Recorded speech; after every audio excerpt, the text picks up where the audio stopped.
Welcome to ICL on a Wednesday, and this is the top 8. And this week we have World Class Cards versus the Flower Farm. You voted for it on Twitter, and here we are going to show it to you. And we've got a couple amazing casters with me today, and we're going to play that favorite game of everyone where we kind of guess who is that caster. You can try and guess who I am, but you'll never figure out that I'm actually JDZZ. JDZ? J to Z? I don't know, but who knows? Who else we got here? I mean, I've been here the whole time. The whole time? The entire time. I'm never not here, essentially. TJ Parker with the color Vonder Katie JDZ guess, and he is 50%. 50% is pretty good. So you're everywhere and nowhere at the same time? I am a concept, yes. I do like Oh, that you're movie. a concept. That was a very good movie. So you're chaotic. You're just chaos incarnate. Listen, I try not to be. Uh, Really try to yeah, stay away from the chaos.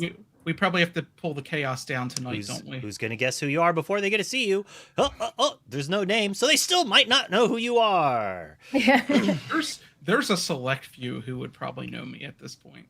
We're not watching we're Select not Few playing play. Oh, we both went for it. It's like, oh, I got to make that joke. It's too good. CJ Parker, how many times have you been married? Okay, all right. Welcome to the ICL.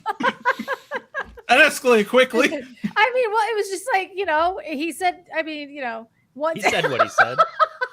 So your divorce rate is actually 100%. 100%. Yeah. So I'm at 0 myself. What's yours? mine? Oh, it's 100%. 100%. Yeah. Mike, you're at 0 as well, right? I'm at 0 what? Percent divorce rate. He's like, I don't. Well, play so this game. I've been divorced 0 times, but been married twice. That's sad. legal in only some states. So no, we got married in 2020, and then we had our full wedding in Aw. 2021. That is so We've been much married better twice. than what I was thinking. I was just like, that's the craziest way someone's told me they're a widow I've ever heard. Man, that Oh escalated my God, I quickly. didn't even think of that. I was just like, oh, you're like, you got married and then you fled the country and then you got married again. That was like, or my, like, I was thinking like some kind of weird, like rom-com thing from, oh, TJ Parker, you were with Wonder on that? My brain didn't even, that wasn't even an option in my head. I was just like, oh, he's probably like a fugitive in another country because he has a Mike wife. just has some dark humor, obviously. I have you. We're not. Well, I have We're not going to go there anyways. We've got well, Infinity tonight with these two Welcome. juggernauts. And a curious thing, while World Class Cards was the highest seed in their division, they did lose to Flower Farm. Oh, in Swiss. In Swiss. So let's see if Flower Farm can keep it up or if World Class Cards is going to maintain being the best in the world. We shall see tonight. Who are you going to cheer for? You've got 6 minutes. You don't get to back out this time. And I'm asking you directly first, Color. Which team's going to win? People are going to win. And the people that are playing legal Disney Lorcana cards in the correct order. And what logo's on their shirt? Probably going to be the ones that win this game tonight. And what logo happens to be on the winner's shirt? Does it have cards on it or a flower? I don't know. We'll have to see. Only time will tell. I've got my choice. I'm hoping whoever has the most amount of points bet on them loses. Loses. The man who likes to gamble right there. That's all I heard. I need my 10-point bet. I need to get it in. I need to have 200,000 by the end of ICL. Yeah, I don't understand how people let you get away with that. If I saw a 10K versus 10-point bet, I'm throwing 100 points there. I'm throwing 1,000 on that and taking all the points from you. I'm going to let you gain that small 5%. The secret is I don't do 10-pointers anymore. I do 500-pointers because people try to do the 10-pointer. So then it's a 49-1 advantage to me. And see, I'm just greedy. That's why I'm saying like 1,000. I want all. I want it all. Any and all of it, all at once, or something like that. I've seen that movie. It was really good. Well, while we're waiting, I do have a question. Color, do you still think I'm not going to see dogs at ETB this weekend? Oh, I didn't. That's not at all what I said. Oh, I thought you were saying we're not. No, it's going to be. Did you see today? It was actually 20% of the meta in Enchanted Citrus Clash, which is actually Well, the highest. It's like I sent you that data that's two last night. decks. That's 2 decks, though. I know. That So is- that's what I say. The meta share is actually basically around like 16% each if you split it. Yeah, Fort and Dogs definitely. But that was like okay. So it was 33% of top 8, but then or top 16.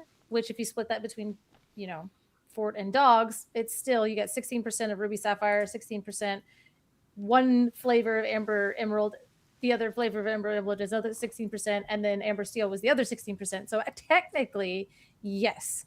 But then you also have a little crossover where you have the Dogs players putting Fort into their deck, which kind of messes that up anyway. But we are still at the point with where we're identifying decks by ink color and making graphs that way. So it is hard to differentiate between the different types of decks, especially in Infinity. And also, I had another point. Oh, it was 20% of the meta before Top Cut as well. So the conversion rate was insane because it was the most played deck in the room behind Amber Steel, which literally tied with it. And I think that's a very important metric as well. So you're saying I should bring Ruby Steel to ETB? I think that you are throwing if you do that. Basically, if you play like there was a point where it was 10% of the meta and we didn't really worry about it. And you should have because you're going to meet it in Top Cut. Then it was like 14% of the meta literally the next day at the DLC. And then it got jumped up a little bit more. Now it is quite literally the highest played deck in this week 2 of Infinity at ECC. Is that what we're calling it? Enchanted Citrus Clash. So that being the case, not only is it the deck to beat, you're going to meet it in Swiss and you're going to beat it in Top Cut. So you have to account for this deck. And if you don't, you're throwing. So you're throwing. I'm just saying, don't fly all the way to Canada and throw, especially because you know them Canadians. They love their Amber. I'm just trying to help. I'm just trying to help people. I'm sure there's going to be so many items out Habibi's there. not on Steel Song. He's probably Yeah, I mean, Habibi's lying to himself. Yeah. I mean, Bare Necessities is a card. Put it in your deck. Anyway. Who's going to ETB this weekend? I am not. I am. Habibi is. R&B is. We're all staying together. It's going to be a blast. Oh, take pictures of the slumber party. They're getting custom deck boxes, but they don't know what's on them yet. Oh, that's going to be a fun trip. That's the thing is like, I am so bad at this game, but I will travel and hang out with the boys anytime. I love that aspect of that's so cool. It's about that time where we're going to start, and neither of you actually said who's going to win, so I guess we're just going to have to watch. I don't like this reality. This is the worst. This is the bad timeline. It's Chaos and Chaos Manager. What did you expect? I distracted you with meta shares. I was like, are we rolling dice? Because that's the weirdest looking dice I've ever seen, but...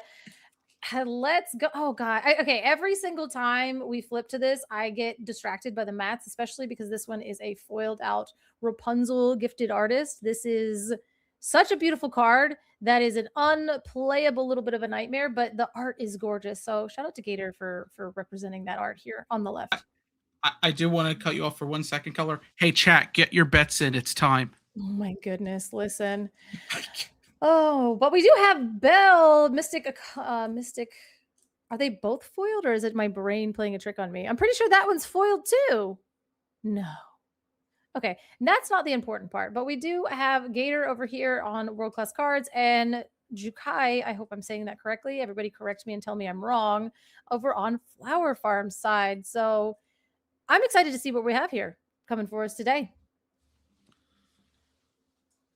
And so this is my first time doing ICL, so I'm going to follow you for the first minute or two to get a feel for this because I haven't cast it in a long time. Fair enough. I say something and then I'll pause and you get to guess if it's me pausing or if I'm throwing it to you, but we will, hey, listen, it's Rhino. I was going to say, yeah, we inked a really shiny card to play a Rhino, 1/16 wolf onto the board for no value, but that's fine because if it's a shift Rhino, And we ink a Bobby into. We're about to find out what are our color pairings. Do What we of have our Amber Steel versus Blue Green? Oh, this is gonna be fun. Is it going to be is fun the word we would use? But we have a Daisy Donald's date onto the board with a Bobby Zimmerowski, so we do know Amber and Emerald, but this is an Amber Steel. We are redoing the top finals match of our Enchanted Citrus Clash that happened over the weekend. Oh, okay. You know, I was about to say, I was saying Quest of Rhino there, but no, it makes sense because if it gets damaged, then the resist doesn't matter anymore. Right. And now we do see Bobby Zimmerowski come down. We will be able to draw a card and then discard a card. And this is kind of exactly where Amber Steel wants to do. We are going to discard a Lady Park Avenue, but if we can build up a couple characters and have that Ursula Vanessa singing as we ink a tramp to go ahead and play a lady. So it seems we're probably going to go Lady Shift Under the Sea is my guess. What does discarding a lady and then inking a tramp tell you about that hand? He has a shift lady and he's going to shift lady and sing Under the Sea. Yeah, but this early, because you're going to get no value off of the lady. You get the sing, sure, but you get no value pulling from your discard. I don't think it's a value situation. I think it's more of making sure that we are taking singers off of the board. But we did go ahead and sing an Akud. There we go. There's the powerful thing that Amber Steel is able to do. We sang Akud, reduced the cost, and played a Beast Tragic Hero on 3 ink. Make it make sense. So we are going to take a little bit of time to think about our play here because that Beast Tragic Hero is not extremely easy for dogs to get rid of. And I think that is probably why this is such a good card advantage engine. Thinking about the shift with this is one of the things we used to do. But here we go. We are going to go ahead and play this lady, which is just a enchanted version of the lady that's next to it. You don't have the singer ability to do Della's and then Under the Sea, even if you shift the lady now. Yeah, that's kind of what I was talking. Yeah. Della's is 2, I think, right? Yes, it is 2, and it does reduce the strength of a character by 2, but at the same time, yeah, you don't have the ability to do all of that, and you're not going to get rid of the Beast, and the Beast is the most terrifying thing on the board now because it is allowing Gator to draw a card for the Beast at the beginning of turn if Beast has no damage, and then he gets to draw for turn.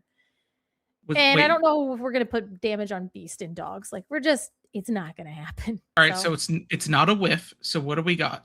Off the aerial, what do we got? We do play that Aerial Spectacular Singer, and we do grab. It is a Long Came Zeus, which is a perfect thing for our Ursula Vanessa to sing. However, does it matter? I don't. It's a weird situation because if you're bolting, if you bolt the lady, you still have another lady, right? If you bolt the Daisy, you leave a lady. I don't know what the best route in this situation is. Well, we decided to go ahead and along came Zeus onto the lady, which is like not the enchanted one. Put that right into the discard, playing out a Cinderella ballroom sensation and just having about the widest board possible as we go ahead and play a Bob. This is a very slow start into an Amber Steel matchup for Amber Emerald with a Bobby, Daisy, and a lady. Oof. Well, Gator was on the play too, so it makes sense at this point. He's on the back foot. Well, Jukai's on the back foot. Yeah, Jukai is taking a turn to think about what we're going to discard with this Bobby Zimmerowski as we were able to draw a card, but we got to get rid of, oh God, it's Circle of Life. Okay. That explains the lady discard now. It explains a lot. Yep, it explains a lot. As Circle of Life does say, whenever you sing this, it's a sing together 8. So you got to get 8 up there, and then you'll be able to bring and play that from the discard for free. But you have to have the singers established, and we're getting close. But also, Gator is playing Steel, and something important there. Jukai just inked another tramp at the end of that turn, so that's 2 tramps in the inkwell already. We're favoring something at this point, and I think the Gator's just gonna say, "Hey, what if I just quested? What if I just got some lore and decided what you're doing doesn't matter as much? Because now we do have the ability to potentially sing Under the Sea if we do have that shift lady Under the Sea, and that's what's been stuck in our hand this whole time." Yeah, but if he sings Under the Sea here, it's dangerous, right? Because you're going to be able to Della if he has a Della with the grandmother. Right, and we do go ahead and establish the Rhino over there with the Ethereal Singer, just kind of hanging out. There's a lot of aerials on the board. And again, we do see that the ballroom sensation is exerted. So that kind of tells me that you don't have the Cinderella Stout-Hearted in hand. We already saw one inked at the beginning of the game, but that is a card and a half. But we are going to go ahead and shift the lady. We knew you had it, but what else did you have? Lady. Yeah, we will get back the lady, put that to hand, and then we're just going to replay it now. Are we going to do anything to affect this board, or are we going to cry? Crying is a free action. I mean, so Jukai can take out a Rhino and a Cindy and then use Lady to take out the aerial. We are going to do some old-fashioned challenging here. Now, that's not too terrible. Oh, we are just going to sing the End of the Sea. All right, we do rip the End of the Sea. We had it the whole time. We had it the entire time. And now we're just going to go and take our 2 Bobby twins on a quest, getting us to a whole 2 lore against Gators 4. I did not see that sea. Yep, they went on the sea. Basically, by the way that Jukai was handling their cards, what they were inking, and everything in between, it really did kind of signal that we had the Shift Lady under the sea. We're just trying to get maybe a little bit more value out of it. And Gator was like, "Hey, dude, I've got all these cards in hand. Let me just play them. Let me just make you have it." Now, the problem is we only have 1 card in hand over on Jukai's side as we do go in for a little bit of a challenge. And there's the Rapunzel.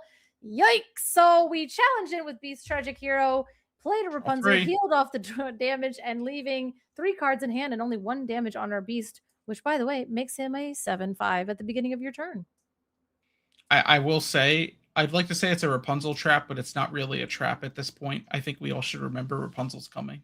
Yeah, there is no trap, but we will go ahead and boost the ethereal voice to sing the Let the Storm Rage On, which will do the 2 damage to finish off the Lady Park Avenue. But we will get a trigger from the ethereal voice to be able to draw a card. But we drew 2 cards because it was Let the Storm Rage On. Holy value engine, you guys.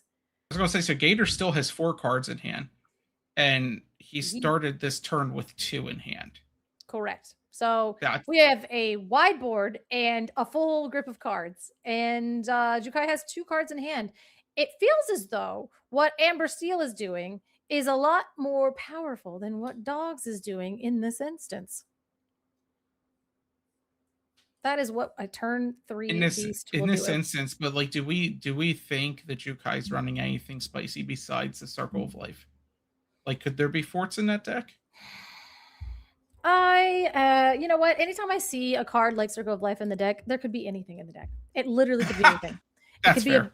Be it could be a boat for all I know. So it's going to go in. We're going to play a tramp and we're going to buff up the Daisy here. We're going to challenge into the ethereal voice, which means we probably are going to be able to ink a card. No, we don't have enough ink for that one. We do have a Willow. So yes. I think he inked the tramp. I think that tramp is ink. Oh, did he play the tramp? Yeah, he played the tramp, buffed the tramp up, challenged in, and took out the... Oh, the tramp costs nothing because of the Willow. That makes sense now. Right. And so, but now we don't have enough to ink and play a Rapunzel just in case if you wanted to get that damage off and draw the 3 cards. But I guess we're just setting it up. Hey, what if I draw an uninkable and you think not to perceive the Daisy with 3 damage sitting on my board? What if? I really feel like I would have challenged in with multiple things to deal with the Beast and not played the tramp there if I'm holding Rapunzel in hand right now. Again, at this point, we're kind of sitting in different situations, but we do sing Let the Storm Rage On, and that will go ahead and target the Willow. Getting rid of that, being able to draw us another card. Now, you have to say, like, listen, we're going to challenge in with the Rapunzel potentially. You got to get rid of that Daisy. I mean, in a world where you're hanging on to 1 card and you're not inking. Okay, I was like, you can't leave 3 damage on a Daisy with Rapunzel gifted with healing in this format. But we are going to go ahead, challenge in a couple more times and clean everything up. Since Beast is already damaged, challenging with Beast doesn't matter. Plus, you have a second Beast, so let's just draw more cards. 100%. So now we have a 7-5 in the wake of our damaged Beast Tragic Hero. And then we have the other Beast Tragic Hero that's going to draw us an extra card at the beginning of our turn. So the Beasts, they're sad, but they're working together. This is the one thing. If Jukai's really holding Rapunzel here, Surfer Stitch. Okay. So this is an actual Circle of Life deck. It's not traditional. It looks as though this is Circle of Dogs. I mean, there's quite a few dogs in this list, but it does have the Stitch Carefree Surfer. He's not a dog, but he's like an honorary dog, right? Nah, he's a dog. We can count Stitch. I mean, okay, the classification isn't there, but he's a dog. Well, it depends. But we are going to go ahead and unexert all of our ink and just kind of look at what we have in the face of these Bobby, Tramp, and Lady. Now, again, you don't have the ability to sing Circle of Life because the Along Came Zeus comes down and just my enchanted Along Came Zeus for your enchanted lady into the discard, leaving you behind with a Tramp and a Bobby Zimmerowski. We have 2 damage on this beast and we have 1,000,000 ink, but we're going to actually play 2 Rhino power hamsters onto the board just to close out any hope. Color, I don't want to make this prediction because I'm going to lose points here, but I think this game's over.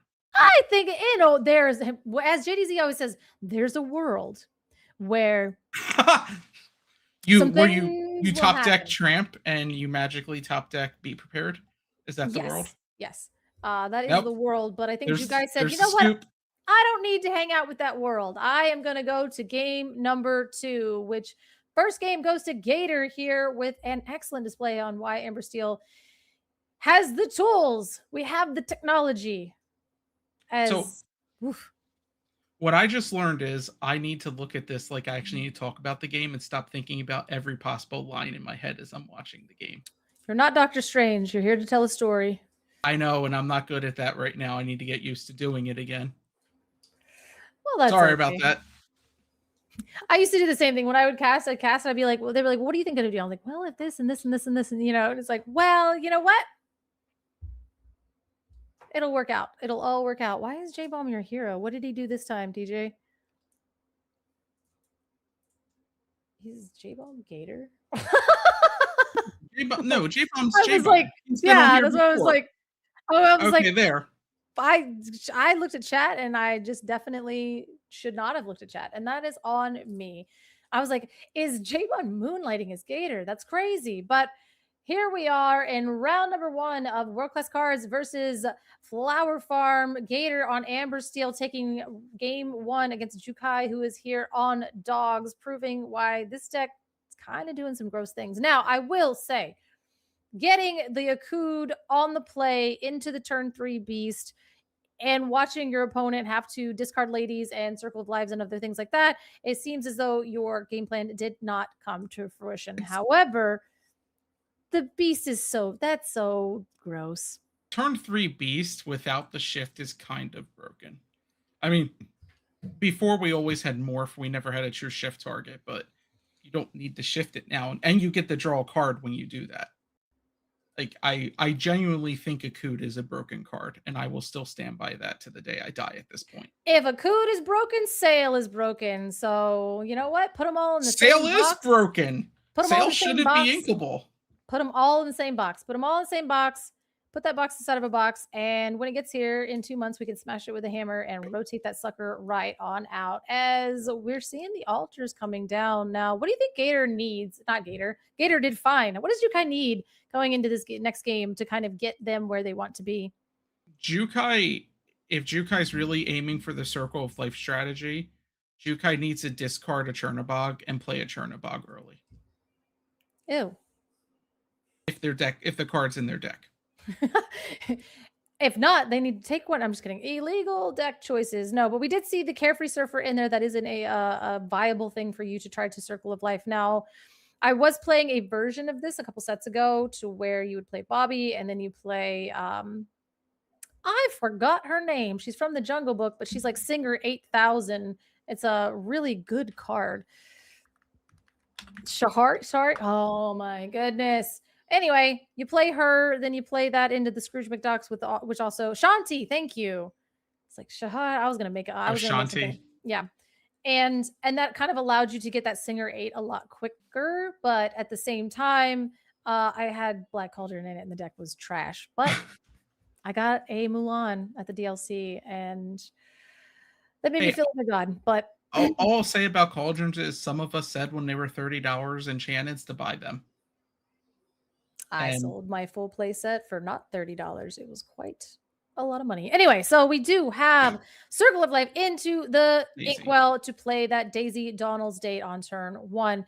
Now, Gator does have a critical mass of songs in their deck. So if that Daisy's Date wanted to start questing, you're probably going to, on average, be bottoming the best cards in the deck because you're typically running from 20 to 22.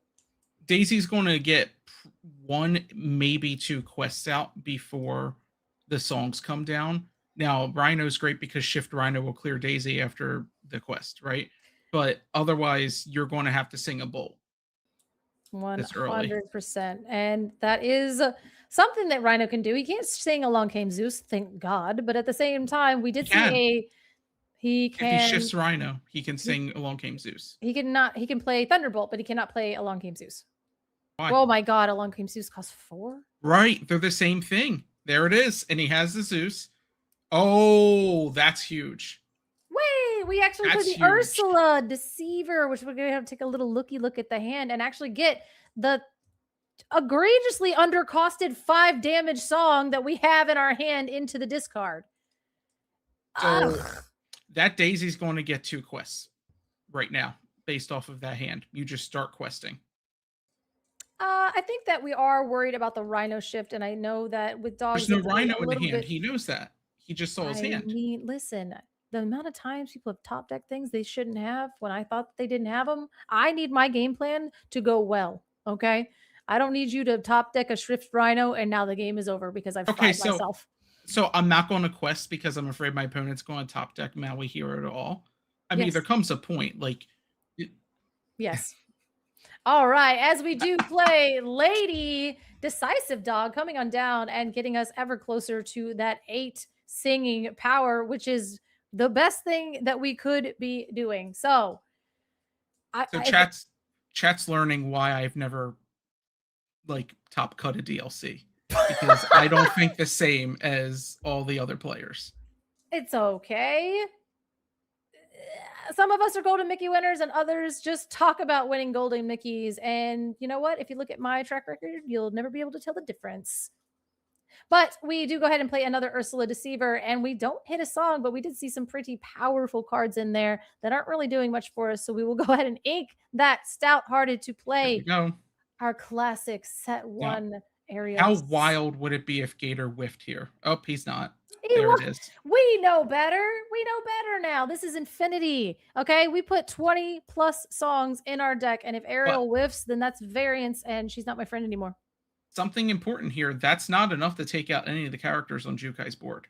Yeah, but it's enough to put damage on it and let them draw 2 cards. If I draw another song, I can't sing it. So that was a wild thing to do right there. Yeah, because Rapunzel comes in, you draw 2, or you can still set up a tramp here.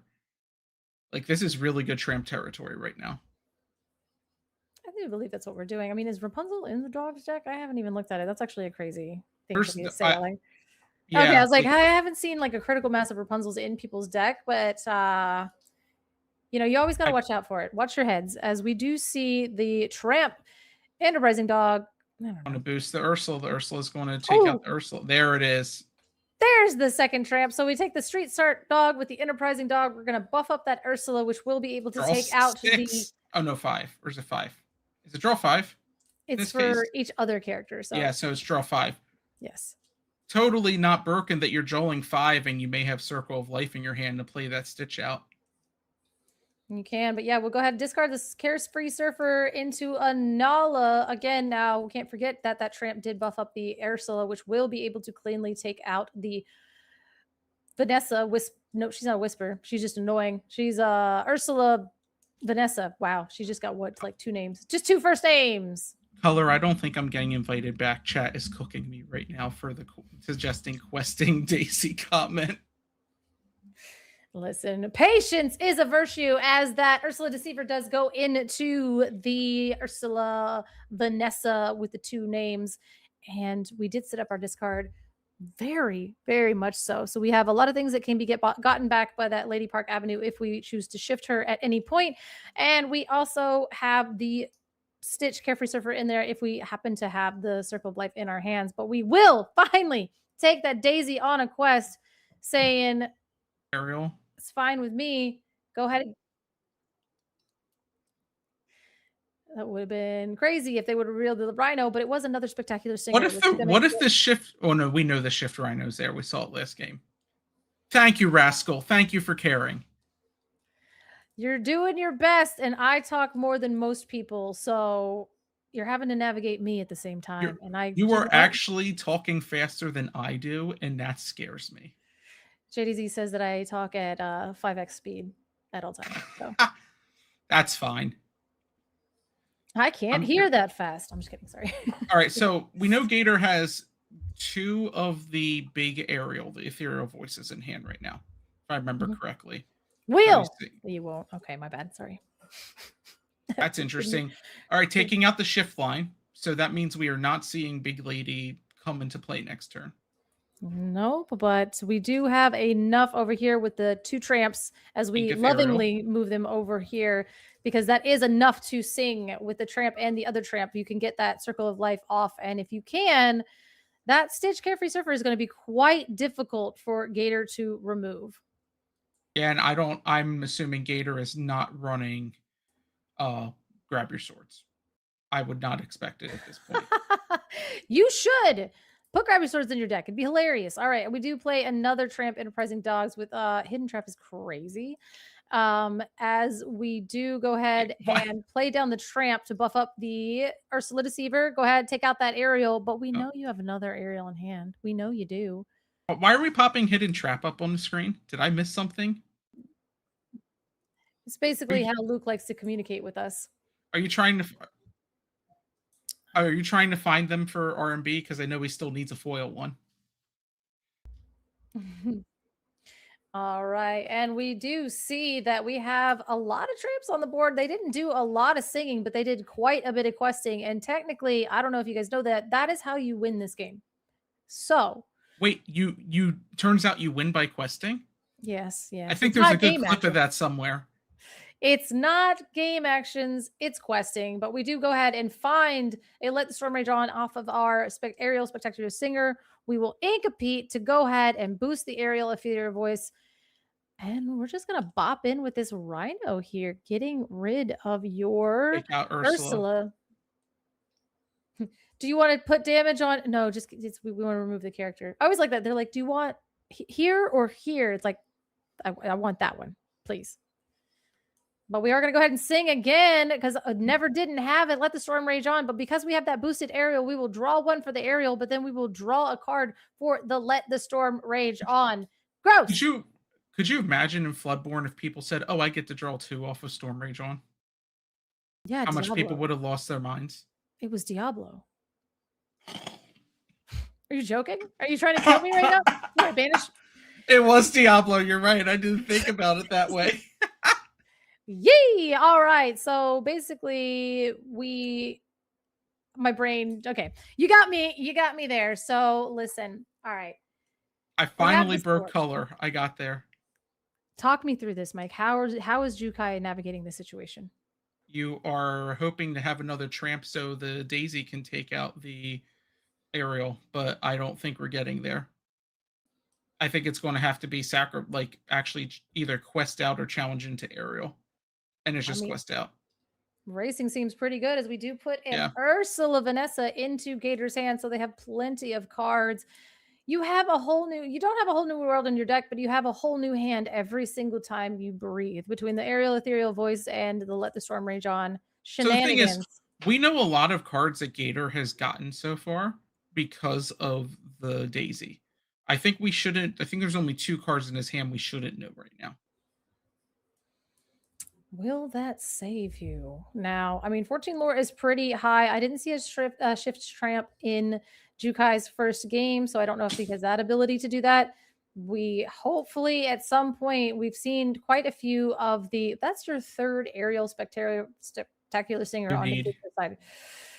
grab your Third sword. one. Grab your sword just once. Give me grab your sword. It'll be funny. I know it's not in the deck, but all Long right. Cape Zeus is a pretty good way to be. Now, we don't have a ton of challenging power onto the board right now, but you don't really need a ton because, I mean, if we can get most things off of the board, leaving just the tramp behind, I think we're kind of good to go. What do you sing the Zeus with here?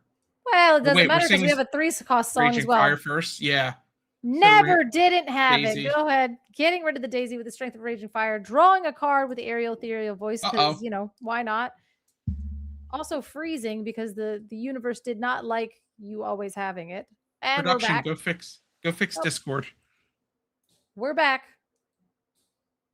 And we're at it. And we probably went ahead and sang.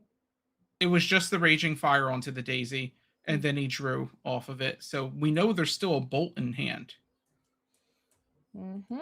We do. And I think Gator's deciding if he wants to bolt the tramp and then challenge it to take it out.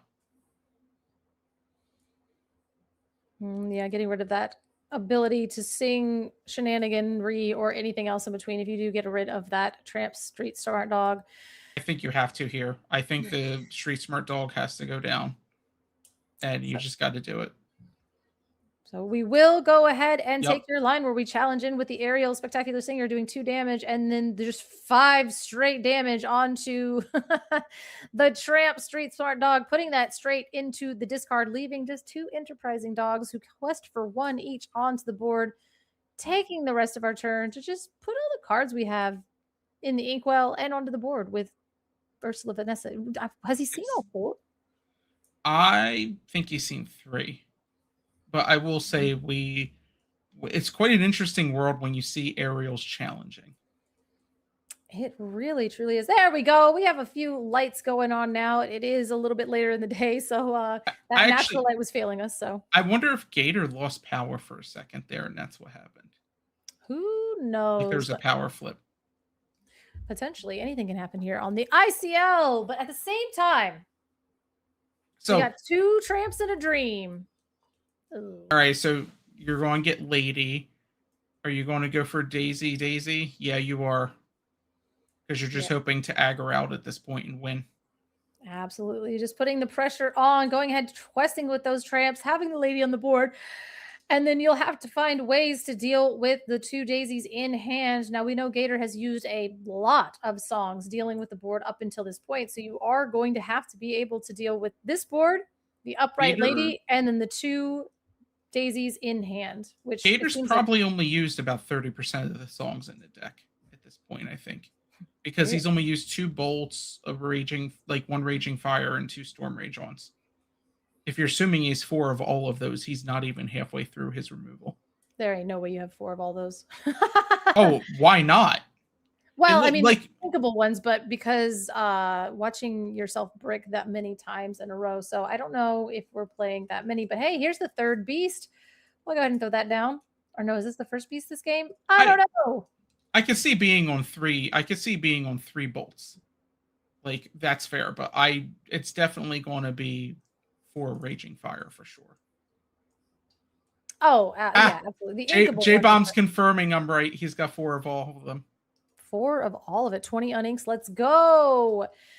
As we do go ahead and clear off the board here, we're not really taking care of the Lady, but that's fine because we are going as wide as humanly possible to then be able to take care of the Lady, draw some cards, and then just quest out all in 1 turn. Gator's only... Is that lore correct? Is he actually only at 2 lore?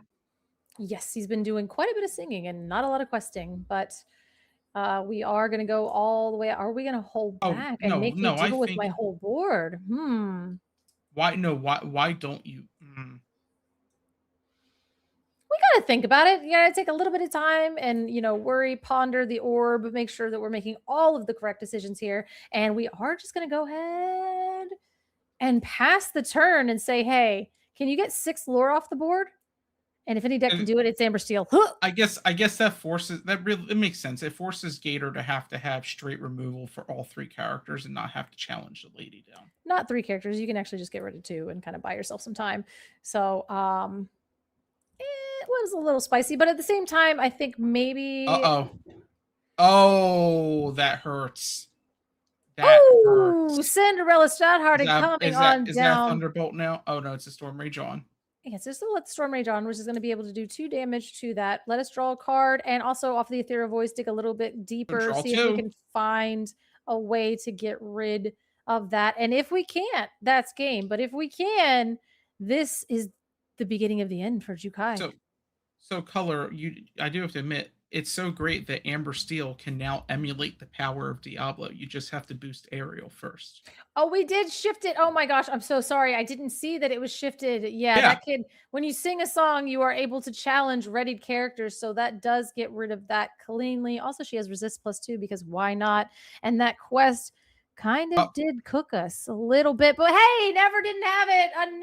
Along came Zeus, taking out that lady, getting 4 lore off of the board and establishing an obscenely wide board. You're free and clear to quest, Gator. Yeah, I think you quest out here. Because that's 7 lore available to be quested with right now. Go to 9.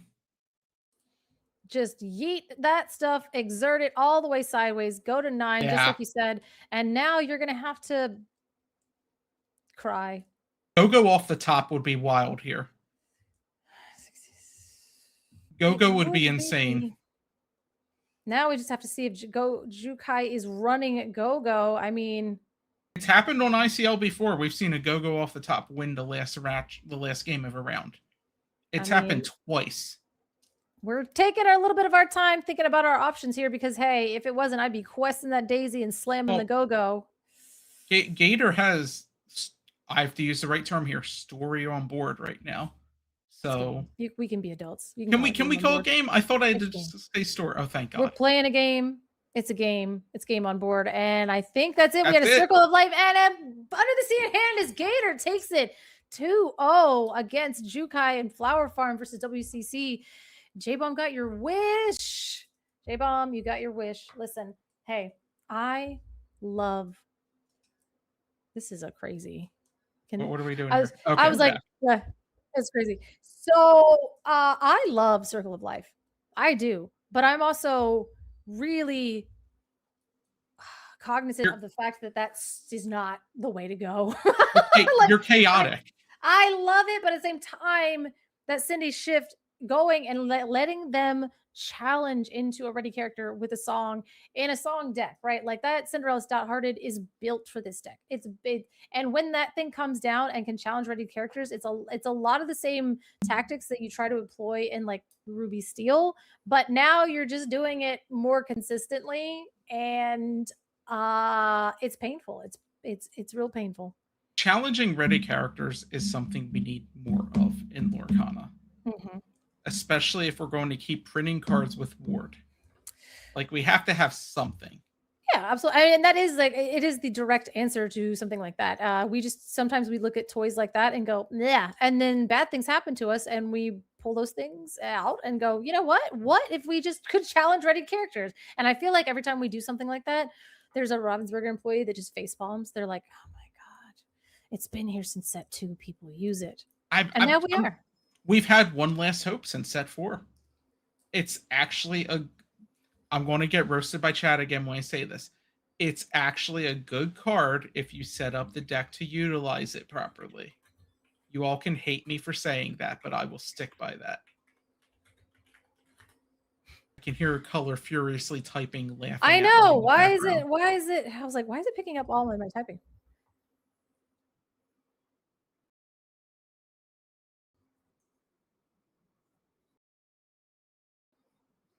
And here we do. I have an interview. Most of us froze because Luke started talking to us in our head, but we're going to jump over here for an interview with our winner.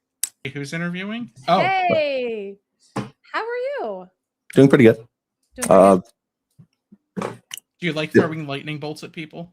Oh, it was so much better. It's usually happening to me, so doing it to someone else felt so much better. I can't tell you how many sharks I lost to the Thunderbolt. Oh, off the top, that neat, awesome. Yeah. So Good card. I have to know, how did game 2 feel when you just lost your first song on turn 2?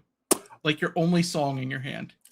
I drew it like for the turn, like he's gonna rip, he's gonna check. He didn't check last game. He's gonna 100% just take it from me. I'm like, you lose one. So I was like, I had the Spectacular Singer, so I was definitely playing to keep my hand song free. And then like as I Spectacular Singer, like cool, remove that player, remove that. I was expecting Tramp probably. I expected a little bit more gas, but when he went, he didn't go Bobby. He went Daisy, didn't Quest. I was like, okay, because I was trying to bait the Rhino, and he saw no Rhino. I'm like, oh no, he found out I don't have it.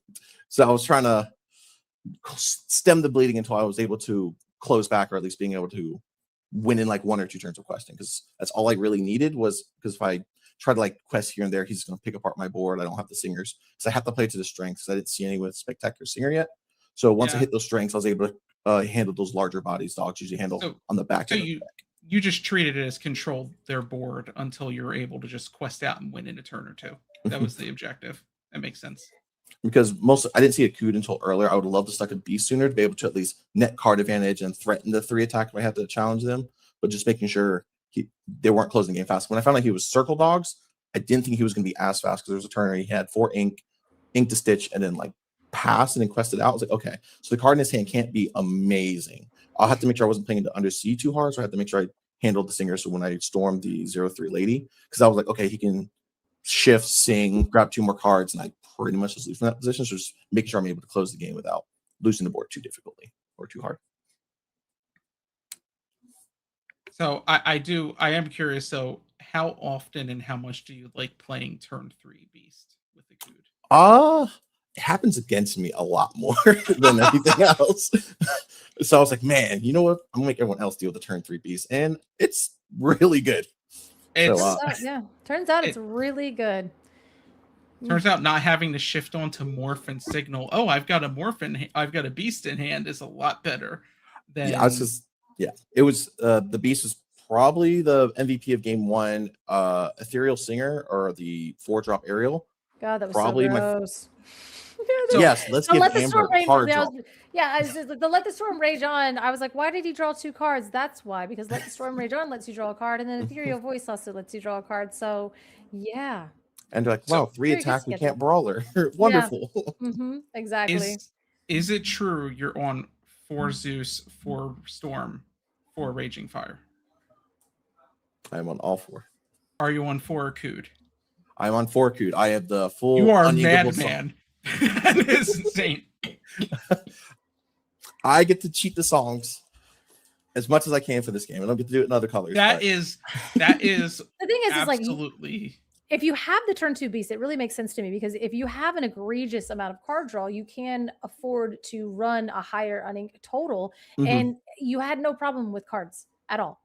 The deck does not have an issue with drawing cards. So the fact that there's an obscene amount of uninkables in it is kind of mitigated by that amount of card draw that you have available to you. If that amount of card draw makes a difference, go tell Ruby Amethyst players that, because the second you go over 15 uninkables in Ruby Am, the deck just bricks 24/7. I will say the benefit of the deck is all your uninkables are songs. So I also have I didn't get to show it, which was 2 Beyond the Horizons. I had that in case for the follow-up turn with the Cinderella Stout Heart if I needed to challenge one more time. But because you're playing all the songs, it doesn't feel as bad in your hand, and usually some sort of cantripping as well. But being have access to all your uninkables early as turn 3 kind of gives you the option to be able to defend the board, at least use those to net your card advantage. I have a lot of people in my local area play red purple, and so when the Amber Steel deck starts drawing more of them, they're like, I was expecting you to wheel. I was like, nope, I will play my 3rd Akud and draw 6 cards. Like, so sure, cool. We have to go in a second, but I'm curious. So are you on wheels or Beyonds right now? 2 Beyonds. 2 Beyonds, no wheel. I'll spoil it, see if I can find it real quick. It didn't matter for this game. I was on You Have Forgotten Me, 2 of them. Are you on 20 uninkables? He's on Dad Blast. I love it. I love it. No, it's the inkable one. But yeah. That's amazing. It's the inkable one. That is so punishing. That was are we sure we want to do that? I'm like 100%. I think J-Bomb even suggested it. He goes, you could get to like the 2 cards right before the prep. It's like, and discard 2. And like, was not expecting That's amazing. Well, thank you so much. Yep, thank you. Awesome. Do you have any shout outs or anything you want to do? I mean, you already kind of shouted out J-Bomb, so. World Class Cards, thank you for the opportunity for letting me play. My home team, Bracket Villains, they've been great too to help me realize how good Amber Steel is. It's pretty good. And thank you for the opportunity again for the interview. Awesome. Yeah, it was is it 20 uninkable? Sorry, I missed that part. I think it's 16 because it's just 412. I think it's like 14 unequals. The math ain't mathin', but all right, let's go. Well, thank you, and congratulations on your win. Appreciate and it. we'll Bye-bye. see you guys in the next round. So, bye. Oh, we're just gonna straight go into it, huh? Wait, what's happening? What is this? Oh, it's the Tinkerbell deck. Let's go. Tell us about the Tinkerbell deck. So there's a Ruby Amethyst Tinkerbell deck that people have been experimenting with. That is, you draw so many cards that Tink just turns on. In core isn't as nearly as possible as is Infinity, right? But like the RI decks with Scrooge and just loading up Scrooge with like 3 cards under him and bouncing him, all of a sudden Tinkerbell quests for a ton more lore, and she gets evasive once you have, what is it, 4 cards in it? I'd have to check the exact numbers. I forget. Yeah, it says so when you have 4 more cards in hand, she gets evasive, and I'm pretty sure she gets plus 3 lore. 7. So she does quest for 3. She does quest for 4.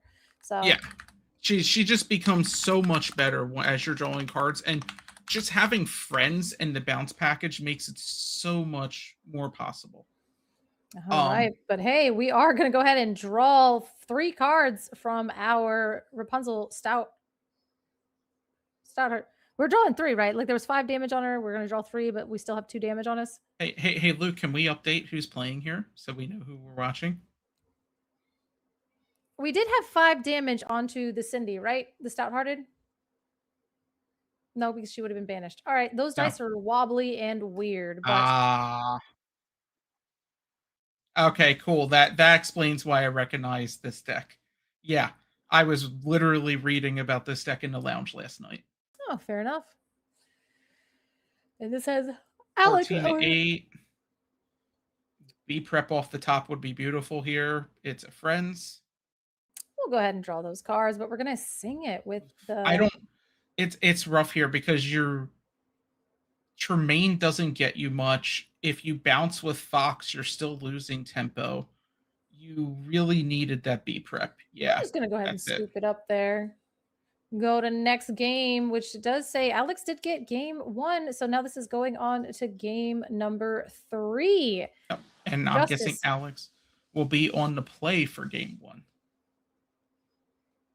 I'm not sure who's on to play for game 1, but we will be on the play here going into game 3. This is your Lazy Boys against Select Few.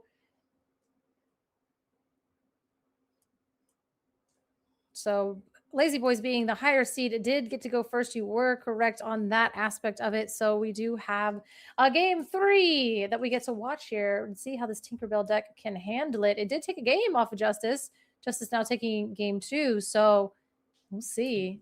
You know what would be great if JDZ were here for the Tinkerbells right now? Possibly. He did try to make that happen quite a bit, and maybe Infinity is where he needed to be.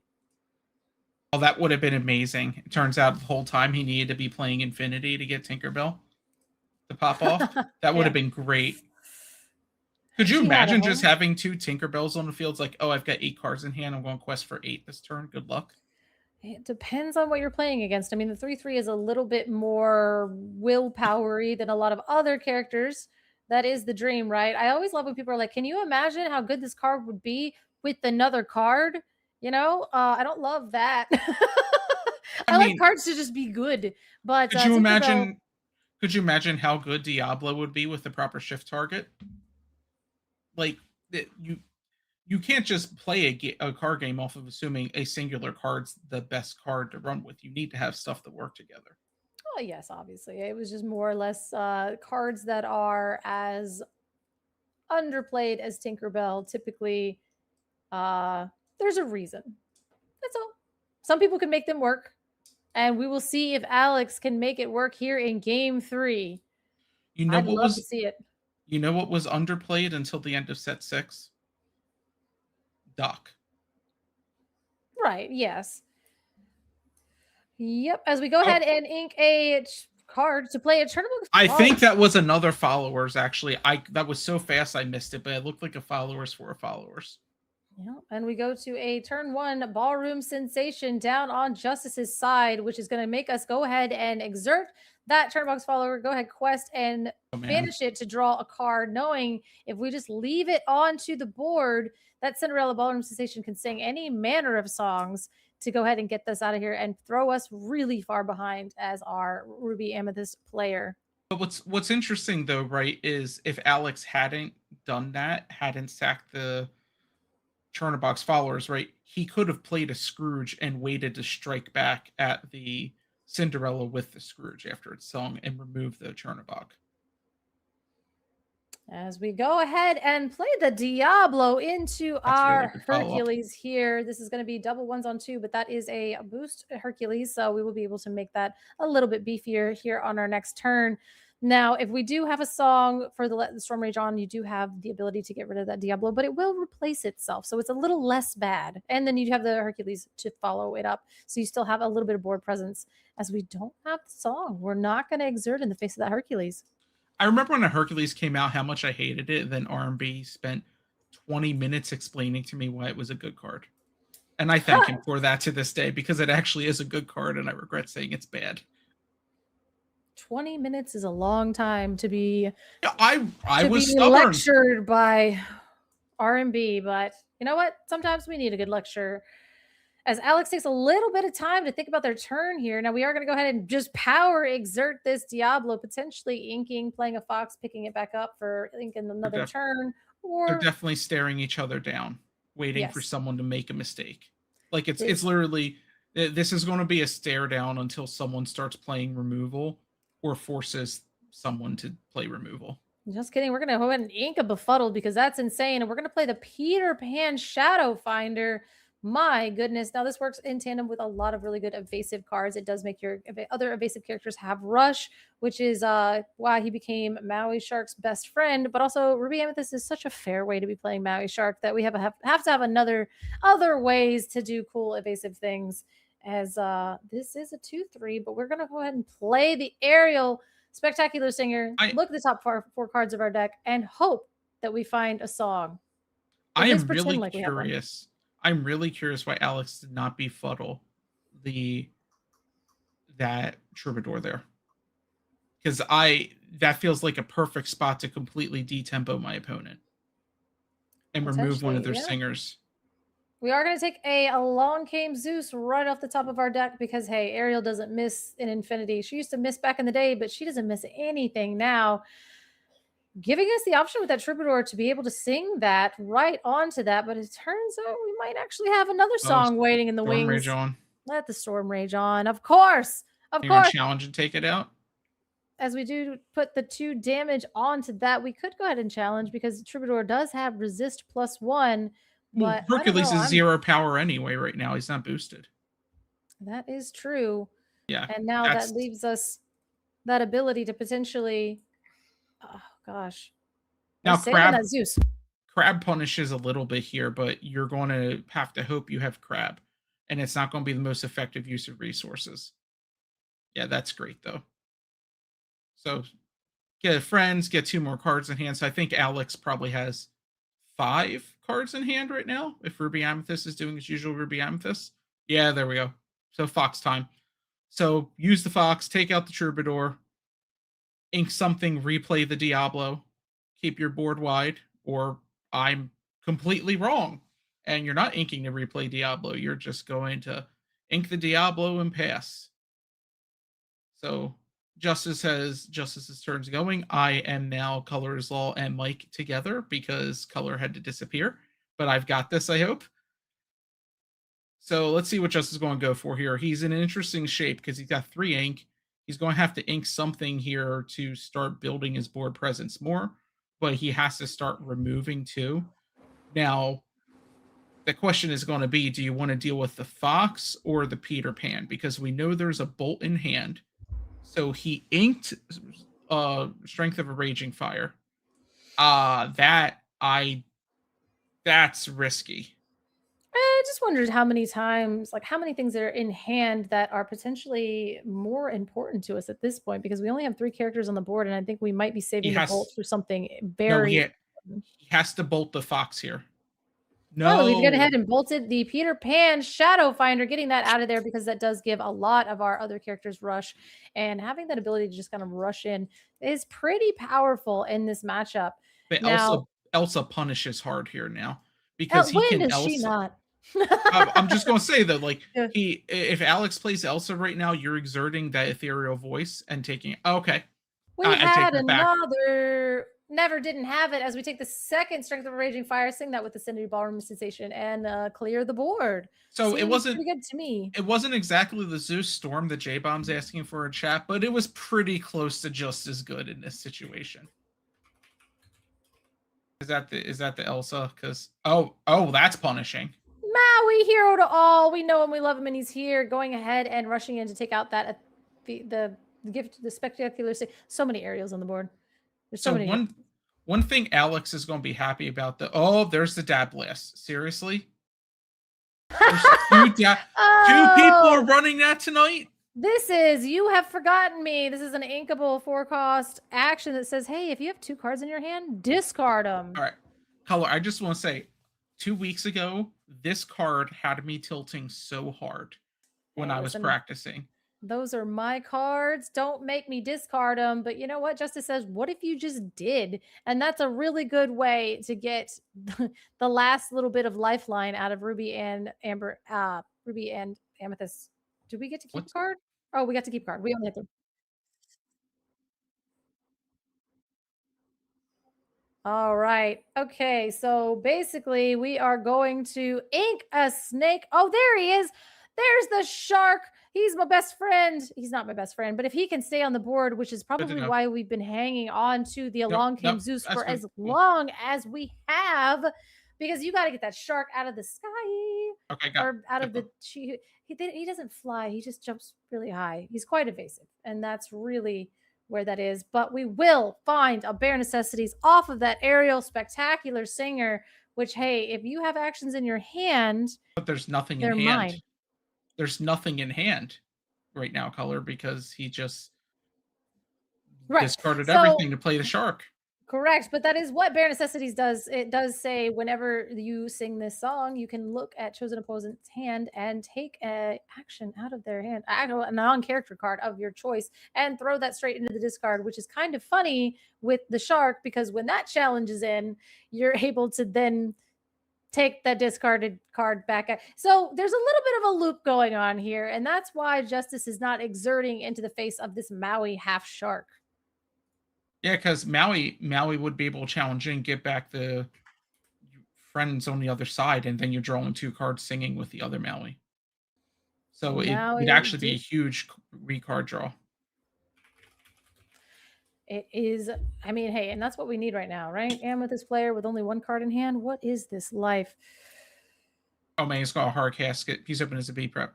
It's a shark. It doesn't really help us here, but it could reset the Maui if we really wanted to. It could be ink if we really. You say it's a shark or it's a snake? It's a snake shark. Snake shark. It's a shark snake. I like shark that. Snake. Hoo ha ha.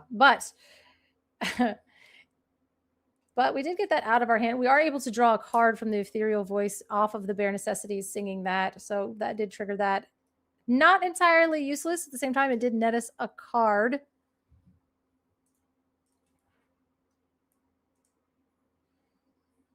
We are checking out our discard here. He's like, hey, look, oops, all actions.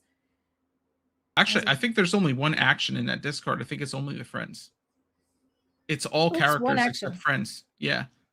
But the friends is great here because you're going to draw cards after you just had to discard your hand. 100%. So we are going to go ahead and take our turn now. I think we just went ahead, played the Bare Necessities, and passed, not wanting to exert anything. Now we are just going to go ahead. Hey, if Maui Shark can't challenge in, he can Jebediah. Bounce so Jebediah, replay Jebediah. Yep, and this is our new card coming in. This is Jebediah Farnsworth. This is Cookie. He is an evasive with Reckless, But we did do some snake shenanigans that just basically said, hey, I'm going to take a lot of game actions and I'm just going to end up with 2 more characters on the board. Go a little bit wide. Jebediah cannot quest, but he can go a challenging. Jebediah is a great card, especially when you're going against Emerald decks. It shuts down Diablo shifts. It's great. In this matchup, it's not as good because a lot of the removal in Amber Steel will take care of it. And also anything that has more than 4 willpower, if you have to swing into it, you may be getting stuck with a Rapunzel. And we did see, oh my goodness, we did see the Akud being hard played to make sure that we don't have any ability to challenge or exert characters for your Maui to challenge into, but that is going to be able to draw the 2 cards off the Ethereal Voice and the Akud itself, drawing the 2 cards Now- and reducing that shift cost by 2, which allowed us to put the Stout-Hearted onto that other aerial. And hey, now because we've been singing songs, or the other Cinderella, my mistake, we will be able to challenge readied characters.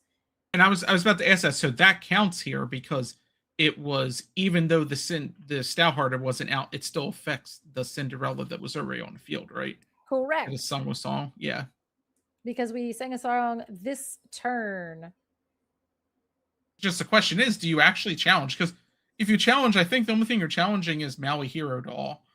If you don't, because you don't want to let the shark challenge back in and start getting the friends. Right. Now, that is something you can do. You can leave it like that. But at the same time, you could potentially worry about that next turn. If you have a Rapunzel in hand, you could challenge into the snake after singing a song and then get the challenge, the healing from the Rapunzel. And if Maui Shark Hero Doll does decide to challenge into the Cinderella Stout-Hearted, it does not make it through that. Dumbo. Here we go. Jebediah is going to draw a card.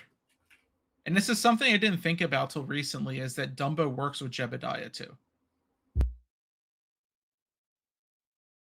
Let's see what we got going here. I don't know what's left that Alex could do. He hasn't inked yet for turn.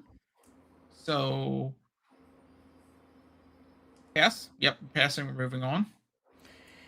And we will go ahead and pass the turn. But hey, look, we have another. You have forgotten me that's going to go ahead and rip that Tinkerbell out of your hand, as well as another Dumbo, I do believe. So we will, if we can get rid of your evasive characters, which I doubt that we can, we might be able to, because we do have this Shark, which is 5 willpower, and Jebediah, which is 3 willpower.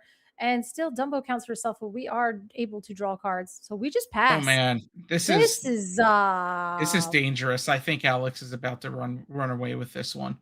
Because he just has to pay 1 and he gets to draw a Jebediah and he gets a lore off of it. So Jebediah just essentially is pay 1 to gain a lore and draw a card on a Reckless character.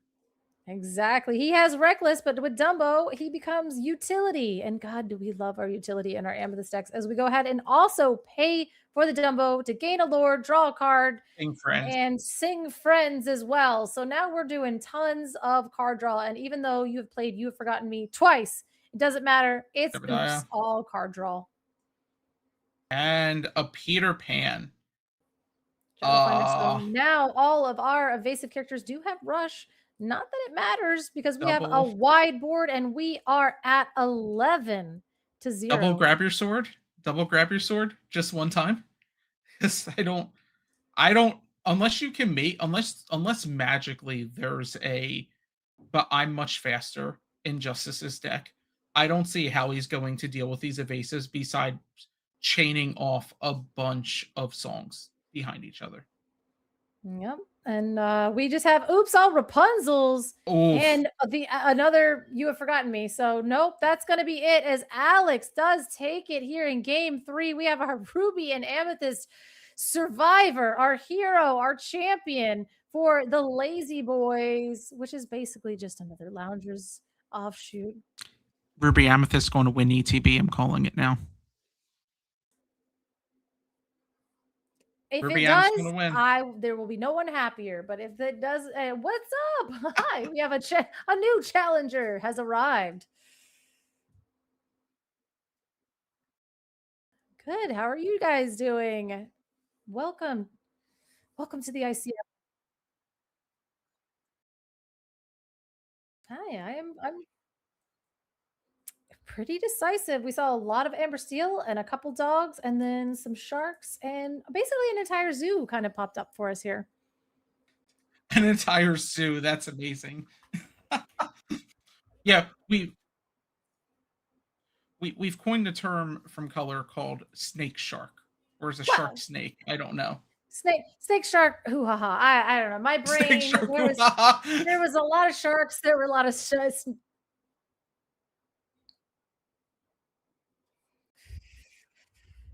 Madam Mim can be whatever she wants to be, and this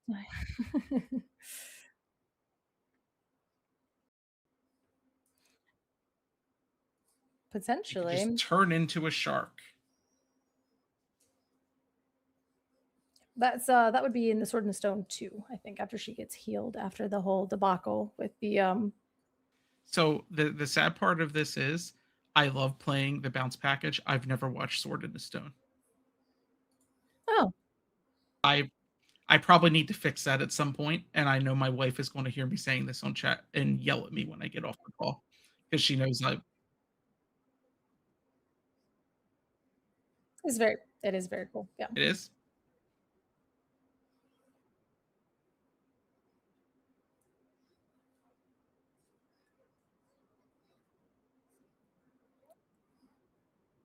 MVP. They did the thing. Yeah. Plus, Merlin is an entire vibe. I do really love Merlin. It's just his whole the angry old man thing. I don't know. It's like I'm about it. He's just like a weird, angry old guy. He just reads a lot and he's mad at everybody else because they're not as smart as he is. It's yeah. So it's like, get off my lawn, that kind of thing. It's funny to me because my only experience with Merlin is in Kingdom Hearts. So all my experience with Merlin as character is through Kingdom Hearts. He's actually nicer in Kingdom Hearts than he is in Sword in the Stone. What it sounds like here. Yeah. Yeah. And like I said,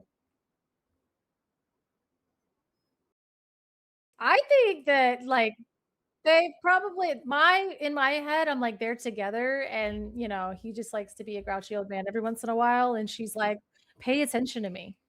That's yeah. Pay attention to me. Yeah. Oh my God, that's amazing. But all right, so I guess we're waiting for round 2 to start. Luke is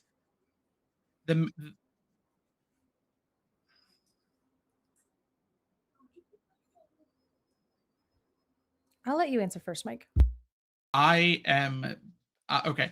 I'm stuck on Ruby Amethyst. I'm just not fighting it. I'm bringing it to the ETB CCQ this weekend. So that's my answer to that. If I had any choice, I'd be playing Ruby Steel Locations, but I know I can't get that figured out by then.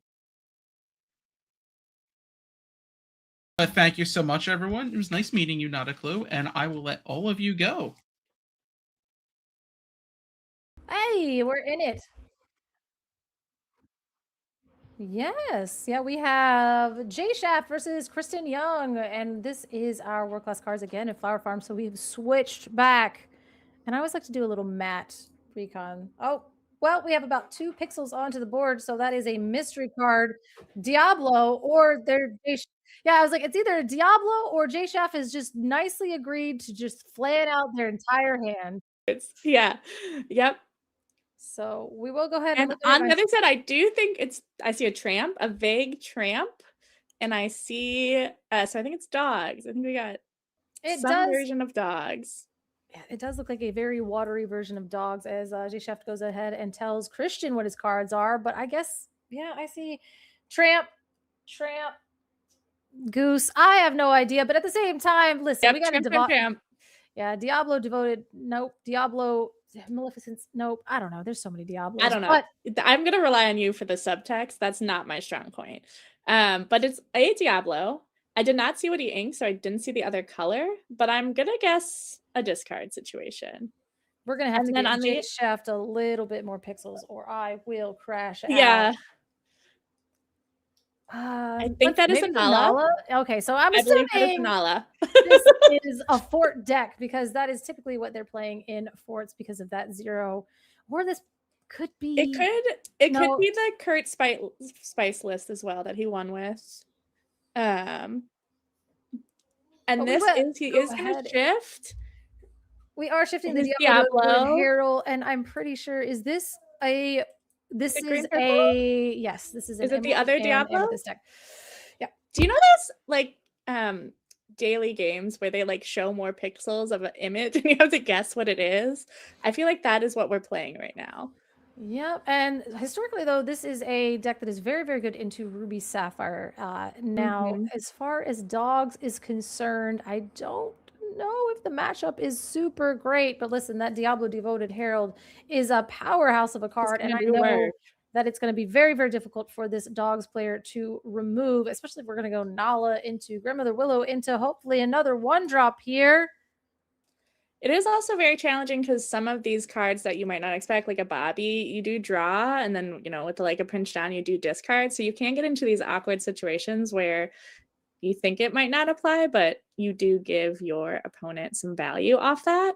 And I also think if he is running the Peter Pan, it is nice to get those evasives to have rush, which can be really good into aggro decks because you can just drop kind of these low cost Diablos and take out a lot very quickly.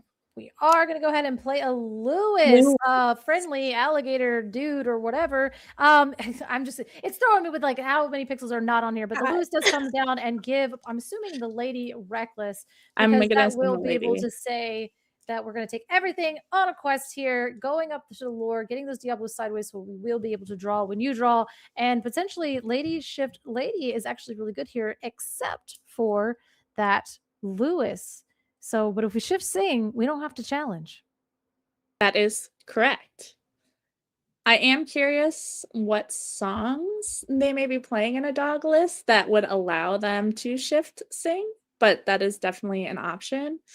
Potentially Under the Sea. Right. Yeah, I was like, Under the Sea would definitely be what we're looking for, but at the same I time, do think that lists are some running it lists have, from yeah, not. they have moved Yeah. away from the Under the Sea and just tried to kind of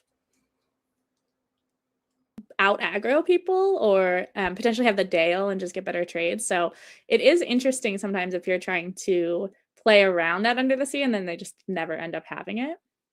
That is funny. You're playing around the boogeyman that never comes, but we are going to go ahead and play a Daisy Donald's Date adding to this. And this seems very aggressive, kind of as you were talking about. But the problem, I mean, I guess it might not matter. We're not playing into steel. So I don't know how much Diablo matters, but hey, look, we play at Bobby's and Maruski, so you will get to draw a card when I draw a card, but I have to discard and you don't. Yep. Interesting. So it looks like they put down as much of their hand as possible using that Willow, and then they actually tramped the Willow and used the Willow to take out that Lewis and then kept their lady alive, which is very interesting. I'm curious what else is in hand because that Willow can really help keep you at low ink, keep a lot of your cards in hand for dogs. So I'm interested to see maybe he has another Willow. I think the shift lady is the most important part of this. So if you want to go ahead and, I mean, I know we have our Diablo other guy over there that is going to be able to challenge in and take out that lady if it so chooses, but is that a chip? That'd be hilarious if it was. I think it is a chip. All right, Chip like is going to he say is running that discard package. Yep.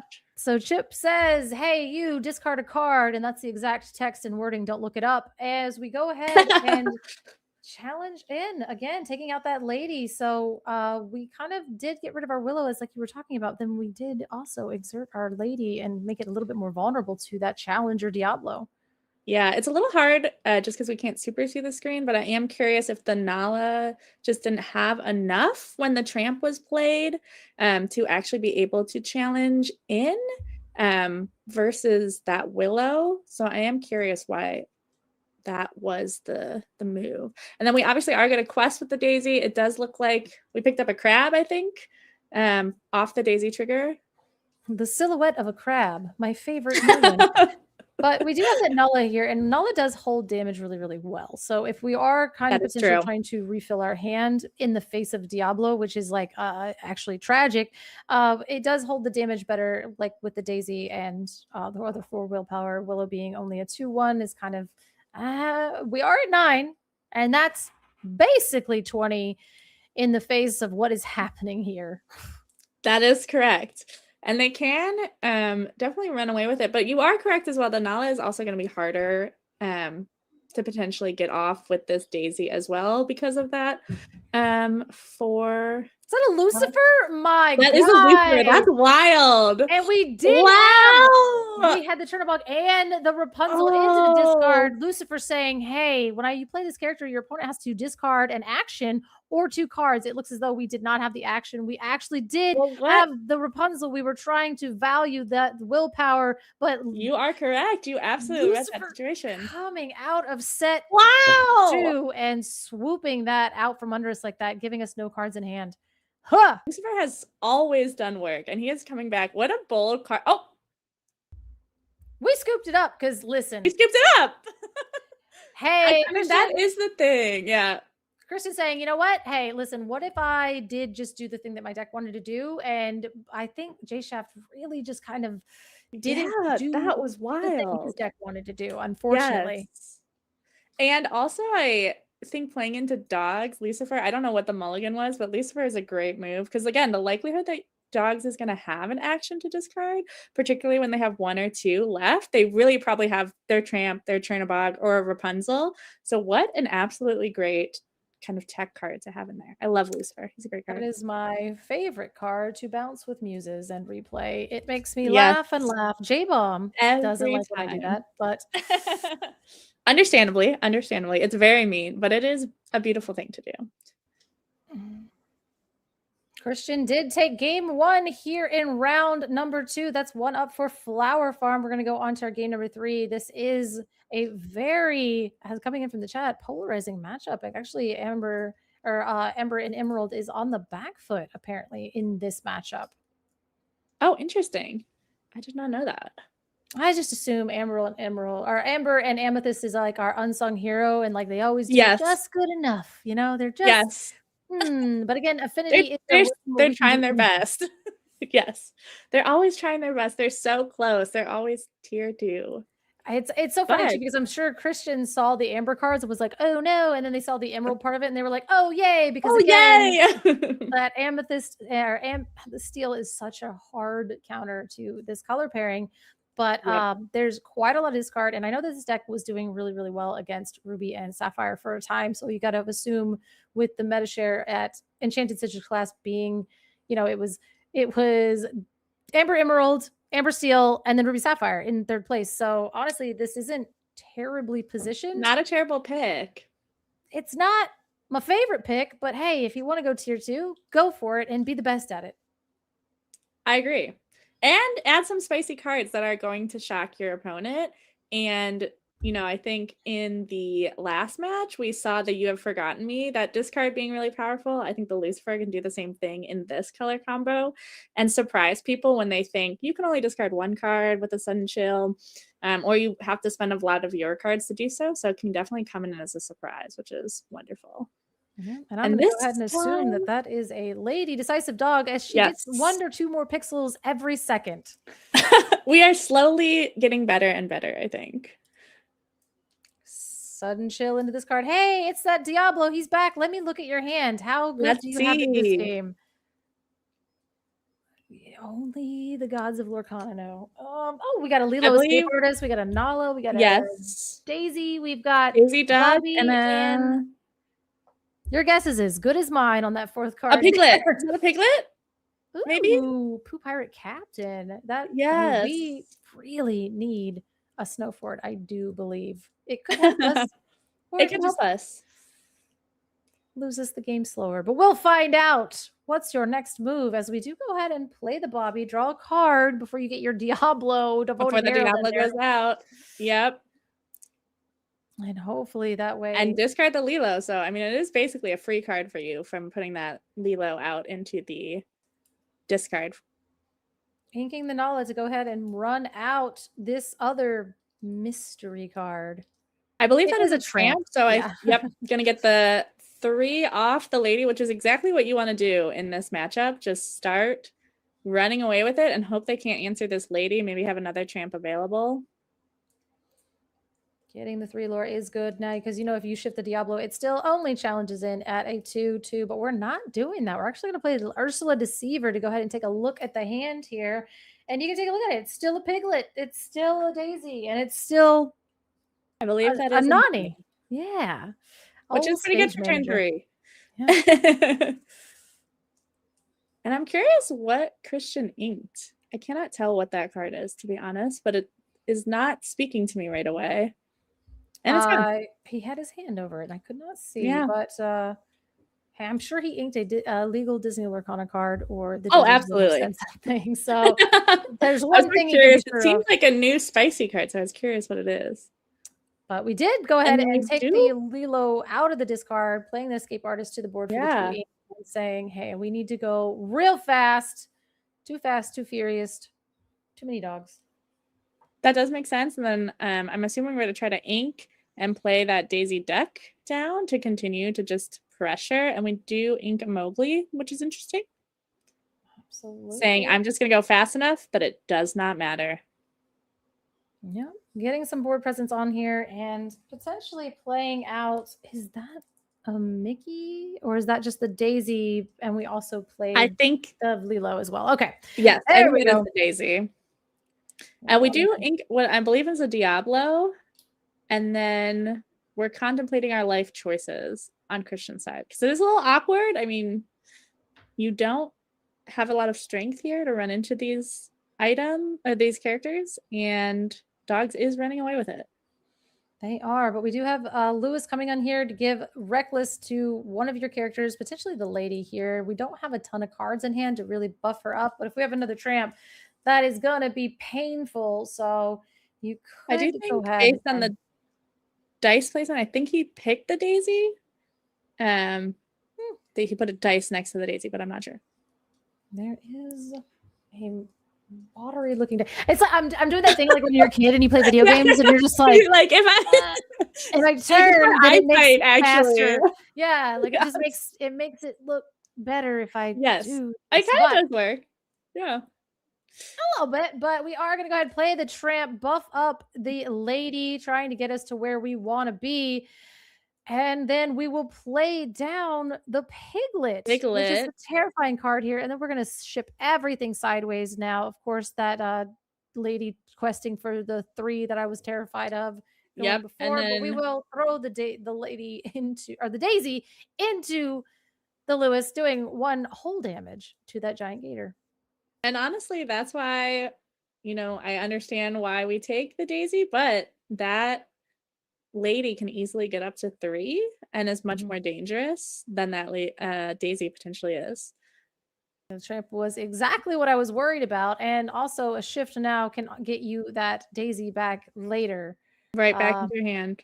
So I think potentially lady I would is love to do that, but yeah, she's nasty. Gotta get her up, and it is still a struggle because Christian really doesn't have anything to challenge into except this Lewis, so he's really not going to be able to take some of these characters out. And with that piglet on board, that is just so nasty. Now we did go ahead and exert and actually take the 3 lore with the Daisy, so we will be able to challenge into something here going forward. We are going to take the interesting Lilo. To take the Lilo after seeing. Oh, we got another Lewis. Why not? If you have another Lewis, just Reckless for days. It's like build your own John Silver. And then I think debating if we're going to run both of these, I guess, into a Bobby just to get some lore off the board. Because if I'm J-Shaft, I'm like, it's fine. I just got to keep questing. I'll get there eventually. But we opt not to. So we are just kind of really holding on to that Diablo, but Lilo's back and Adam and just, the cutest little zombie that you ever did see. Now that piglet is on the board and it is questing for 3. The lady is also on the board. It is also potentially questing for 3. Oh, and then the tramp, hey, it's just kind of there, but we are going to go ahead. Hey, 2 lore, we'll take it. A card. Another Daisy. That's a Bobby. That is a Bobby. All right, that is a Bobby. Go. Yep. And we're just shipping the entire farm. Holy, as we exert everything in there. Or this piglet. Yep. Running this piglet in. insane. Why? Oh, because it had reckless. Oh, because of the Okay, reckless. Yep. I because was of the like, reckless. Nope, I was like, that's because okay. we don't like winning. No, it is that we have the second Lewis coming in, giving it reckless. Yes, and it the has only to thing challenge. that saved Christian from picking up and going next game. Well, And I'm next- curious. I don't know what I don't think there's much he can do here. We got a mob song off the top. No, I'm just kidding. Yeah. Yeah. Off Under the deck. sea. Yeah. Essentially under the sea, potentially not. But I mean, we have a 4, 5, 6, 7, and then we have No to way, shift the yeah. Diablo to then sing the Under the Sea. I mean, that could do Yeah. it. Could do it. That's quite a bit. Lucky, I think with one card in hand. Right, there was one card in hand. We can't shift Diablo and do anything. We can't do because, anything. that I think we requires pick up. quite a few more cards, and I think that's going to be it. And we do. here. And we do. Yeah. I mean, that was the double tramp just going on that lady and the lady just hanging out. I mean, 6 lore right there. What are you going to do? What are you going to do? Go next. Go next. And no Diablo shift to kind of really load your hand. I will say, anytime I play the Diablo shift, I never see. Oh, yeah, not for me. No. I never see it. I don't. I could Oops, mulligan. all Diablo, and you still don't get it. But again, I mean, Yep. this is the Amethyst deck, so we should have seen some kind of other alternative forms of card draw in the Friends on the Other Side, or, you know, Yep. I'm not sure if this deck is running Rabbit. I wouldn't expect that to be an uninkable that you want to have in your deck. But at the same time, the bonus of running this color pairing is having extra access to the Diablos and having extra access to card Yep. draw to where you're not so tightly leaned and hinging on the Diablo card draw. You're able to Yep. kind of get these alternative forms and have the redundancy of always having cards in hand. But Christian said, what if I didn't do any of We that? didn't see that. We didn't see that. And we didn't see Fox. We saw one crab, but it didn't get played. I mean, did not end up with anything that could even. This deck can also get, I mean, if you have a Peter Pan, you can end up with a lot of those evasive Diablos that are just knocking stuff out and you keep them on the board. So yes, just did not, I think, see what he wanted to see. So now we're going into game 3. I mean, hey, it's another chance. We have another shot. Chance. And We he always is love going to be on the, Christian's going to be on the play, which is great. You want to be on the play against dogs. That's wonderful. We love that. And I think we're keeping one card for Christian. Okay. Listen. Is it a Diablo? Yeah, we're just gonna keep my 1-drop Diablo and hope and ship for an action Nothing and my other else. Diablo, because of course that Pray. Diablo is quite safe into the face of Mhm. J-Shap's deck, Yep. which is gives them quite a bit of advantage. But again, we have to draw the cards that we need. We need to draw the cards that we need. And as always, you can be the best player in Lorcana, but you need a little bit of luck on your side and you need your deck to work with you. And sometimes it just doesn't. The Diablo decks be like that. Woof. Yep. You either have 17 cards in hand and you have to like shuffle through your whole hand, or you have no cards in hand and no Diablos anywhere on the field. There's no in between. And yeah, sometimes you have Ursula, Deceiver of All, and Diablo, and a bunch of other things on the board, Yeah. and you never draw any songs. So there is also that. Yep. But we There's are gonna no go ahead, fancy scene. take another look, and we have another standard hand over here. We do see Yep. that Rapunzel. It is in the deck, so we do know that. That is And our we card draw. see- And I think Bobby is that Willow. a Chernobog already in hand? I think next to the Rapunzel, that might be a Chernobog. We'd have Bobby, Oh, I see it. Yeah. Tramp. I was like, I hallucinated a Max Goof, so I can't be relied on right now. That'd be an interesting choice in this dog's deck that seems to have no actions, No. just for the love of the game. Just the foiling pattern on the one that came in the starter deck Is- is gorgeous. oh. Like, chuck it on in there. So But beautiful. we do go ahead and think about our lives over here on J-Shap's turn. We had basically a lot of really good options. We did see the Bobby, which can come down as well. And And it it does. seems like J-Shap's plan, this as far as kind of like you were saying before, is just to go fast. Just present Yep. so many problems that Christian can't answer because he doesn't have super effective removal other than challenging Yep. and reckless and Lucifer. And If I yep. remove you, I was like, if I discard you, you can't play your cards, and then I don't have to remove them. Just remove them from That your is hand. that is the scheme, but it doesn't seem like he really has had any sudden chills apart from the chip, which should do work for him and the Lucifer, yeah. But we do see J-Bomb's 2 favorite card. Diablos going down, the best card, and we do get our Diablo shift, which this did wonders for Christian game 1. I mean, I think this is the same setup he had game 1, and he was able to absolutely deal with everything that J Shaft was putting down. So if I'm J Shaft, I'm not happy to see this. And you're like, no, you did the thing. And hey, listen, I know that sometimes we like really fair games back and forth with a nice back and forth. Sometimes I just really get excited when my opponent doesn't do the thing and I get to do the thing all over the board. Yes.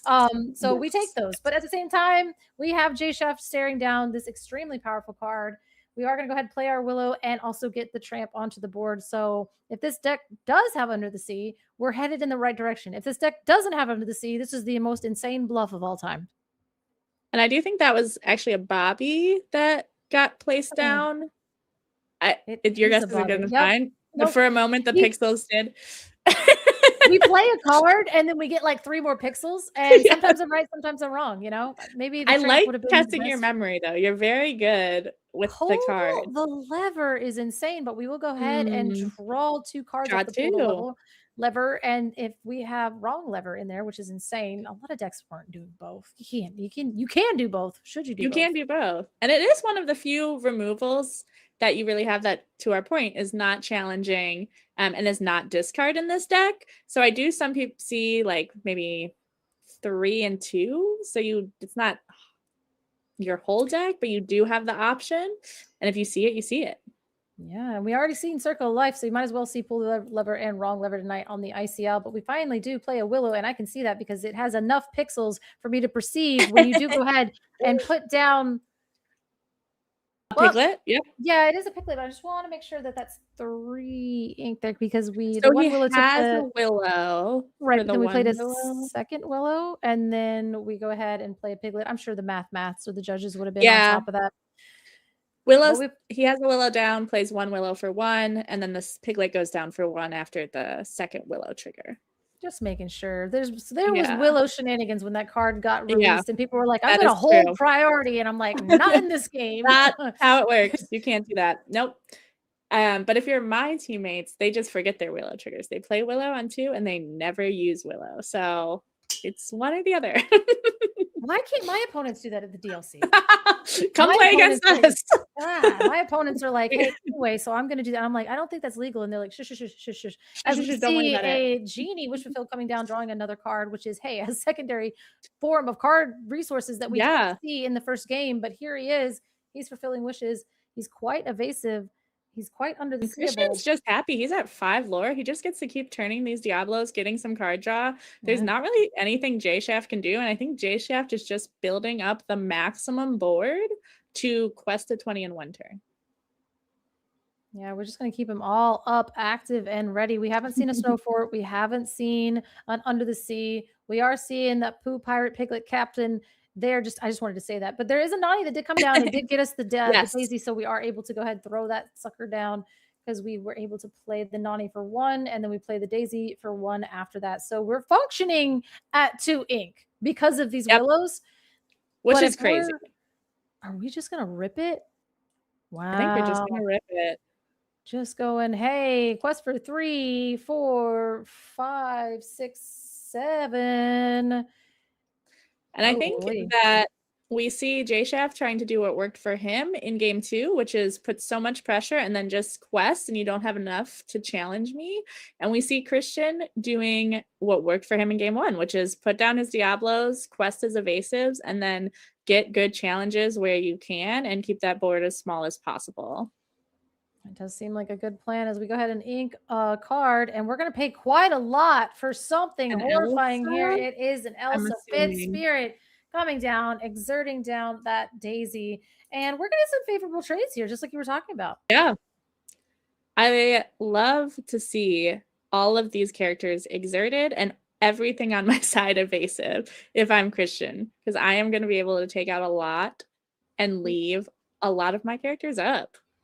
Absolutely. Yeah, we will be able to go ahead, take that, whatever that was, into a Piglet and taking that Diablo into, whatever that was. But we are taking a bunch of stuff into a bunch of versus making some favorable trades over on the side of Christian, leaving behind a Bobby, Daisy, and a Nani onto the board. And I do get why J Shaft potentially quested with those Willows, because that that Elsa can come down. I mean, that they always have it on 5. Purple, the Amethyst always has it on 5. There's no question they have the Elsa.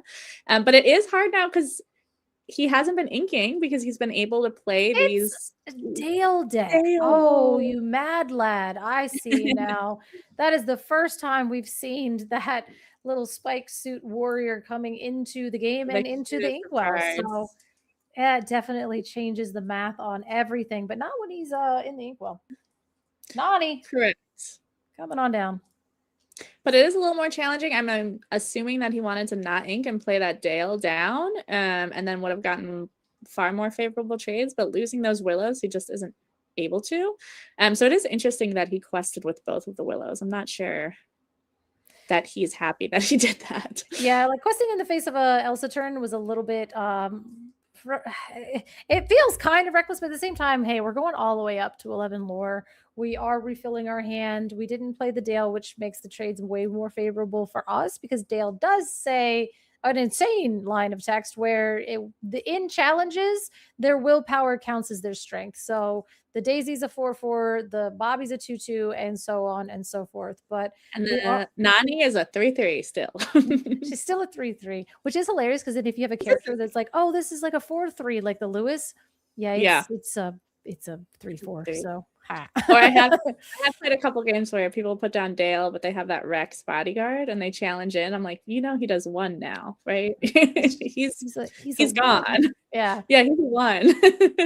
Yeah, and it doesn't flip it, so it's not like he has 3 willpower. He's just no. He's gone, especially when it's their Dale, and I'm like, thank you, I'll take that.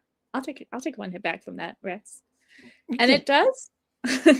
I believe we are back with Christian, I'm assuming, and I am assuming he's going to try to make as many favorable trades as possible for himself to keep as much as Elsa possible. Is like the end of days here.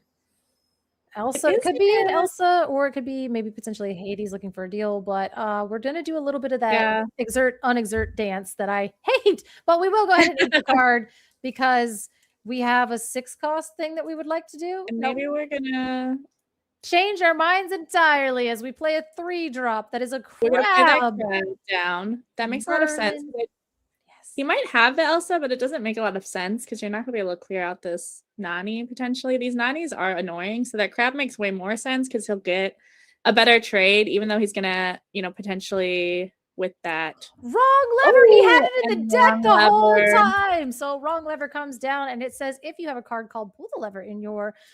You can either bounce the thing back to hand, but if you have a card named pull the lever in your discard, you are able to then put it on the bottom of their deck, and then you put the wrong lever, or you pull the lever under the deck. It's a lot of shenanigans that just basically says that, hey, it's removal. That your board is now my board. And holy, we have no characters on the board for J Shaft, and Christian is so far ahead here. And he still has his Diablo. He still has his evasive. He has a crab, which can trade into something and give something else some challenger. I'm feeling great from Christian. This is what I love to see. Absolutely. And you're like, hey, remember when you had, he's like, remember when you had a board? No longer shall you. Say goodbye. Yep. I don't actually need hard removal apart from my 1 card. I can just challenge you all the way out. Because I know you got to turn at some point. Oh, there it is. And there's the thing. J Chef was like, can you clear my board? And Christian was like, yeah, bet. And then we decided to play Chernobog Evildoer, which says, hey, you can play this for the cost of the characters in your discard, which you then go and just shuffle them back into your deck. Which if your deck is Utsal characters, you just... I am going to miss my wrong lever. Wrong lever would have been sick. I had it now. Wrong lever would have been sick. Chernobog is going to put on a lot of pressure and potentially eat a lot of these characters if Christian does have to end up challenging in, which, as we know, is usually what he has to do. And then putting down the Daisy, that's 5 lore a turn. It's fine. But one of the things is we do have crab onto the board, and if we have anything to bounce, we will. If we are able, we can play Elsa, but that's actually not great. But you could play a genie and draw a card. Now there are some shenanigans that you can do. Unfortunately, like you said, we are probably going to just end up having to let you quest in this situation, which is sort of fun because we'll just go ahead and quest our entire board, get up to a respectable 11 lore as 11 well. is high. So High. I think we're winning this race if we're Christian with that extra genie in the board. Fascinating. So the nice thing about wrong lever is that if you have pulled a lever in your discard, you can banish their character.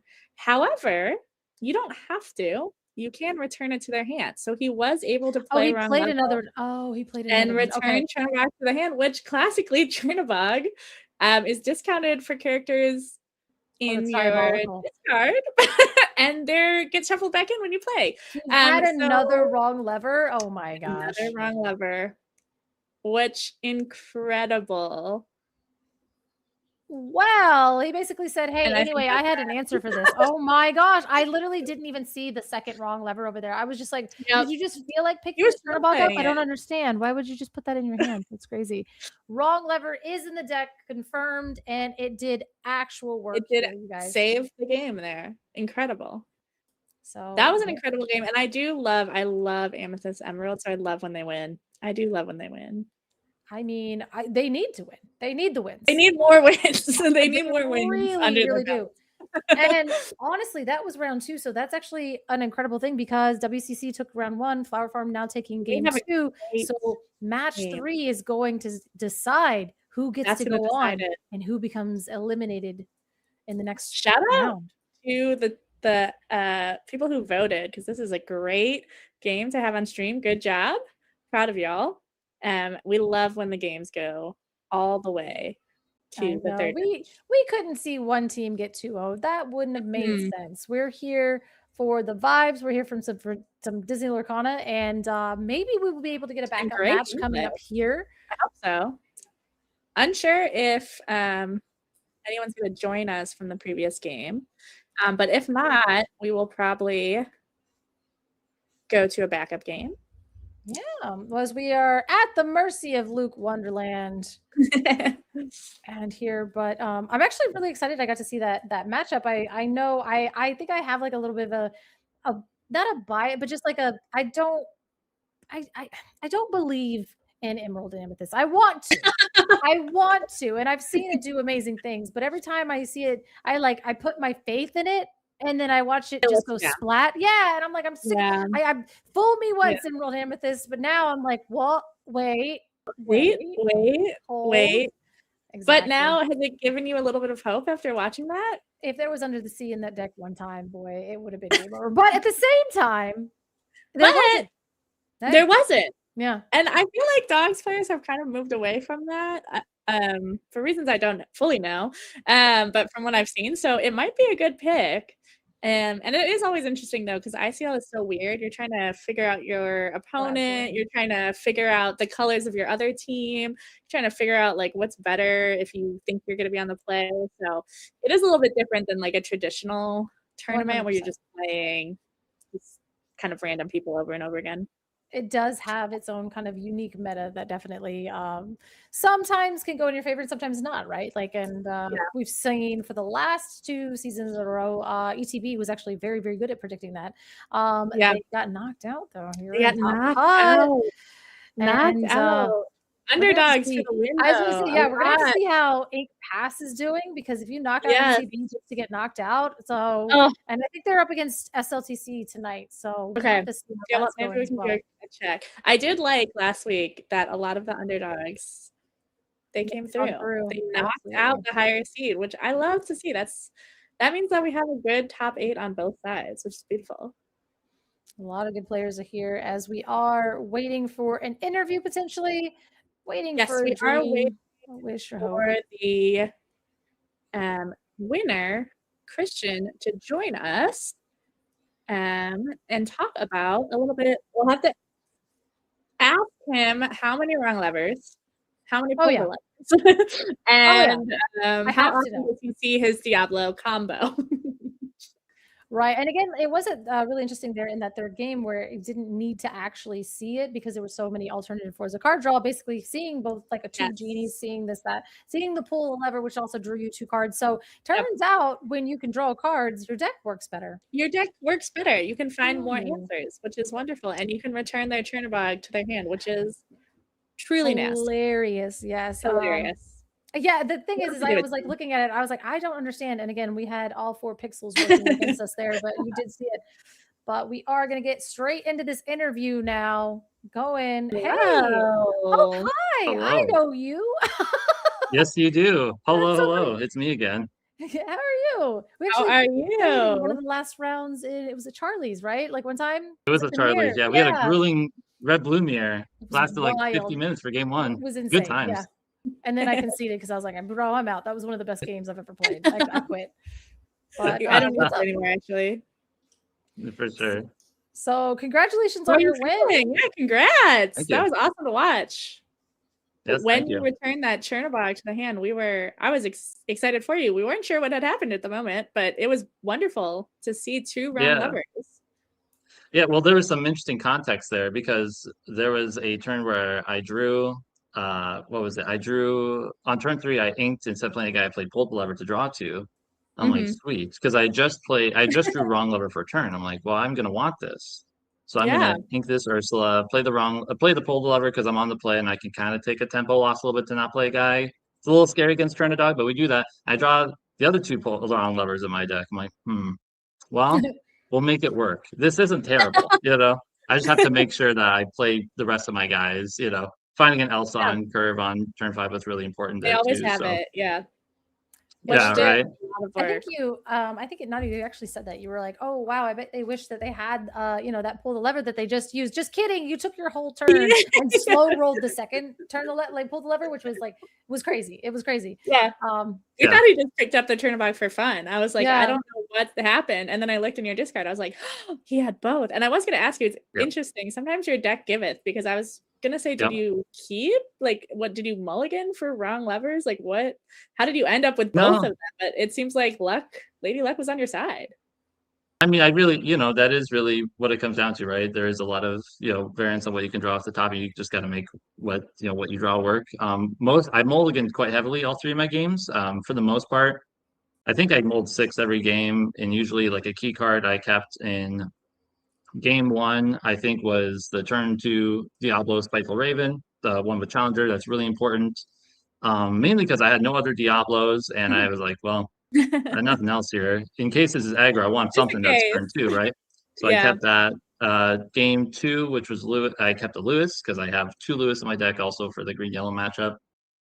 Which I think game 2 I played a little too passively, unfortunately, because there was turns where like I wanted to like kill his Bobby, but if I swung with like my 2 guys with 1 strength, then like he would just swing his reckless guy into not Lewis and not die, and it's like, well, I'm like kind of back to spot 1, but he ended up gaining an extra lore or 2 from that I think I could have negated, but it's hard because then I'd still be at 8, he'd be at 18 and I'd still be at 0. So this is how it goes. We were talking about it. So I think you ended up giving the Reckless to the Daisy, and then he did have that.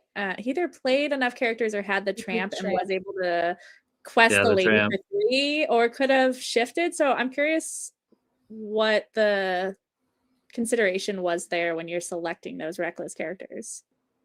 Yeah, so typically the reckless characters that you're choosing, you want to choose ones that, for the most part, they the ones they don't want to be questing the most, right? Like Piglet's an obvious one, but when you kind of get some weird ones when it's early, like Daisy Duck, which does still quest for 2, but does enable you some card draw. Usually, you want to pick things that the Lewis is going to survive afterwards on the crackback if they don't have the Tramp. I think the first Lewis I played in game 1, I believe it was, he did have the Tramp, which I was pretty confident he didn't have, remembering the context of his hands from playing my Maleficent Spy, but that's just how it goes sometimes. Yeah. He had to play it on his Daisy to kill the Lewis, right? Which actually, no, I don't think he did do that. I was grateful he didn't do that because he used it to quest with Lady for 3 instead. And then you were able to yeah, back that's into right. it anyway. Yeah, exactly. It's tricky to give Reckless to the Lady because they can shift, right? It's like one of those things where they'll probably do it anyway, for what it's worth. It's hard to say for that one. No, that's an interesting consideration. So trying to protect the Lewis, but also trying to think about the lore gain. That's yeah. Mhm. And you saw both of them in, Yeah. even though you only played 2, you said? I played 2. Yeah, two Lewis, two Crab. Yeah, game 2 I saw both, but it didn't quite matter. There's too many guys. I didn't have Sip Diablo. That's really important in this matchup too. Yeah. As you can see in like games 1 and 3, he had to ink his tramps, which is one of the most powerful cards, obviously, in the deck. It's talked about all the time, Yeah. in online They talk about circles, but banning you it. just can't People play are it into asking you for can't it. play it into Diablo, right? Yeah. No. I mean, you can't. No. I mean, you can. Yeah. But Well, if you want to. can, it's just- yeah. Yeah, I think it was really smart of my opponent. He purposely like didn't lead into that where when he would play Bobby, he would opt to not play the trigger. Yeah. And we were turns like talking that. about I think that that's as really well. smart. Especially when you're on the draw, you're already on the back foot. You just gotta hope they just don't draw into like the answers to your upright stuff most of the game, right? Like a Cricky or an Elsa or anything like that. So Yeah, and I say think that matchup is a little more favored towards your deck, or just because of the nature of okay, I was about to say just the nature of like Definitely. how it's built. It's probably preying pretty heavily on that. Now, were Yeah. you worried about Under the Sea, or were you just kind of like they don't have it? They didn't put that in the deck. the moment I saw turn 1 in game 1 when I played the Spy Diablo and I saw Chernobog in his opening hand, I'm like, there's no Under the Sea in this deck. There's probably no Mhm. Snow Fort. There might be 1 or 2, but I'm confident it's just Chernodog. yeah. With the Chernobog taking the uninkable slot. That was at least my impression. So I felt pretty comfortable not having to play around the Under the Sea there most of the game. Very good. That And then we did takes have big a we did have a question. So how many wrong levelers pulled the levers do you play? Because I feel like that is a spot where people Mhm. generally don't play 4 and 4. No, not but kind of- typically. yeah. Yeah, the most common spot you'll see is like 4 and 3. That's what I was on, 4 pull and 3 wrong lever. The pulled lever is always nice because it's a really flexible like card resource or generates some form of card advantage either through discard. I did have 3 Prince Johns in my deck. They didn't come up this game. Yeah. I was Um, curious. Yeah, I had a couple floating in my hand at the end there, but I'm like, I can't play these guys. I need Elsa. This guy swings for I 1. need Elsa. Weenie Town, you know? Yeah. True. Yeah, because I Noodle saw arms. the chip, right? You played the chip, I think, game 1 and got the discard. Yeah. The Well, Lucifer tons of game 1 as well. Chip into Lucifer was pretty good. hilarious. We, Yeah, there's we were very excited about that. tons Yeah. of tools in the Emerald Amethyst deck. Well, congratulations though. And I mean, would you like to do you. any shout outs or anything to anybody here while we have you? Yeah, absolutely. Shout out to Flower Farm. They've been a really awesome team to play for. They've been super, super great. Super excited to see them win next round, obviously. Ooh. Got a shout out for my team there. Gotta put it in the air. Yeah. Yeah. Big shout out to my mom and dad. I know they're watching. They kill every time. They kill to see me on stream. They have the stream playing on the big TV. They don't know how to play Lorcana at all, but they love all the casters. Aw. They love you, Color. They love you. They love Liam. They're huge fans. Mom knows them all by name. She made me get a video with Baker when I was in Bologna to send her. It was a good time. That's so So it's- sweet. That's precious. Hi, Mom and Well, Dad. hi. I was like, You huh? did great. You did great. W parents for sure. Oh, that's so cool. That's really Absolutely. precious. Oh, all right. Well, thanks for making it more emotional, and congratulations on your win. Yeah. And I hope Thanks so that. much. And thanks for showing us Amethyst Emerald can do work. All right, well, Absolutely. now I am rooting for Flower Farm. Sorry. All right, my prediction came That's in right. late. All right. But You're like All right, for well- the W parents. yeah, for the- exactly. Just I'm Absolutely. rooting for your parents to win. But Yeah. Aren't we all? well, yeah, I was like, well, they already won because they have a winner for a son. But all right, we'll let you go, That's and right. I'll quit making bad jokes, and we'll go on and have a good night. Hopefully see another game. Yeah, Wonderful. absolutely. Yes, thank you. As we That was precious. awkwardly That was sit so here. cute. Yeah, we all it's like when we walk in the same direction. at the same Exactly. time. Okay. Oh yeah. Okay. Okay, Here we we're in go. it. That's a lot of be Oh, prepared. and you got your into- wish. Hey oh, we've got Dale Bolito over here playing his. Oh no. Oh Okay, no. where are and we I at? see Yeah. so many be prepared in the discard. That is a lot of be prepared. That's a lot of Ursulas onto the board as well. So Nothing I'm on assuming board. you haven't played a lot of those. Dale, famously known for his amber or his emerald and steel strategy. Lenny, Muses. And we've got Love all the makings to make sure that you never get to play another card ever again. But listen, Ruby can find a way. Also, we do see that Dale is at 9, and it looks like Gary is at 16 with a dime on the board, so not out of the game. I mean, it just takes a couple really good characters to be able to dime his way to victory. Yeah, we are Sure, only at we'll 9, as like what you're saying, but we are gonna go ahead and are requesting that, Lenny. Let's make sure that we're just gonna max goof it for the vibes, get back potentially we have keep the ancient ways available to us, which will let us not listen, but we also Assuming there's a have sudden chill. it's has set my heart. Let's go as we go ahead. Seeing that banish the dime, getting rid of it. That is usually a And one then of the put deck the these days. back into your hand. Let's to Bring go. it back. Wow. Just as I was saying, dime on board. Dime no longer. Never ever count Emerald Steel out. That's Get what we dime got to out learn. of here. We And what a actually smart move, honestly, again, into this meta, into ICL. If you know that Playing it. potentially, and we go ahead and play the Maleficent Spy just to go ahead and take a look at your hand. We got Popsicle, Yeah, just to Popsicle, give How it- Far I'll Go. You will be hard casting How Far I'll Go. And And a Tipo Tipo. off the top. Arg. No, you got to And play. I think you know you're frustrated because I'm didn't surprised play that he any didn't play any popsicles. We didn't popsicles. draw. We just kind of cried about it. Are we upset? What's happening? Gotta be a little bit tilted there. That has set my heart Yeah. gotten by the max goof, and then we have the ability to then get that back every time. So we're basically locking you out of the Yeah. game. He's like, bro, I'm just gonna play this out of my discard. You're not allowed to play items because of that's potentially what it was. He probably played the keep the Potentially. HOAs, and then he got back the has set my heart. Then he bounced That is- Dale locked him out of Makes this game sense 30 to minutes being ago. tilted. Yeah, Dale locked him Yeah. out of the game 30 minutes ago, and we just missed it. Holy, Yeah, go ahead and the sudden chill. discard. Bounce the max goof back. And then Yeah. I haven't seen it happening, Yeah. but I mean Lenny should be readying.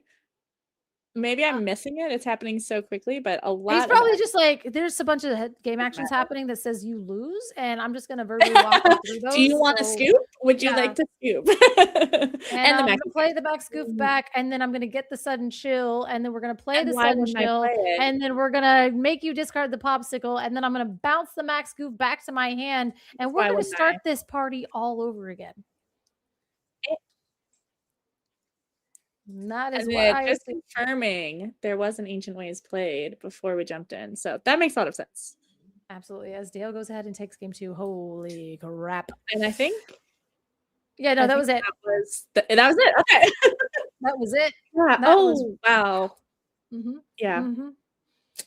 You know, Emerald Seal's good. I What was can going you to say? say, I like Emerald how Steel's that was good. a little bit of a taste into what Emerald Steel is actually doing behind the Yeah. scenes. And you guys are like, oh, well, yeah, it's a tier whatever deck.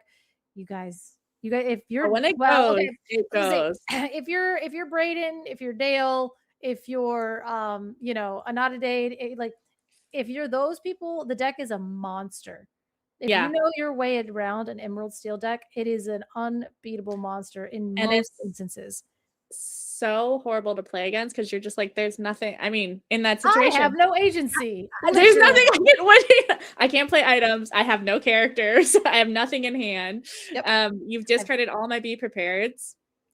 Even if I what am I if I to rip do? something off the top, I can just play this Tipo and cry. Yeah. And cry. Yeah. The only thing is it does take a minute for it to get there. And I will say, like I kind of was talking about this before, it is a very difficult deck to play. So a lot of people will pick up this deck and say, oh, it just wins. It's doing very powerful things. I mean, I think that's very along the same lines as the dog decks. Like I think that's a good thing for our game, that the very obscenely powerful decks are actually quite difficult to master and play efficiently. So you just pick up Emerald Steel and you don't have like a 90% win rate. So you throw it down because you're like, why am I playing this? But if you put the time into it, it becomes a house of a deck. Yes. And I also think it's one of those decks where the lines maybe make sense when you're watching someone play, but the mulligan or the ink decisions are so critical to make sure that you can get that board set up the way that you need it, that I think it can fall apart very quickly if you make an error in either of those steps. That again, if you're just picking it up, it can be very challenging. So kudos to winning that out, because that is not an easy matchup there. Yeah, and actually, and that's basically what you're setting up for, right? You're setting up for the muses, the max scoop loop. It's literally a loop. You just it just loops over and over and over again, and you Yep. can't really play the be prepared because you can't play actions because you've been locked out. You can't play items, so like again, I think it's Sisu a powered sibling, and that's kind of it. Yes. But the max Yes. scoop is in your hand, and you have a ton of cards in hand, so the odds of you not having another muses with the max scoop just already in your hand, it's kind of low. So Kinda protect max low. goof, win the game. Yes. Sometimes. And I do love that card. I love that card when it came out, and it just didn't really find its home, I think, exactly in core. So it is fun to see Max getting some I was doing that. joy. I was doing that in I mean, like I immediately saw max goof and I'm like, you could bounce this sucker with muses. But at the same time, Liam Oh! and Derek are They are having a party. singing. Hyping up. Oh, yeah. There you go. Oh yes. Maybe Oh. there's Hi. Oh, I didn't see you there. Eye to Yeah. eye. There you go. Like, it's It's like like a Mr. Rogers thing to do of it. Like, oh, I didn't see you there as I jammed out to Oh, Powerline's me. greatest hit. Oh my Wow. gosh. dancing perfectly. So accurate. It's my hype moment. Gotta get You're fired ready. up. You. I feel And you we're on that. 1-1. You have to be hyped for this last round. guys, because yeah. it's nail biter. Oh, we need to get hyped for this last Nail round. biter, yeah. Hi, you- pump that power line up. Did you guys get to see? I mean, you're listening to Eye to Eye, so I'm assuming you had a little max goop on the brain. Liam, did you get to see Yeah. the end of that game where we were just super power locked out of the game with Dale? No, I didn't. I heard you all talking about it. I was doing some research, was- looking at it's stuff, but just I just heard you like talking lost. about green steel and how Research? mean it is. You were doing some Research. research? I saw your research. It involves karaoke. Hey, You have to find there's perfect all hype different up kinds stuff. of research, That's important research. So, Yeah. it's how we all have our rituals. We all have our ways we prepare Mhm. to do the thing. One of my I do this at challenges too. Like if you look around the caster area, before I go on, I will dance and be my own little world. I shriek It's every once can in a while. confirm. I was like, I love to do that when I'm casting with Willoughby's because like they'll be like, "All right, are you ready? Live in 3," and I'll be like, "Huh!" and she's like, "What in the?" Just trying to get it out, just like one, just like You gotta one get it little out. shriek, and then it goes live, and she's like, but now she's getting used to it, so it's not as fun. Now you got to start doing something else to throw I her know, off. right? You know? Change up the noises. I love That's a it. good idea. Thank you, Rebecca. So who are you Uh, all rooting for? Do you have someone that you're rooting for between Flower Farm and World Class Cards? Oh, I don't think I don't play favorite. I don't. Yeah, no favor. We are objective parties in yeah. this. Okay. I- We're Flower not. Farm has an army that I'm not trying to make angry at me, and also lovely Mm. parents too. behind Very them, but wholesome World- parents. Right, to and then hear World that. Class Cards is also a We don't powerhouse need of a any more team. So wins. it's like, do you need? We've had enough. You know what I mean? You've collected too many wins, but thank you so much, guys. And it was awesome casting with you and Mike for the first time tonight. But catch me on all of my socials and channels and streaming and catch her. Twitch and everything. Catch me if you can. But bye. Thank you. Bye. Thank you so much. Thanks, Wonderland, as always.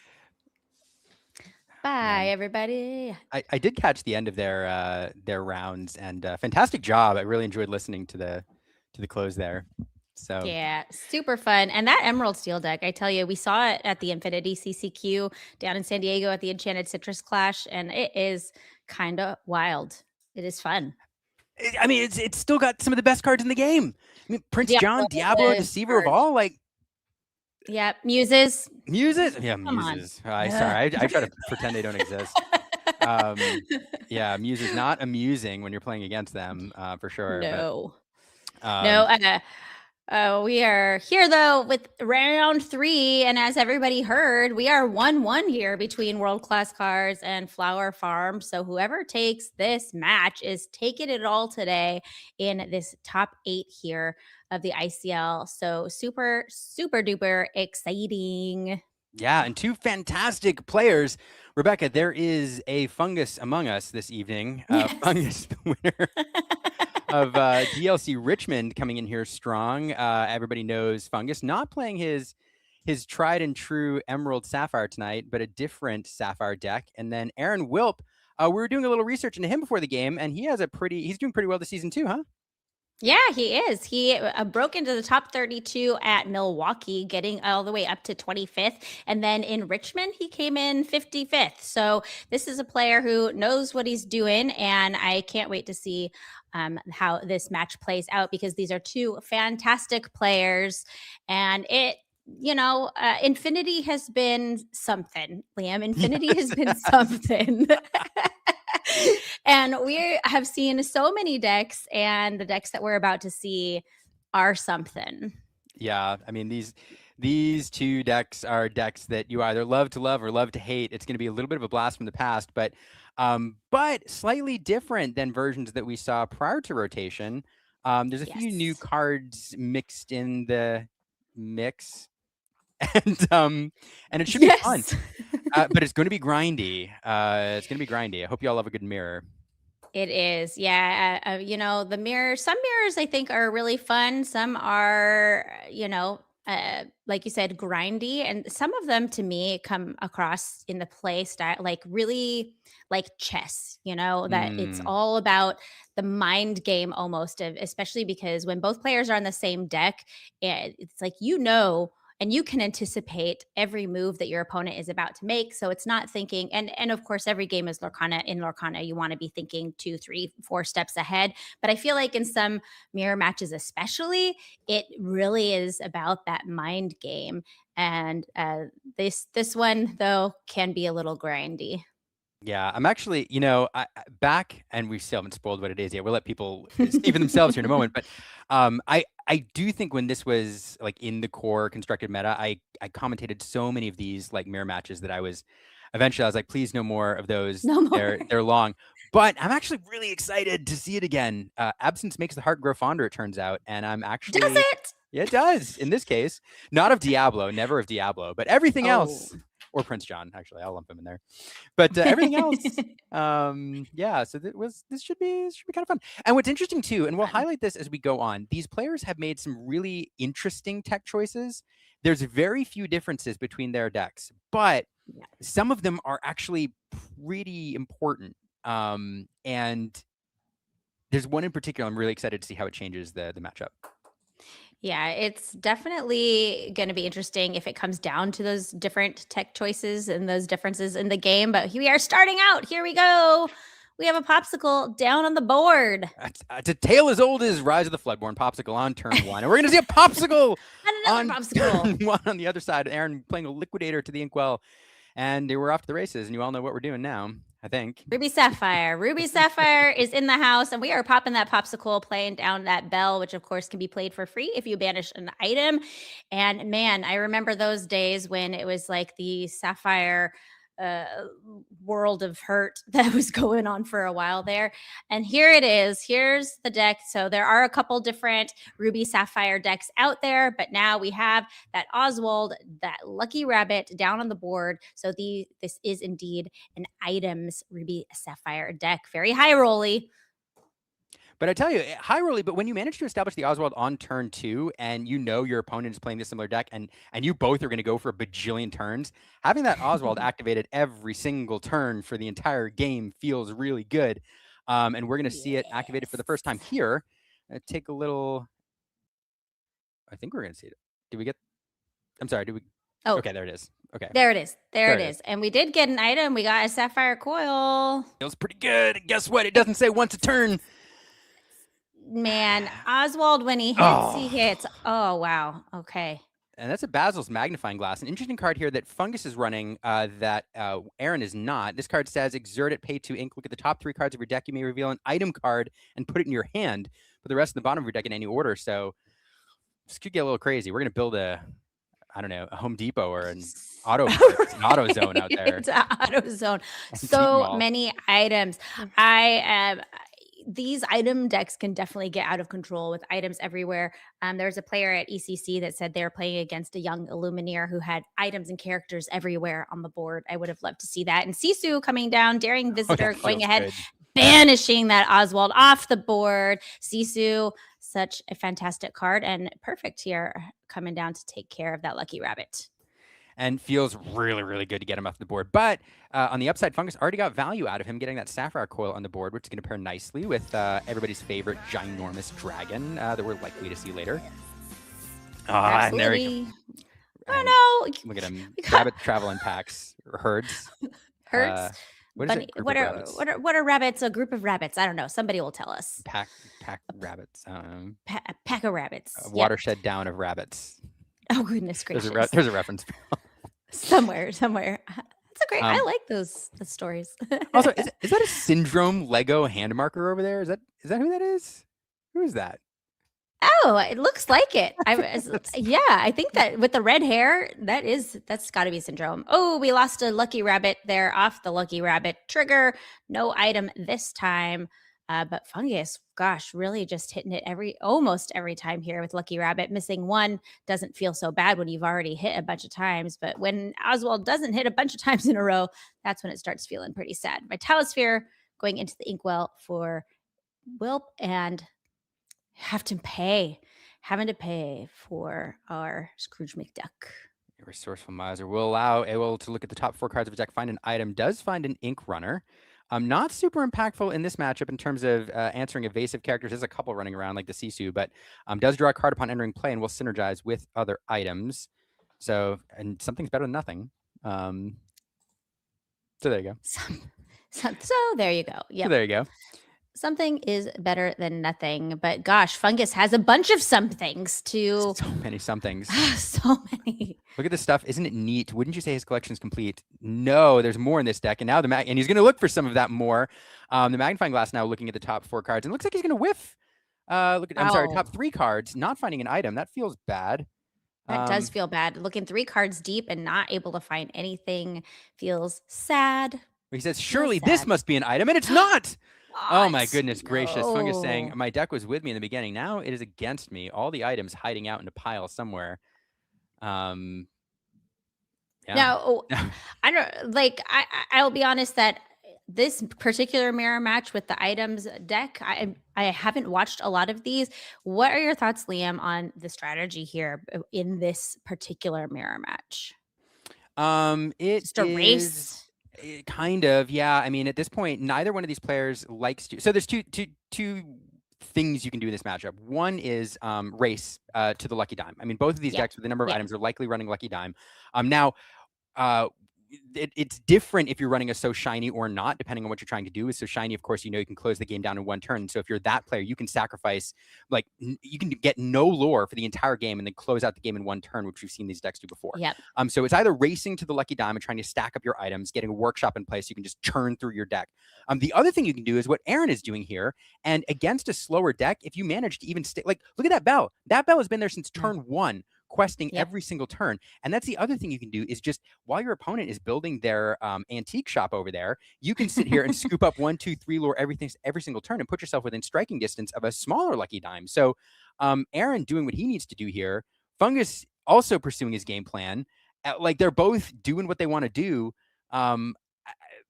But I would argue at this point, I mean, Fungus with a Great Stone Dragon to play with, but lost 2 Oswalds already. So I don't know who's got the edge right now. Yeah, and Fungus hasn't been able to establish any other characters on board. Like you said, those characters that Wilp has, it's chipping away. He's already up to 7. All those, as you said, these decks can swing big in just 1 or 2 turns. So it really still is anyone's game at this point. Yeah, and I think that's what we're going to see from Fungus here is he probably, unless he sticks a Sisu that manages to stay around for a turn, there's a high likelihood that he is pursuing a board state where he can win the game in 1 turn. He does have a workshop in play now. I mean, so as the ink starts to stack up, things can get pretty wild over there with workshop triggers. And we know when Oswald went to the bottom of the deck already, so there's only 1 more Oswald to do some shenanigans. And Aaron now establishing a workshop of his own. That is important. Yep, I know that players are very sad that they don't have their toy maker. Hiram Flaversham, of course, being banned, but Maurice's workshop is a great way to draw cards in these item decks because you're playing so many items. And then Oswald coming down here for Aaron. And sometimes we refer to these types of decks as engine builders, and this is exactly why. You're going to see in action here Oswald finding an item, and now we're going to pay an extra 1. We're going to draw a card off the workshop and draw a card off the popsicle. And so engine builders are types of decks where you put together a bunch of pieces on the board, and together those things work in concert to do like incredibly powerful things. And this triggers this, triggers this, triggers this. And this is one of those engines here, that Oswald triggering the workshop into a card. Now if we can get some recursion from like a big Tamatoa, then things get extra spicy. But Yeah. Aaron now all the way up to 11. Questing all the way up to 11. He also did banish that popsicle to play down a bell for free. So again, building up his board just a little bit more, trying to chip away at his lore total while Fungus is searching for the cards he needs to be able to swing this game in his favor. The cards that he needs right now is a big Sisu. At this point, Yeah, big Sisu would be the thing that he wants because let's see here. So 1, 2, 3, 4, 5, 6 on board. So yeah, he's on a 2-turn clock at this point. He'd go up to Aaron would go up to 17 next turn, and Fungus has got to do something. Yep, needs to find a way to answer. I mean, it's 2-turn clock pretty much at this 1, 2, 3, 4, 5, 6. Yeah, Yep. Yep. We have Popsicle. We're going to dig. We're going to keep looking for answers, or a B prep. That would be nice too. But, maybe we have, I don't know. He popped that Popsicle. Maybe Happy as a Clam that we're going to play out.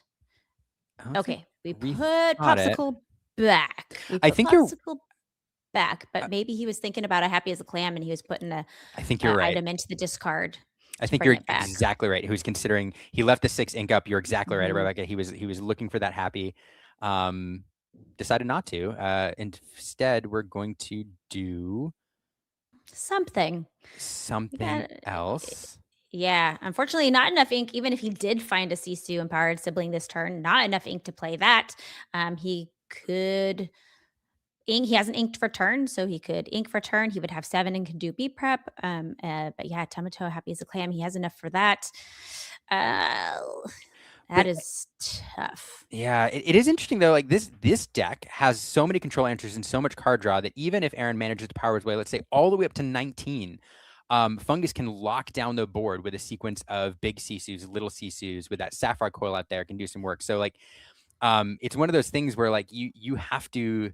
I don't know, the longer you let the game go on against a Ruby Sapphire deck, the more likely they are to get that engine really, really humming, to keep them from. Oh, and here we're going to Basil's magnifying glass now. Look at the top 3. Look at the top 3. Hopefully find something this time. We did whiff on it before. Plenty of items in this deck that he might hit. Looks like he did find something. He's taken a look at those 3 cards. Thinking. We are pulling out an ink runner to put down, which will allow us to draw another card when it comes into play. Again, I think he's just looking for answers. He's looking for something here that will keep him in it at this point. And here you're going to see this engine again, the magnifying glass, finding the ink runner. If we play it, we can pay an extra 1 off the workshop to draw another card. So just digging, trying to find that card to keep him in. We're going to ink here with the Great Stone Dragon, sending that Oswald Lucky Rabbit into the inkwell, exerted. Nope, they're both running Great Stone Dragon. Never mind. Sorry. I was like, one of the different. Yeah. No, it's not. No, It's they, not. yeah. I forget which. I'm the Great Stone Dragon. The Great Stone Dragon. Dragon, not lizard. I don't do that tongue thing. Yes. I love that audio. I keep meaning to make a reel with it on Instagram. And there's a Sisu. Daring Visitor. Going to go ahead and get rid of Oswald the Lucky Rabbit on Aaron's side of the board. So maybe he can find the big shift Sisu to shift next turn. Okay, but instead we're gonna use Vitalosphere, give rush to that Sisu. It's gonna run into another Sisu. Sisu Sisu challenge there, and that's 2 lore off the board and a pretty annoying character with that Lucky Rabbit. So a little bit of board control there from Fungus. Yeah, so which leads me to believe that he does not have that big Sisu in hand. No, just trying to keep things under control. But if he is thinking about that Clam, he now put that Vitalosphere in his discard pile. So paired with that Popsicle, that's 2 items he can pull back. And now it's back over. Is it back over there? Not Nope, quite. Nope. We're doing more Nope, things. We are fishbone. We're going to fishbone quill, add more ink to our inkwell. Yeah, and it's like it. You watch these decks, and at some point you're like, why keep inking? Why do you need so much ink? And the answer is eventually Big Tamatoa for 8, Lucky Dime for 7, +2 to activate the Lucky Dime, all in one turn. Like all in one turn. You want to be able to do something like really nasty like that. And one of the reasons you want to do it in one turn, or the alternative is to establish the crab first, and is because like both these players know that Lucky Dime is one of their closers. Both these players are likely running some item removal in their deck, a little sprinkled in, and usually you like to save those to hit that Lucky Dime when it comes out. And of course you can recur it unless you hide it away.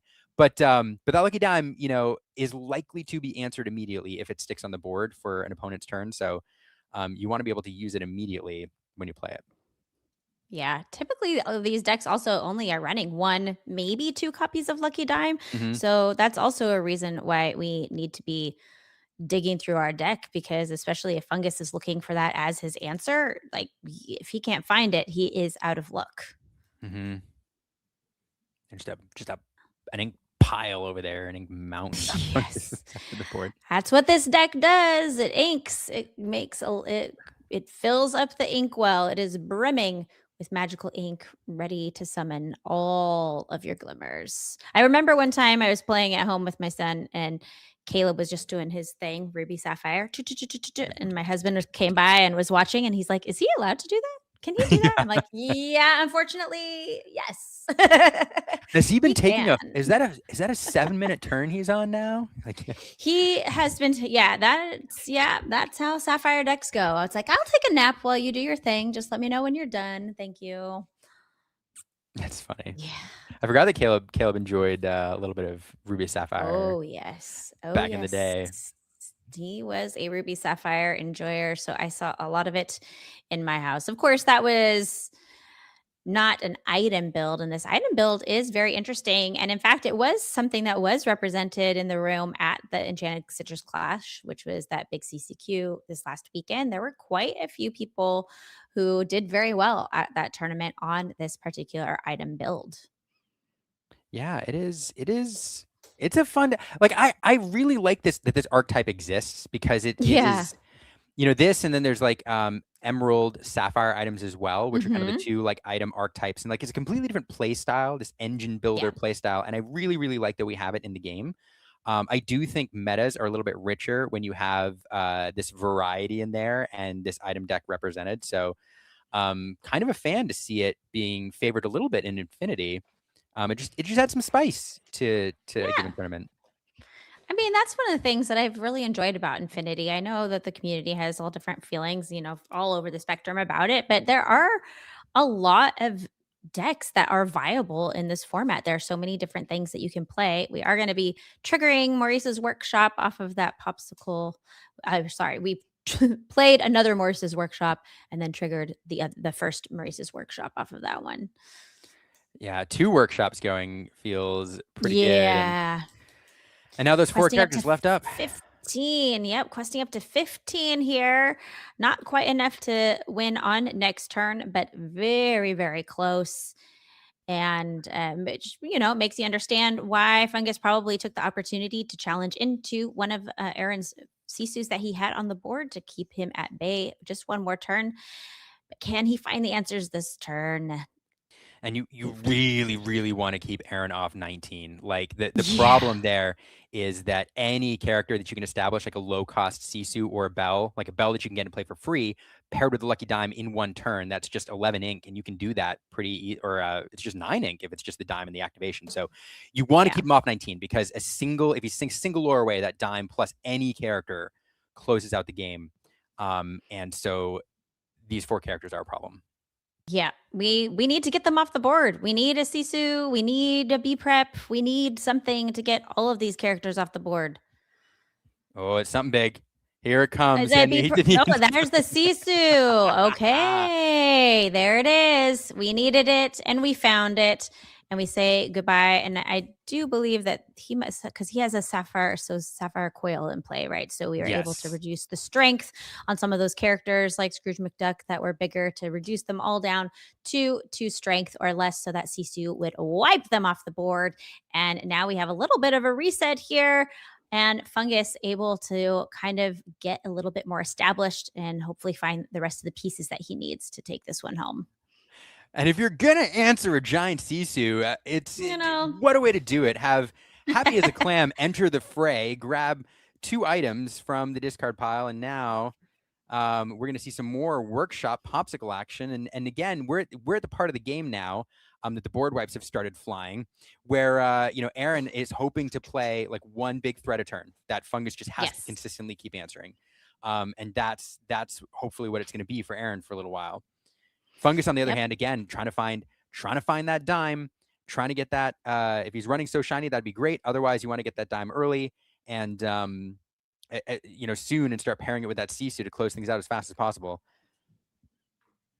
Trying to count how much ink he has. All the ink. 1, 2, 3, 4, 5, 6, 7, 8, 9, 10, 11, 12. I think he only has 12.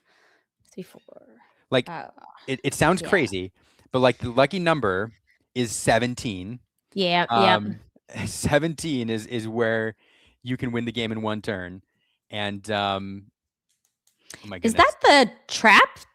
What Yeah, is that thing called? The hidden trap? Oh my goodness gracious. Yeah, hidden trap from Winter Spell. This card says this item enters play exerted. You can banish it to banish chosen item, or chosen opposing character gets -2 strength this turn. So a little bit of variance there, a couple options you can do with it. Yeah. Shout out to Katie at Lore Keepers Inn, who did the card reveal for Hidden Trap. Shout out to Katie. Just in general. Always. Always. My last 2 times in the ICL, I've actually worn a Lore Keepers Inn pin. Fabulous. So, but I switched it up this time. And now, one thing we have not been doing, let's count the items. 1, 2, 3, 4, 5, 6, 7, 8, 9, 10, 11, 12. 12 items. That's enough. That is enough. And can you believe, though, that he's only played 3 characters this whole game? He played 3. He played 2 Oswalds, that 1 Sisu, and Daring Visitor, and then 1 Big Sisu. And we have reduced Tamatoa's strength, and we're able to brawl him off the board. And this is what we were talking about, where, once you get all these items on board, you have the workshops out there where you can find items, play items, draw cards, draw 2, 3, 4 cards a turn. You're likely to find answers. And with the Sapphire Coils is at least one out there. Coils is and the Fishbone Quills, like Fungus is highly likely to be able to answer most of what Aaron's doing every single turn. And so it's a bit of a challenge here. Aaron has gotten all the way to 15, but closing this out is going to be tricky now. Yeah, if Fungus can find the answers to keep control. I mean, I don't know how many cards Aaron has in hand, but like you said, he wants to be able to put out something that threatens game or close to it each turn that Fungus is going to have to answer. And just We're exerting. Hope that they stick. And again, though, like the tricky part is, you do have so one of the ways you close out this game is again, as we're talking about, by winning in one turn. If you have a So Shiny, you can shoot from 0 all the way up to 20. If you don't, you need to rely on your highest lore character, like really, to find it and then play it and pair with the Lucky Dime to gain lore immediately. The problem is, if you're not running this So Shiny, I think the biggest thing you have potentially is that Sisu. And so that would require, and that only gets you 3. So you're gonna have to do that twice and hope your Lucky Dime survives. So that is one of the ways that Aaron can close this out, is by finding a Lucky Dime and then having 8 plus 7 plus 2 on the board. Here's another Happy as a Clam coming out. Bringing back a couple items as well. He does quest for 2, which is nice, I feel like with all the answers that Fungus might have for getting rid of characters with reduced strength and the Sapphire Coil in play, that he can just possibly take this right off the board. He's counting up his items. Fungus is counting, how many items do I have? Yep. We are maybe going to see something fun over here on the Antiques Roadshow with Fungus. Antiques Roadshow. So many things, and the ink is the key. Like 1, 2, 3, 4, 5, 6, 7, 8, 9, 10, 11, 12, 13, 14, 15, 16, 17, 18. It's like a 18. Sesame Street. 1, 2, 3, 18 is 4, enough. 5, 6, 7, 8, 9, 10, 11, 12, 18. That would be enough. That is enough. Let's see if we do it. We are doing the item count, which leads me to believe that we have a So Shiny somewhere in our future. And Yeah. let's And this deck, it's always wild, right? You watch these games, you have Aaron with 15 and Fungus There is it only, is. and there it is.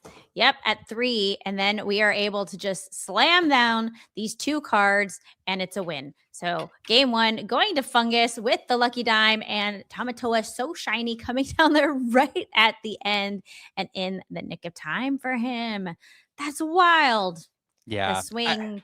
That's what they do. That's what they do. It's what that deck does. They do. I do not have the constitution for that, Liam. To sit back at your lore, just like hanging back while your opponent it keeps pushing and pushing their lore total up, to be able to stay calm and know that you're still in it. I do not have the constitution for that, but that's what this deck does, and these players know that it does that, and they are calm as cucumbers. And then you see it there right at the end, swinging in.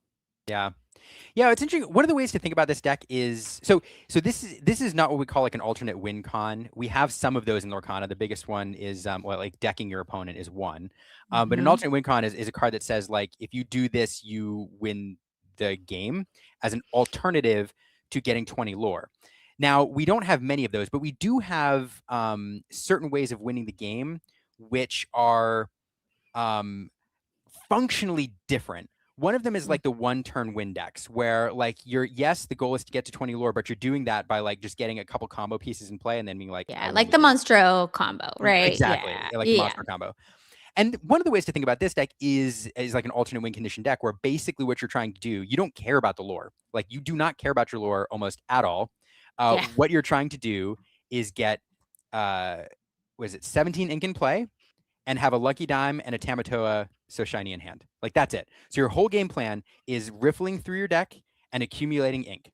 And the other piece to that is having 10 items in play. But the fact is that for your deck to function, to get to that point, you're going to have that number of items in play anyway. It's just going to happen by happenstance. By design. By design. So if you think about this deck as my goal is not necessarily to gather more. My goal is to get 17 ink in play and to have a Tamatoa So Shiny in hand and a Lucky Dime in hand. And if I can do those things, I win the game instantly. Like that's one way to think about this. So Fungus is pursuing his game plan of like, I'm just going to do my thing and I'm going to set this up. And he just has to think about keeping Aaron off that. And Aaron's like, Aaron can do the same thing, but also, Anyway. Yeah.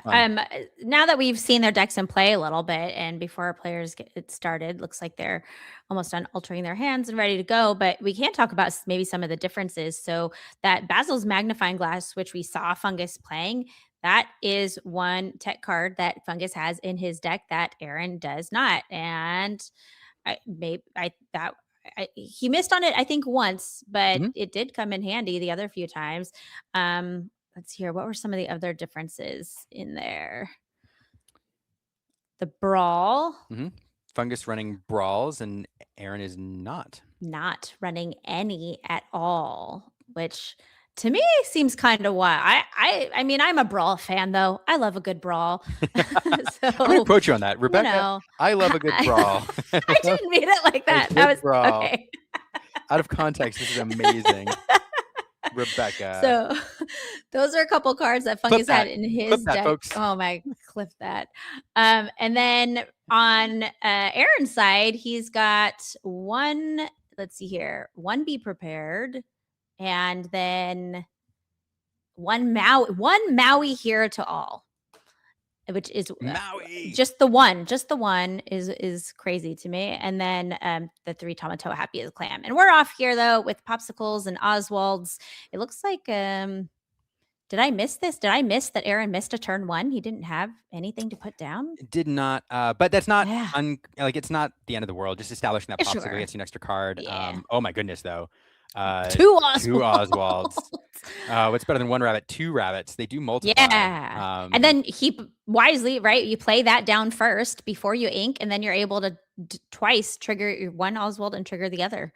Yep. And gonna hit the first one, get the Wow. card off the popsicle, miss the second one, baby Sisu heading down to the discard pile. But man, if we can keep those two Oswalds on the board and Fungus does not brawl one of them right now, and get like a lucky diamond play, or I'm sorry, Fishbone Quill in play next turn, things are gonna get crazy.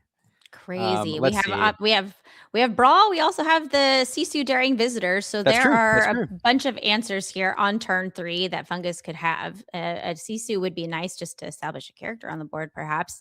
But instead, we have the Fishbone Quill. No, Fishbone Quill. I mean, that's good paired with the Oswald. That does get you two Yeah. triggers. You gotta have two Oswalds or ink twice a turn. Either way, you're getting two triggers. Yeah. And Fungus gonna get a second one here off this Fishbone Quill when he inks something. There we go. And we're gonna we hit the are ink getting an runner. ink runner. We do get to draw a card. That's the thing that is great about Oswald too, is that you are playing it. So any on play abilities, get to happen. Also playing a popsicle, drawing. He's just drawn all the cards here. Cantrips are fantastic. This love is where 'em. you take a nap when you're playing against the Sapphire players. You're like, let me just take a nap while you do all your things.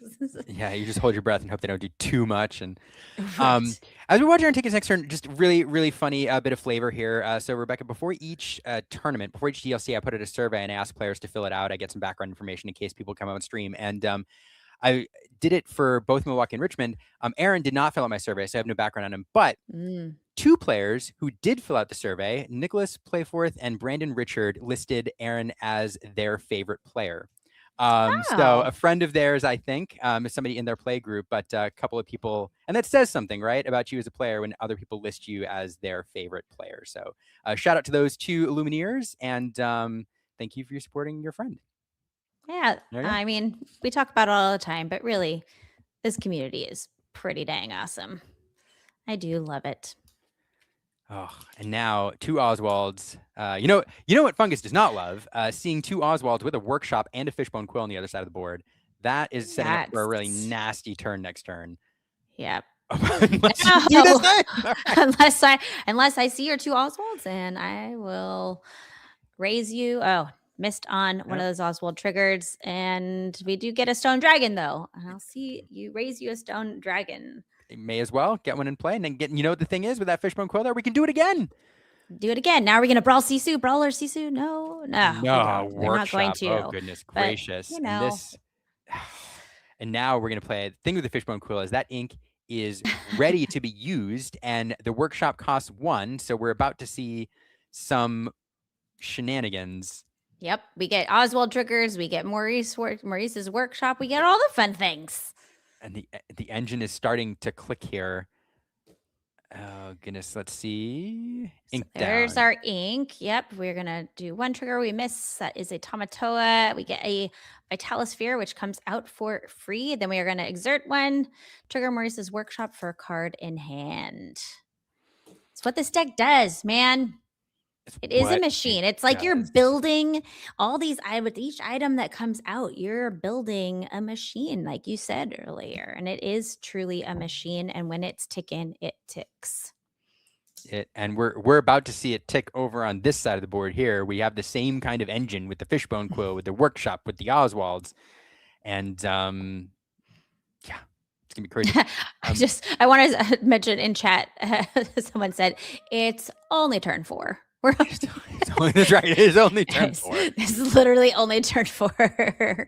We have a Fishbone Quill coming down. We're going to. Oh no! Now it's gonna get. Oh no! Oh man! Here we go. All the things. Here we go. Here's the machine ticking away. Gears turning.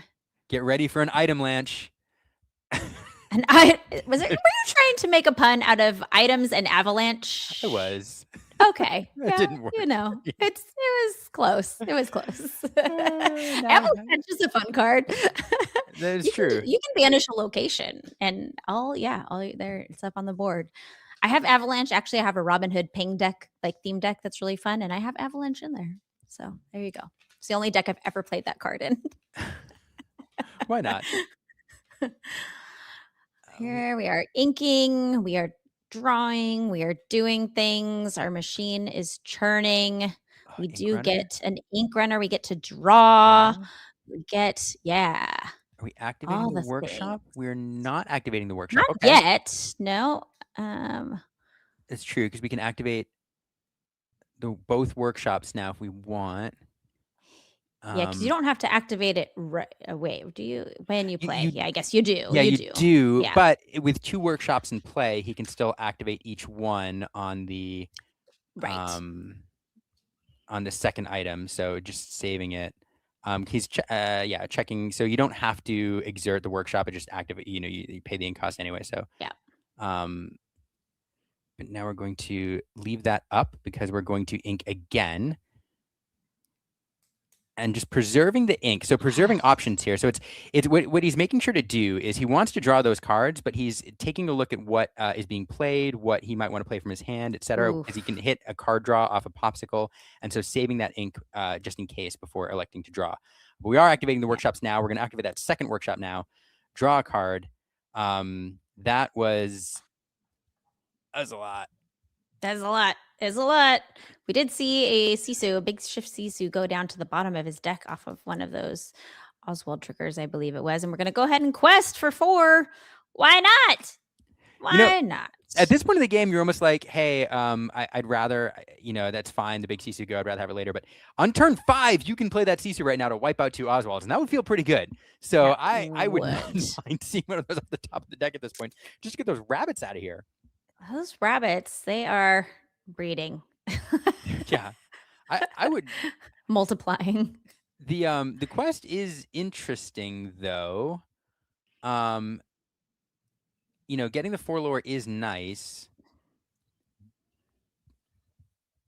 But I get, Aaron's saying, hey, you know what? You want to challenge in with, you want to remove my Oswald's? Fine. I'll trade Oswald's at this point. I mean, that's the thing, right? Item. So yeah, Aaron got the chance to quest first, right? So it's either you want to keep your Oswalds and you don't do anything, and then I can quest again and keep doing triggers off my Oswalds, or you challenge in, take care of them, but then you lose yours in the process, right? So a little bit of a standoff move here. Yeah, and I think we do the lucky dime off of the Oswald. Oh, that feels so good. Oh man. That's the moments that you want off of those Oswalds. We are also getting a Sapphire Coil off the other trigger, but being able to play out a lucky dime off your Oswald, like you said, feels good. Feels good. Can't complain. And the thing is, though, like it feels really good to get that 7-cost diamond in play. The downside is it is likely to be banished before Fungus is going to make maximum use of it. But the thing about So Shiny, one of the things that's great about him is he pulls items back from your discard pile. So if you establish the the So Shiny you manage to protect, you can scoop that item back up and then just close out the game the same way. Now, if you're running Happy as a Clam, you can scoop it up a little bit easier, and you have more options to do that. Fungus is not running them, though. Now, 4 items exerted, see that Scrooge McDuck come into play. Scrooge McDuck. I can't do a Scottish accent very well. I like to think I can, but I don't think I can. That's the best way to do accents, Liam, is to just pretend like you have the confidence to do the accents well, and you just do it. It makes it more fun that way. So that's fair. And he plays a Scrooge McDuck to the board. And now he's looking on the top of his deck. There's another Scrooge. They travel in packs, but that one's going to the bottom. See, there you go. It's fantastic. Fun fact: if anybody's watched my casting, you've heard me say this before. But Scrooge McDuck illustrated by Scottish artist Kenny Anderson, who's from Glasgow. Yeah, that's right. So love to see it. It's one of his favorite Disney characters for obvious reasons. So fun little flavor there. Gosh, what is so what are the cards that we have to banish items? You have Hidden Trap that can banish an item. Mm-hmm. What else can banish in these decks? Because obviously we have some steel cards. There's lots of steel cards that can do item removal, but in these decks, is it just that hidden? You have Hidden Trap, And you have hidden Oh. trap. It's trap and hidden trap. And we are able to take care of those Oswalds on Aaron's side of the board. Things swinging a little slightly here in Fungus's favor, which is not good for Aaron because Aaron needs this win if he wants to go to game 3. Fungus took game 1. And also, we are 1-1 between World Class Cards and Flower Farm here. This is the last match of the night, and whoever takes this takes the evening and will move on to top 4. Everything riding on this, and it just feels like, especially with that Vitalosphere able to give that Scrooge rush, it just feels like everything's clicking for Fungus here again. He's got that pile of items, but he's got that lucky dime available. Where's that dime go? Oh, there it is. Right there. It's right at the bottom. There, yeah, in the most right obvious in place. front of you. Right in Oh, front of you. except we have a Sisu that comes down, and we get rid of Fungus's whole side of the board because of those sapphire coils at work, of course, reducing the strength, and that feels real nice for Aaron. And then we are exerting 4 items there to bring our own Scrooge McDuck down. Look for another item. You want to hear another artist fun fact? I do. So always. Sisu Empowered Dragon, and several Sisus actually, illustrated by Grace Tron, artist from Vietnam, but she is of Chinese ancestry. That's an important part of her history. She takes a lot of pride in it. And because of that, Sisu is one of her favorite Disney movies. And so getting to draw Sisu was particularly emotional for her. I love that. I love that so very much. Sisu is a fantastic card. The art on it is really, I actually really love that movie, Raya and the Last Dragon. And I want to say that it came out around like COVID time. I feel like it didn't quite get enough, as much attention as I feel like it should have got, but it was beautiful. The art in that movie in Raya and the Last Dragon is gorgeous. Like all the like environments, the different lands that they go to, like it's very beautiful. And I feel like that Sisu Empowered Sibling art really captures some of the beauty from that film. I totally agree with you. And we're interesting back play over here. We are back over, but Aaron managed to establish that hidden trap. Now that does come into play exerted, but that is item removal, and it will be able to snap up that lucky dime. But 1, 2, 3, 4, 5, 6, 7, 8, 9, 10 in play. So with the Fishbone Quills, Fungus with enough to play a So Shiny and immediately activate the lucky dime won't be able to close out the game, but it will enable him to get a significant amount of lore. Because that dime is not liable to stay around for long. And what that does, even though Fungus can recur it, what that does is it definitely draws out the game a bit more and forces Fungus to pursue a game plan where he has to accumulate even more ink to do the whole thing in like a turn. But that hidden trap there, a great find for Aaron, and it will definitely keep Fungus from closing this thing out too quickly. Yeah, Fungus has 8 ink available to him. He did exert that Great Stone Dragon to ink one of the characters from his discard right at the beginning of his turn. Thinking here, what else can we do with this 8 ink? I mean, if he could get his own Sisu down, that would sure be nice, just because that would be a nice 3 lore that he could get off. Well, I guess he doesn't have enough ink then to Lucky Dime, so never mind. With the quills, though, he probably could. 1, 2, That's 4, true. 5, 6, Yes. 7, 8. Yeah.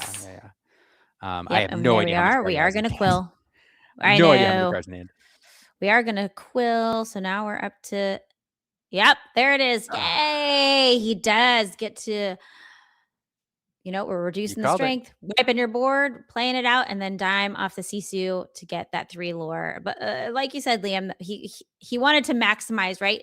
What is the most efficient way to get the most lore he could out of that lucky dime before Aaron banishes it with that hidden trap? Yeah, and the thing is, you're trying every time you manage to get a lore, it's like 1 item less that you have to have in order to win the game in a single turn. There are not 15 items in play yet, but getting close. 1, 2, 3, 4, 5, 6, 7, 8. Getting close. So it's there it is.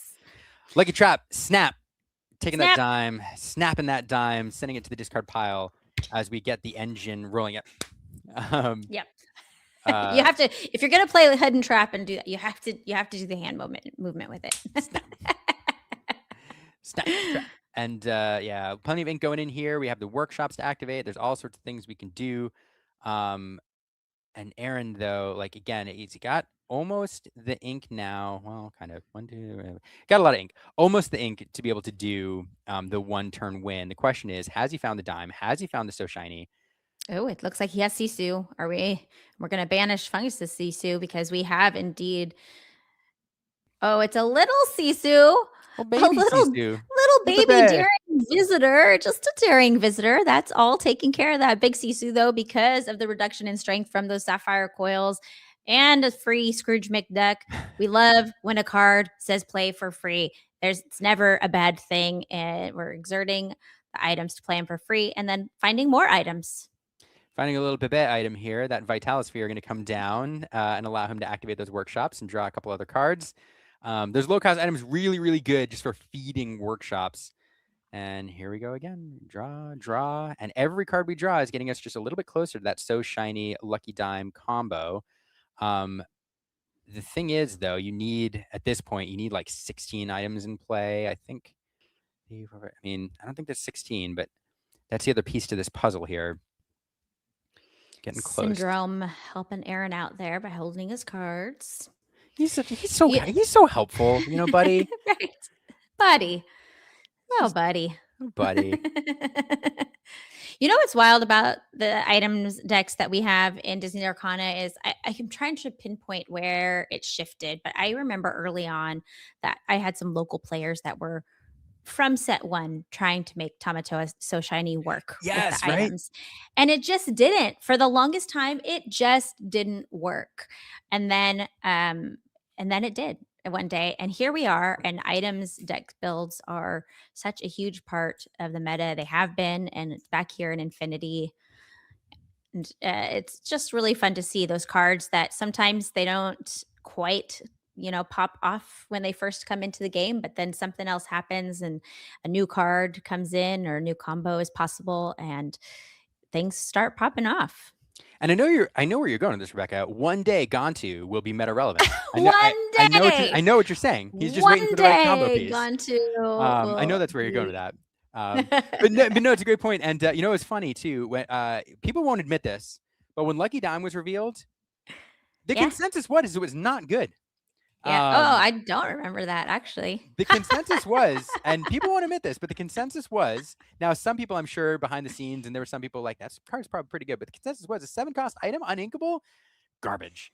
Garbage. And then it wasn't. And then it wasn't. So that's set 3. Set 3, yes. Yeah, that was into the Inklands. It's probably about when we start to see that shift. And I mean, a card like Lucky Dime, a card like Tamatoa So Shiny, like those cards only get better and better with time because we have more and more items coming into the game. It's the same thing that we talk about like with Ariel, Spectacular Singer. She's just going to get better and better with time, the more songs that are printed in the game. So, they are rotated out, the Lucky Dime is rotated out, but in Infinity, it's doing the thing. And we have another daring visitor coming down to get rid of the Sisu over on Aaron's side of the board. We're just inching ever closer. Now, Rebecca, I am willing to bet 1, 2, 3, 4, 5, 6, 7, 8, 9, 10, 11, 12, 13, 14. I'm willing to bet that Fungus can win the game on his turn. I think at this point, he has 15 items in play. He's got a ton of items. I think R&B in the chat. Leave my Whittle Dime alone. I will leave it alone. I love Lucky Dime. I wish that it was reprinted. I think it's a fun card. It's so lucky. It's a star. Aaron, though, gonna have to do something then. Yeah, if Fungus can win next turn, if he has enough. I'm willing to bet with the number of cards that he's seen at this point, he's just counting his items. He's got 15 items in play. He's got enough ink. I bet. Does he have one card in hand?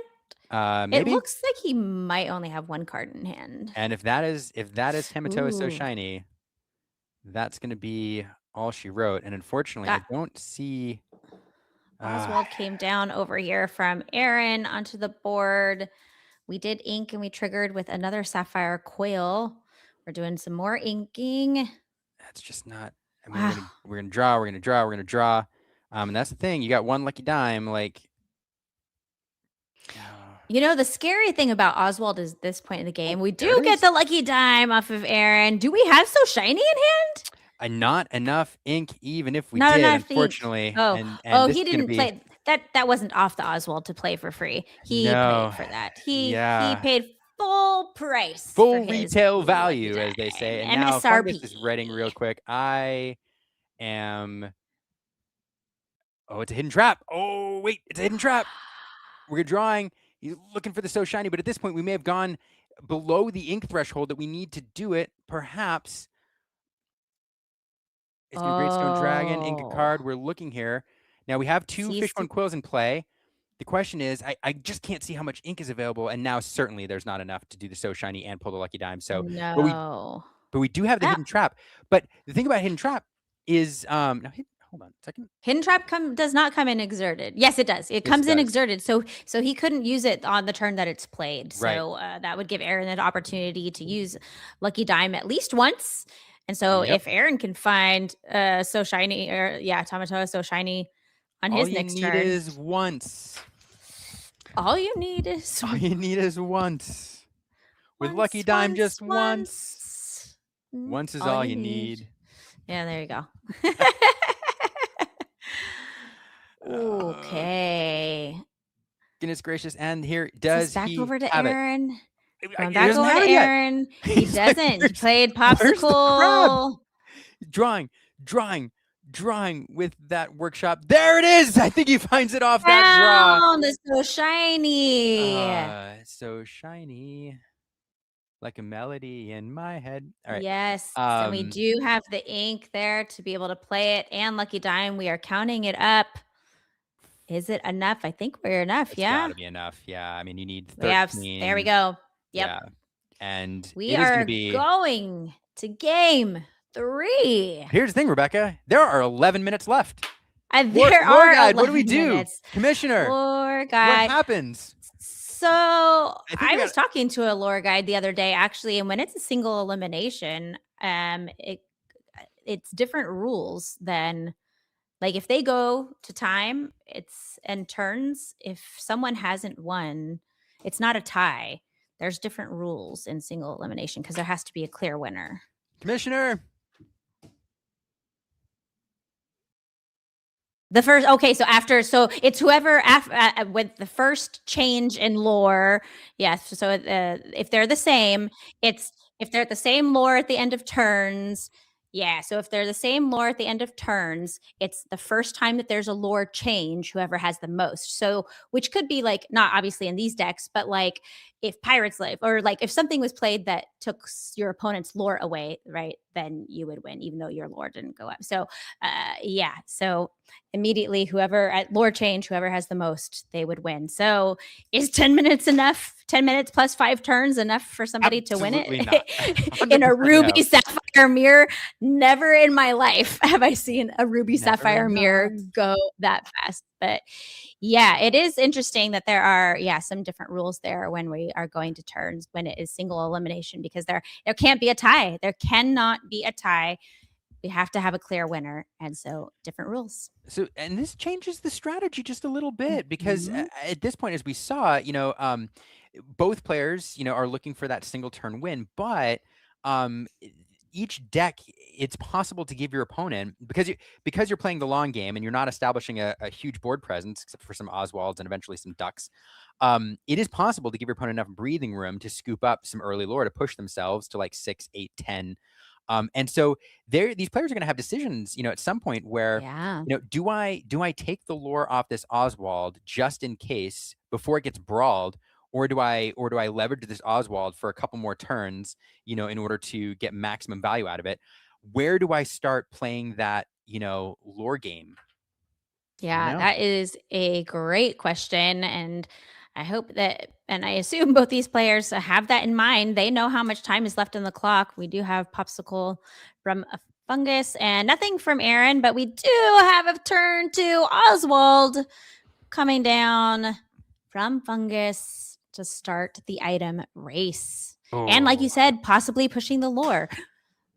Yeah, and it feels, and at this point, with no Mm. response from Aaron, there's nothing over there. There's no Oswald to answer at this point. You're going to get 2 free lore out of it. You do hit the Vitalosphere too, and that feels pretty good in a world in which Oswald's may be racing. You can activate that with a Scrooge McDuck when it hits later on, and we're getting, oh goodness gracious, and we're getting a Fishbone Quill to boot. So it's all, oh my Oh. goodness.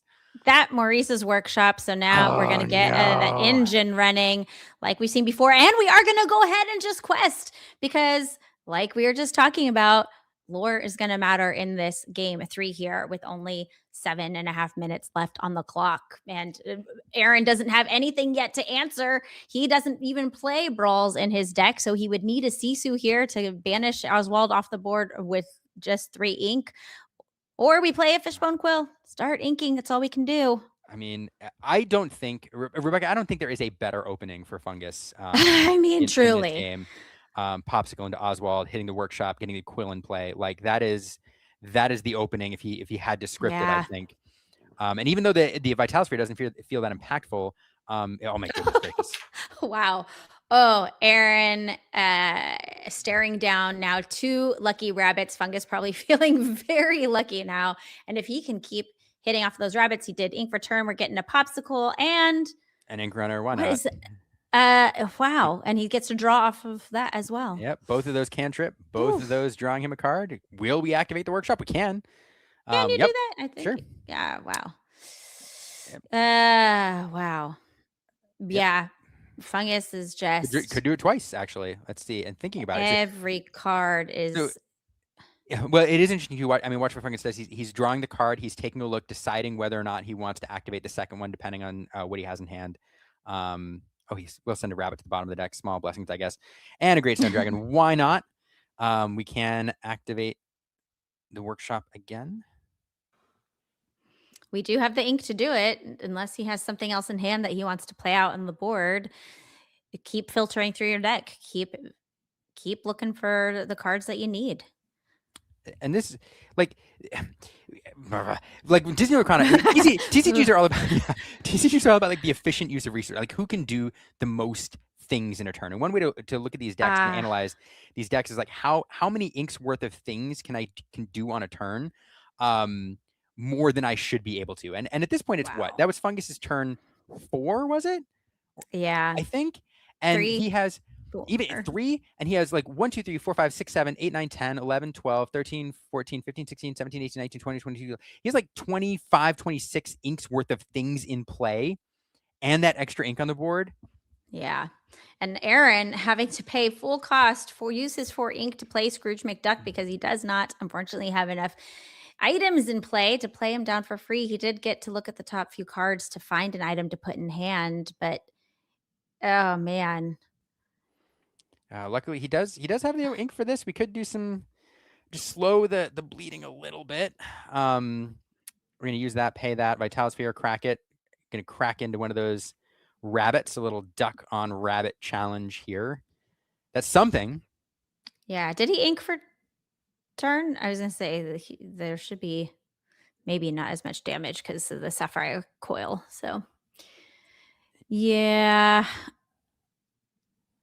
That's something. Get rid of an Oswald. That's something because the 2 Oswalds on Fungus's side of the board. That's yeah. You know what I will say, like it does, I saw in the chat, it feels bad to have a time top 8. True. However, I am willing to bet that we pretty much know which way this game is going to go, so it's not going to feel bad to me if this game goes to time. Because I mean, Fungus's deck just did the thing, and Aaron's decided not to. And that is how it goes, right? We talk about variance in the game, like that is how it goes. Sometimes your deck does the thing, and sometimes it just really does not. And Fungus keep on doing the thing, keeps on drawing, keeps on inking, keeps doing the thing. We're gonna quill. Since we inked, we're gonna trigger off of Oswald. We do get a Sisu that goes to the bottom of the deck, possibly pay for Maurice's workshop to... No, he didn't play an item. Did he play an item this turn? I don't think he did. It's a flurry of activity. It's a flurry of items. Yeah, both playing pretty quickly here now. There we go. Playing, drawing. Okay, there was Oswald. That was an Oswald trigger. We did find Basil's magnifying glass. Yeah, just 3 minutes left on the clock here. And yeah, definitely Fungus is in a much better position than Aaron with that much time on the clock. And already up to 6 lore. I mean, Oswald questing for 2. It's pretty great. 2 lore turn. Pretty great. Yeah, that's the thing. Like, why did you have to question? He's good enough on his own. You had to give him 2 lore. It's pretty good rabbit. We're gonna get a little quest there. Nope. Oh, challenge. We challenge, yeah. challenged. Yep. Don't take any damage back because of the sapphire coils and all the inking that was done this turn. So we get a little challenge in. That one poor character that Aaron had on the board now in his discard. And just, I mean, look at the disparity in these board states here. It's just, oh man. And that's, I mean, these engine decks, that's what they do. And when they're clicking, they just reproduce. And I see some people bringing up some lore disparity there. I think we've corrected that on the screen. So they've ironed that out. No worries. Yes. So he was, because Oswald was drawing. Oh, look what we found. We found just a little deep prep. We found a little deep prep. Yes. Got it. Can you all hear production? I don't know if can they hear you? They can never hear production. Beep, beep, beep, beep, beep. News in from studio here. Breaking news. This just in. The players have a small time extension due to having to change out some sleeves. So the timer is not exactly accurate. So we'll see them play with alacrity for a few more minutes after that timer runs out before we get to turns. But be prepared there. That's a 1 of in Aaron's deck. He's running it and Fungus is not, coming in handy there, although taking the entire turn to do it. And it feels pretty bad even when you're banishing all your opponent's characters to do like, be prepared, go, and then have your opponent Pass. go like. Yeah, be prepared, pass. Never feels good, even if you could do like one other thing, one other something. Oh, and we do find a Scrooge McDuck with all the drawing cards that Fungus has been doing, and we can exert for items to play him out for free, establishing a character back on the board. Pulling a Fishbone Quill off of that ability. Fishbone Quill coming into play. Now we have workshops. Do we activate the workshop? We will ink. We will not activate the workshop, but we're going to ink again. And again. And again. I think Fungus, like, he's playing so quick. I wonder if he has the dime already and he just wants to close this thing out. We're playing 3 for another Fishbone Quill. Wow. 3 Fishbone Quills. We are just inking for days here. Popsicle, draw a card. I mean, I think he probably has. If he's got 3 Fishbone Quills in play, plus a Great Stone Dragon to ink those Oswalds, I think we're just a couple turns. If he doesn't have the ink already, we're about 1 turn away, and all he needs to do now is find those 2 cards, and that will be it. And that's gonna be it. That is game. Aaron's saying, "Look, I got nothing," and that is the game. Fungus is not only a DLC winner, but he's also the winner of round 3 here in this evening of top 8 in the ICL. WCC taking down Flower Farm to advance to the next round. Yeah, what a game. What a blast from the past. You know, it does. It feels a little bit like a time machine, you know, when we're here watching these Infinity games and all of these decks that we used to see all the time, right? Ruby Sapphire was all over the place. They've got a few more tools. I'm actually, Hidden Trap was one of those cards that is newer. They're both running Liquidator, which is a newer card, and then I guess maybe Basil's Magnifying Glass, but everything else in here are cards that were in this deck when it was like the Ruby Sapphire heydays. That's a good point. I mean, this deck these decks are pretty much pre-rotation decks. And I would argue that, the Hidden Traps are kind of impactful, but you could lose the Liquidators and, the Magnifying Glass and be just fine. Liquidator, I would argue, is probably good in certain matchups, right? You want to be able to have in the mirror match does it come into play? Probably not so much. But if you're facing off with something that's a little bit more aggressive, you're going to want to have some better early answers. Crush So some daisies. crush some liquidate daisies. some Donald's dates. Poor ducks. I know. I mean, Daisy, I'm so not sad that Daisy's going to be rotated out with Attack of foul Vine. card, no? Sorry. Yeah. Right. Oh man. Yeah. But yeah, this Ruby Sapphire deck though, we have seen it doing really well in the Infinity format so far. We're only about 2-3 weeks into the format, and it is a deck that is making waves. I'm sure that we will see it at the upcoming DLCs, and I would love to hear more about this deck from the winner of that match. And I know that we're going to be getting Fungus in here for an interview shortly, which will be great to talk to him about this. Yeah, I mean they're great decks. They were great then, and their power level didn't go down anymore. No. The question is, like, did other decks get cards to answer them? And I would argue no. What happened was there's a lot of decks that are just fast. Yeah. That's the problem with them. But yeah, yep. There's a lot of decks. Dogs that can run away with the game really fast, and it honestly, that is a rough matchup. I think it is. Yeah, that pun never gets old. No. Well, we are excited to talk to some players, so let's go ahead and bring our first player in. We don't know who it's going to be. It's going to be a surprise for us. It's going to be a surprise for you. There's a fungus among us. Fungus among us. Hey, first of all, love your shirt. Love the Goonies. Never say die. Never say die. Ruby, okay, my first question is, are you like a legacy Ruby Sapphire player? Was that a deck that you ever played back in the heyday of Ruby Sapphire days? Yeah, for sure. Rest in peace, our boy Hiram. Definitely was looking forward to some Hiram times.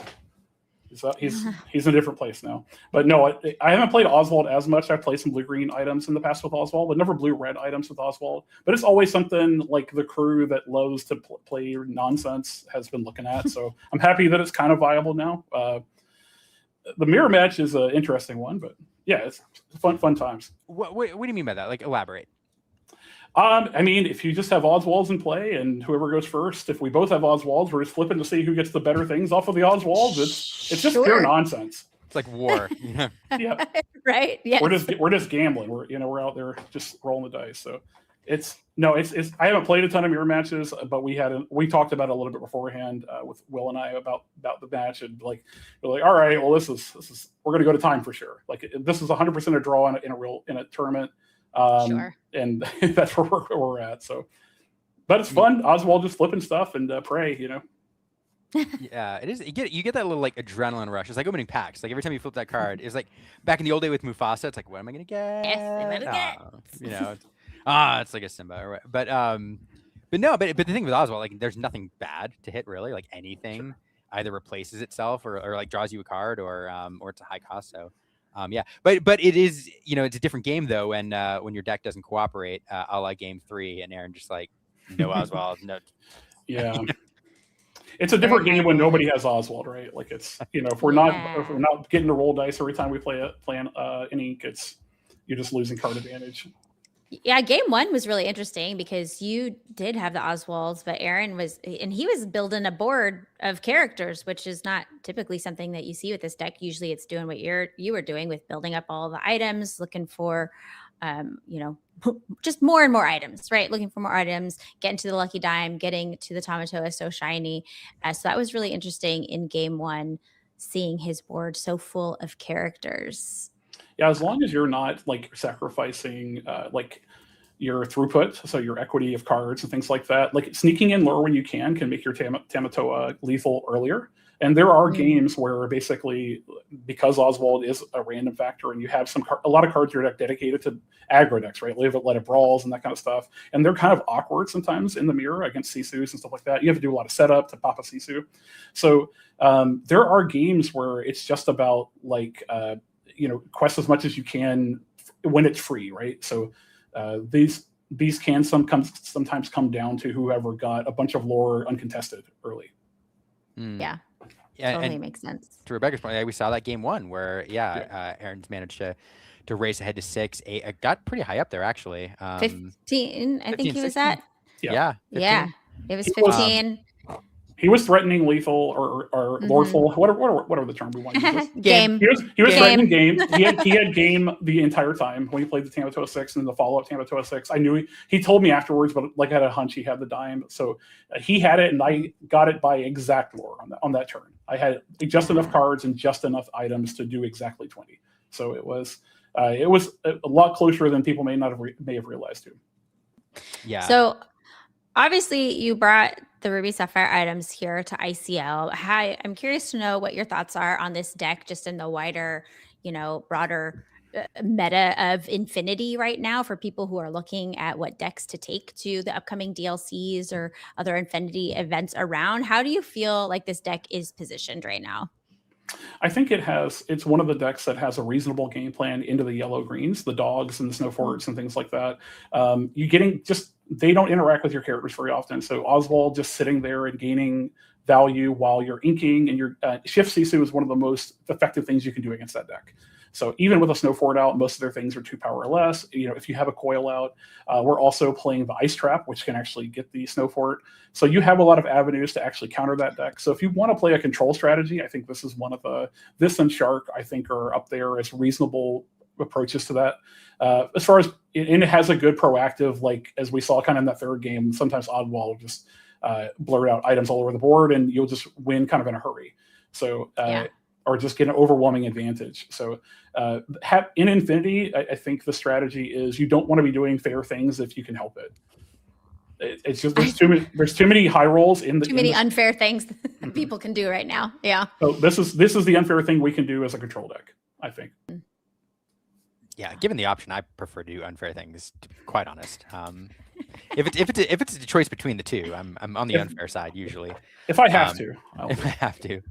But no, I mean it's a great point. Like unfair things. The decks that have always been the best in Disney Lorcana are the ones that found the way to do more ink's worth of things than they should be able to every turn. And it's you see it in Steel Song where they're just using singers to power their songs, playing songs for free, finding songs, and then this items deck where you're dumping things on the board for free. And I think you had I counted like 27 inks worth of things on the board on turn 4, which is just dumb. Wild. Fungus, what do you have coming up? Are you going to Indy? Are you working on a Metafy? Are you still offering coaching? Like plug your stuff a little bit. Yeah, for sure. I have a Metafy that's linked to Discord, just a community. So if you're just looking for generalized help or help, I focus on control decks, but I am going to play a strategy that I am not known for this weekend at CCS Houston. It's just I'm just going to play the best deck because I don't have time to test core, so I'm going to play dogs. Oh, right, because that's a core deck, a core tournament. Yeah. So I'll see you guys at CCS Houston if you're there, and then Dortmund, and then probably Green Bay for the World Class Cards tournament just to support, and then I'll be in Indy. So I am, if my body will allow it, I will be traveling every single weekend. Amazing. That's awesome. Well, I can't wait to see what you bring. One of the best control players in the game. Of course, green blue is kind of what I associate with. I know you ran a lot of other control decks, but green blue I will forever associate with you. Yeah. And are there any shout outs that you want to give before we let you go?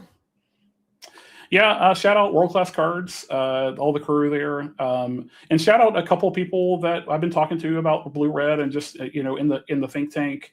Of Love from, I think he's a grinder. If you guys know him, I think he's a European guy. Christian from the Loungers, he's a big believer in the red blue item strategy, and he and I have been cooking a little bit on this. So big shout out to him for kind of throwing me a deck list. And I know Ed was also working on a similar list, so I'm somewhere in between where their deck lists are. But all the people that have kind of been thinking about ways to approach this metagame with me, I really appreciate it. And all my people in my Metafy Discord that have supported me and work with me on coachings, come check me out if you want help, and we'll support you, man. Awesome. Thanks for chatting with us. And congrats. You took it home for the team. Well done. Always love chatting with him. He's Such a nice guy. and he's very open with like his information and opinions and stuff too. So if you want to learn more about control or the colors that Fungus is typically known for, I mean, definitely look up his Metafy, his Discord, etc. I mean, you can pay him for coaching, but also even if you just are in the Discord asking questions, he's very open. So yeah. So anyway, great player and great ambassador for the game. Yeah. Also, he's very tall. Also, he's very tall. He is very tall.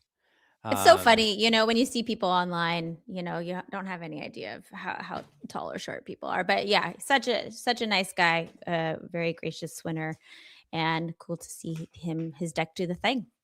It did the thing. It 100% did the thing. Yeah, actually, man, I really enjoyed that quite a bit. It is interesting too, though. Like when we talk to these players, I mean, both of these players are obviously ones who are very experienced on this deck, and even hearing Fungus talking about how they're brewing and cooking, and Ed's on a version of this that's slightly different.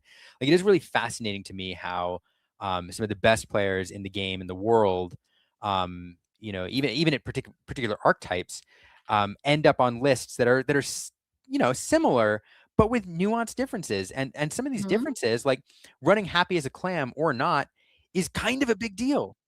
Yeah. So it is kind of interesting. Yeah, it's all those little tech choices I think that are kind of like an expression of each individual player. Like I know that for the most part, when it comes to competitive play, at least when I'm getting ready for set champs, I do go out and see what decks people are playing, do a little net decking, but then I always make some changes that kind of fit like I want some of my own personal flair in there.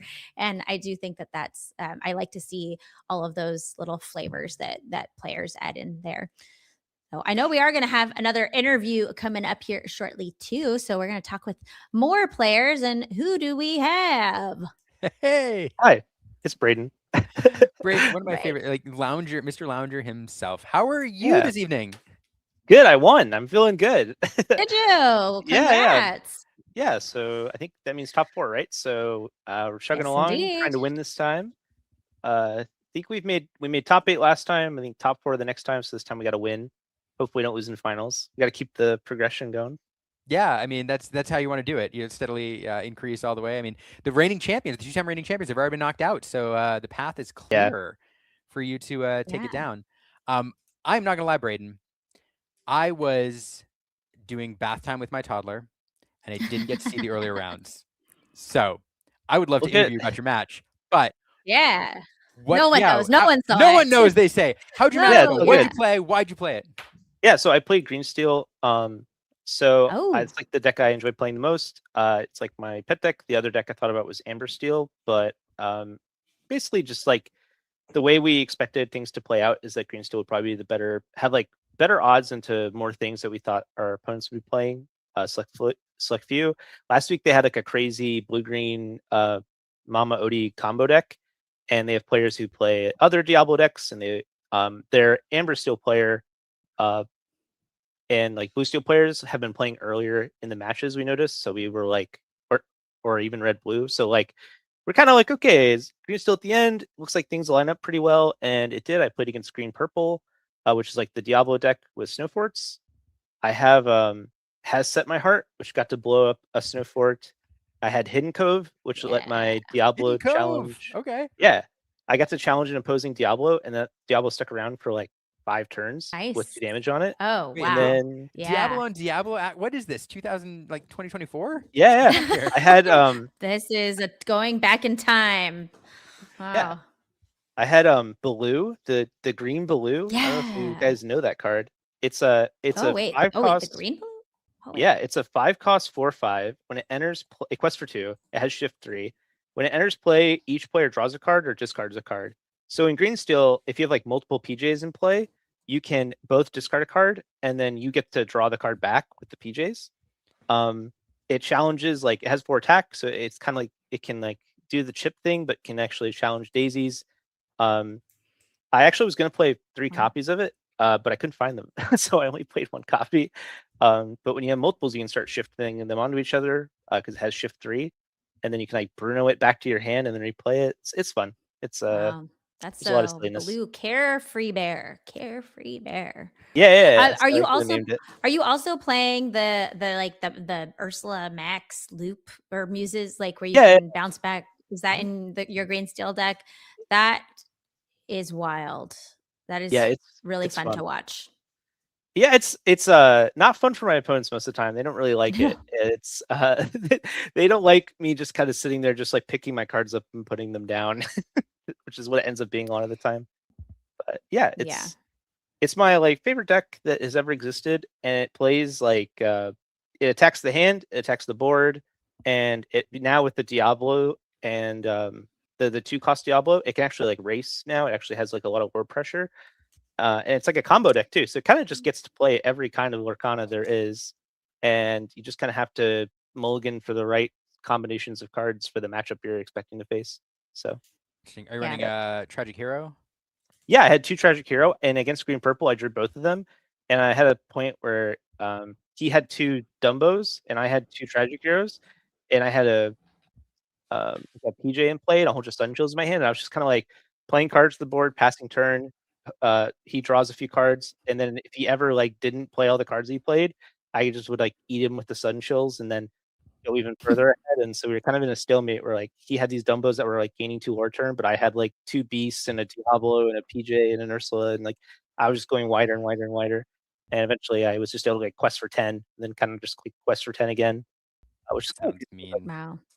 Sounds mean. Yeah, that's super fun. That new Diablo, the steel one, the Stone Servant, is such a fun card, and it's perfect in this deck because of all the villains that are in there. Really great synergy. And as much as maybe I haven't been a fan of green steel in the past, I feel like the deck it's looking really good in the current meta. So, congratulations on the win. Thanks. As long as we're not popular, we're the underdog. But anytime we're too good, people hate us, which is very reasonable. It's a reasonable place to get to. There's a thin line between love and hate. Yeah, exactly. Braden, before ads drop, any shout outs? Just a lounge. If you see a lounger tag on someone's name, you can click on it and apply. And if you know anyone in the lounge, you can join, and we test and do stuff together. And yeah, that's most of it. That's awesome. I like the lounge. Yeah, congrats on X performance. We're probably into ads now, huh, production? But because I'm going to say something really, really nice, and nobody's going to hear it, but I'm going to say it anyway because it's like the best way to say nice things. I know, right? No, I just want to say, Braden, one of my favorite people in the community. The thing, for those who don't know Braden is very active on social media as a community advocate, advocating for changes he wants to see in the game. And the thing I love about you, Braden, is you're not afraid to put yourself out there and to make comments which may get a reaction, but it's out of a love of the game and a desire to make the community better.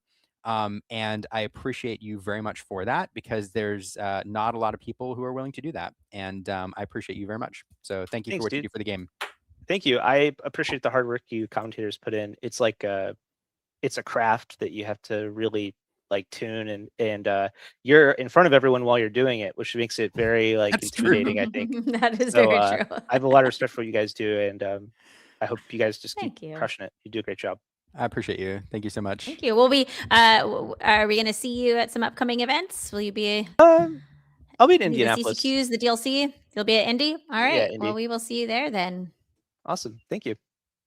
Yeah, pleasure, Braden. Thanks for chatting with us, Braden. See ya. Rebecca, you want another art fact? Always. Yes. This is something I don't think many people know. That Baloo, Carefree Bear. Yes, Carefree Bear. If you look at the non-enchanted art, no, it's better. The non-enchanted art of that card has Baloo standing in front of the rock, and he has a shadow. His shadow is meant to look like he's wearing a hat. It has a little brim on it. That is because this card was created by Mexican artist Luis Huerta, did the art. The art director was also a Mexican heritage. And this shadow is an homage to the voice actor who played Baloo in Mexico when the character was originated. He was a very well-known, I believe, comedian.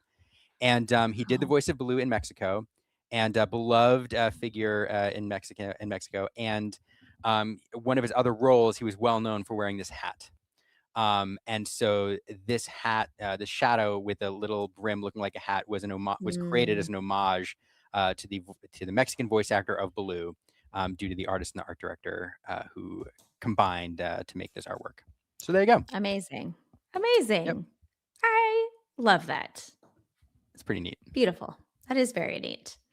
Man, there's so many good stories. So many great stories from the everything that goes into making this game, and you know, not just all the people behind the scenes, but all the players and stuff too, and all the community stories. I was just talking with somebody today about all the stories and the storytelling that's a part of Disney Lorcana, and you've talked about this a lot before, Liam, about the storytelling that happens even in the games themselves, and all of that. So I know that we're going to have another player here shortly to talk to as well, because these are all of our teams that are going top 4, that's kind of a big deal here for ICL. It is. Going into the top 4. It is. I mean, the season's long, and the fun thing about the ICL too is oh wait, here, I was gonna say the fun thing. Hey, oh, hi. Additional ink in the house. Additional ink. I need a hat. I need an additional ink hat. To add to your wall. You have your whole wall of hats. Add to my Congrats. hat wall. Yeah, tell Harvey. We haven't seen anything. So tell us, how did your match go? What deck were you playing? What were you facing off against? Yeah, so we were 1-1. We lost in the first round and then swept in the second round. So the whole season rested on my shoulders, which is rough. And then it ended up being Dogs was what they were playing, and I was on Blurple. So first game, I mean, not really anything I could have done differently. I had the bell and ramp in my opening hand. I just didn't have the popsicle, so I wasn't able to pop her out. And it's the worst. You're sitting with the bell and you're like, ah. We got like Daisy into Willow Daisy into Tramp, and once that happens, even if I did have the bell out on turn 1, I still don't think I would have won that game. Second game was super close as well. I had a good start, and I was also going first. But he was just building out a board, but not turning stuff sideways, and I couldn't find the 5th Spirit or the Demona, so stuff was just like gaining. His board was just expanding further and further. And then finally he did drop the Snow Fort, and that was the turns everything sideways turn. And I had like a bell and a Cheshire Cat out. Like I checked hard for Dogs. So I feel like you have to these days in Infinity. And then I had like the Shift Bell and the Wasabi waiting. And I remember, I think I had like double ramped in that turn before. So like I did Sail, so I could jump to 6 ink that turn. And that way the following turn I'd hit 7 ink. So I could shift the bell and move some damage around and then pop the Snow Fort with Wasabi. And thankfully that was huge. So we got game 2, but of course that always leaves game 3 on the draw, which is not usually a position that Blurple wants to be in against. Especially against Dogs. Yeah. Yeah. And he got a decent start. He didn't get the turn 2 Willow, but he did play it on the 3rd turn. But he had to ink Tramp 7 early. So that was I guess the first good sign that maybe there was a way I could climb my way out of this. Thankfully, I did get the bell off on turn 1 that turn. So I had the popsicle for the bell, and then I also had the croquet mallet, if y'all remember from yesteryear. Yes, I do. And Liam's like, what? Yeah, because you can banish to give rush, right? It's just a 1-cost item, and you banish it to give a character rush. It's sort of like a 5th popsicle for Bell, kind of. But also has some application because it's very good against locations, obviously. And so that was what I did on turn 2, because I sailed on turn 2 and then ramped into the croquet mallet. Especially if you can gas up like a Merryweather or something with rush, then you're in good shape. Unfortunately, though, I didn't get the 4-drop on that following turn, even though I drew like a ton of cards, because I think Bell even sang Friends on the second turn, and I was also on the draw, so I got to draw my first turn. So I was holding a hand of like 9 or 10 cards, but none of them were a 4-drop, unfortunately. But the mere presence of the croquet mallet does kind of cause some paranoia. So I think there was some stuff that he probably would have turned sideways, but didn't. And I guess just the threat of the mallet was enough there. I love that. And then he did end up turning stuff sideways. Then I like dropped a Scuttle, and then rammed Scuttle into the fresh Scuttle with Rush into one of his characters. And I was already holding Tamatoa. So I'm thinking like, I mean, double Croquet Mallet, it's double Rush right here. This is how I get back in the game. It's how I start clearing out stuff on this board. So just slowly but surely was able to take the board back, and he got to 17 lore in the last game. And at that point I was just like, nothing else gets damaged except for the warded Scuttle. So I just dumped all the damage onto the Scuttle. He was the one doing all the challenges because they can't hit it with Go-Go. And thankfully was able to just barely squeeze it out in the end and save the season for additional ink. So Wow. Congrats. yeah, I'm still coming back down to the ground. Man, you ever play these matches and you're like, somebody needs to be watching this. Like, this is the best game of Lorcana I've ever played. We had almost our whole team in there watching it. Mallet. We got the recording of it, so that's good. That's good. That's great. I feel like definitely like the Blurple Dogs matchup is typically favored for dogs, but it sounds like you have done some teching for it. And in, like you said, in Infinity, you need to. And like, were there other cards that you had in there that were specifically teched out for dogs? Not specifically for dogs, but there's a few other decks he's good into. But I had Wasabi in there. The Wasabi, yeah. He was doing the Forts dogs. Yeah. But Wasabi's also good because he's an extra guy who can take out Diablo, and then those like workshops that the blue decks have, he can pop those. And then every once in a while, you'll pop one of your own popsicles and get a lore, which can help. So awesome. Yeah. I love it. There's nothing better than like working a little item hate into your deck and then like actually have it pay off, you know? Because you don't put a lot of it in. You're like, I'm going to put a couple in. And when you have the answer, it's like, we've often where we put in techs and then just go a whole 9-round tournament and like they never come up. They're just ink every time. So yeah. Well, congrats again. Your team is going to face off with world-class cards next week in the top 4. So it's going to be an exciting showdown. Before we let you go, anyone that you want to shout out or let people know where to find y'all? Yeah, well, shout out to the whole additional ink crew. So happy that we got to do ICL this season. This is our first season as part of the ICL. Really? I guess I should know that, but like you all have been around for a while, and it's such a well-known group of players. Like, and it's not a team that comes together for the ICL. You are a legit team and play group, and so that's pretty cool. Well, congrats on pushing so high already. Sorry, I interrupted your shout-outs, but I just get it. You're good. But yeah, you can find us on YouTube at Additional Ink. Also, shout out to the Sim Clan because he's always wanted me to give him a shout out if I ever get into one of these positions. And shout out to everyone I play Lorcana with here in the Savannah area. So awesome. Well, congrats again. Thanks for chatting with us. Excellent job, Ian. Congratulations. Well done. Yeah. Absolutely. See you in top 4. So exciting. I love that Friends on the Other Side is legal. I know, right? I love to sing a song and get 2 cards. Golly, I miss that. I miss that so much. So, yeah. So next week, our top 4 is going to be world-class cards versus additional ink. And then it was the Lorcana Lazy Boys from the lounge that won. And I'm not sure who they are going to be facing off against. So hopefully we should have. Wait, is it Lazy Boys and Loungers? No, it's just Lazy Boys. Okay. Yeah. Just this. SLTC took it. Shane, we're going to be talking to. Hello, Shane. Hello. How are you this evening? I'm doing great. How are you guys doing? Buzzing from your win? Good. Yeah, I was going to say, you must be doing good. You just won, and you won it for your team. Feeling pretty good. I actually was the 3rd match of the finals last season, which I lost. So I just didn't want to be responsible for us getting knocked out again. So I'm glad that wasn't the case.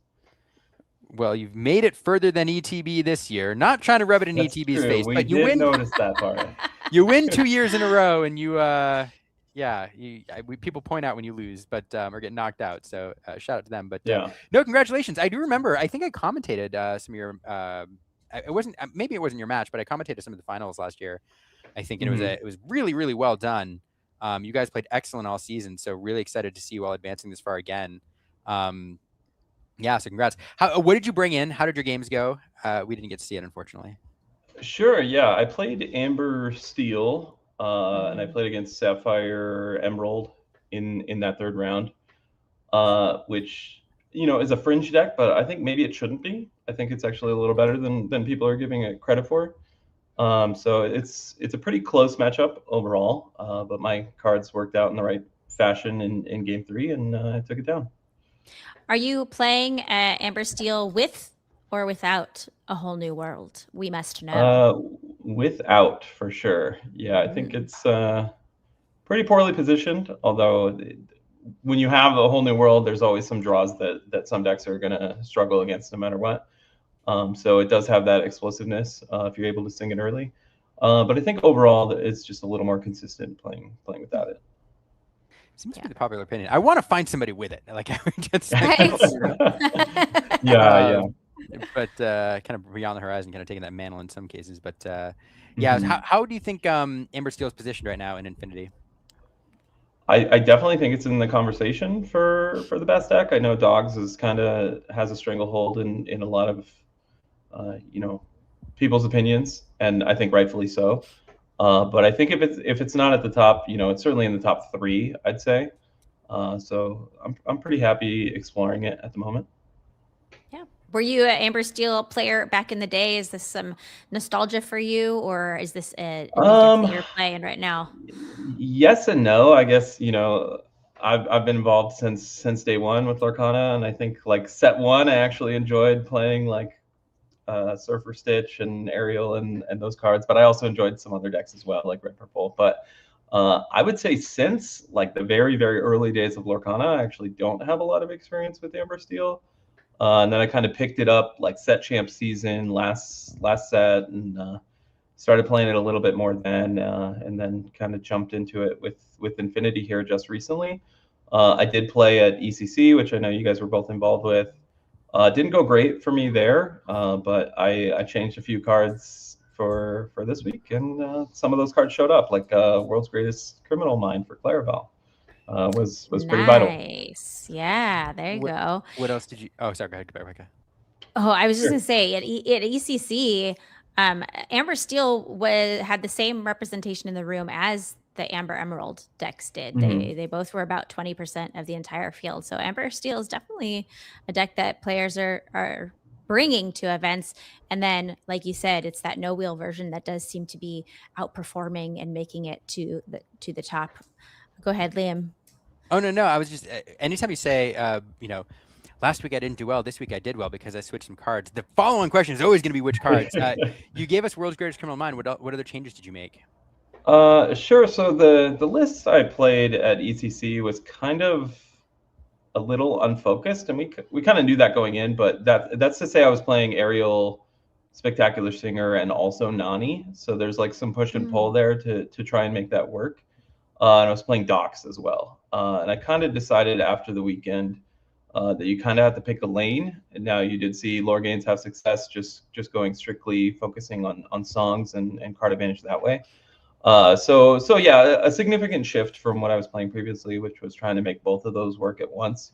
I had a lot of matches where like I'd play a Nani and then I would see a song in the top 4, but not a card for Nani. And then I would play Ariel the next turn and there'd be a doc, but no song. And I'm like, okay.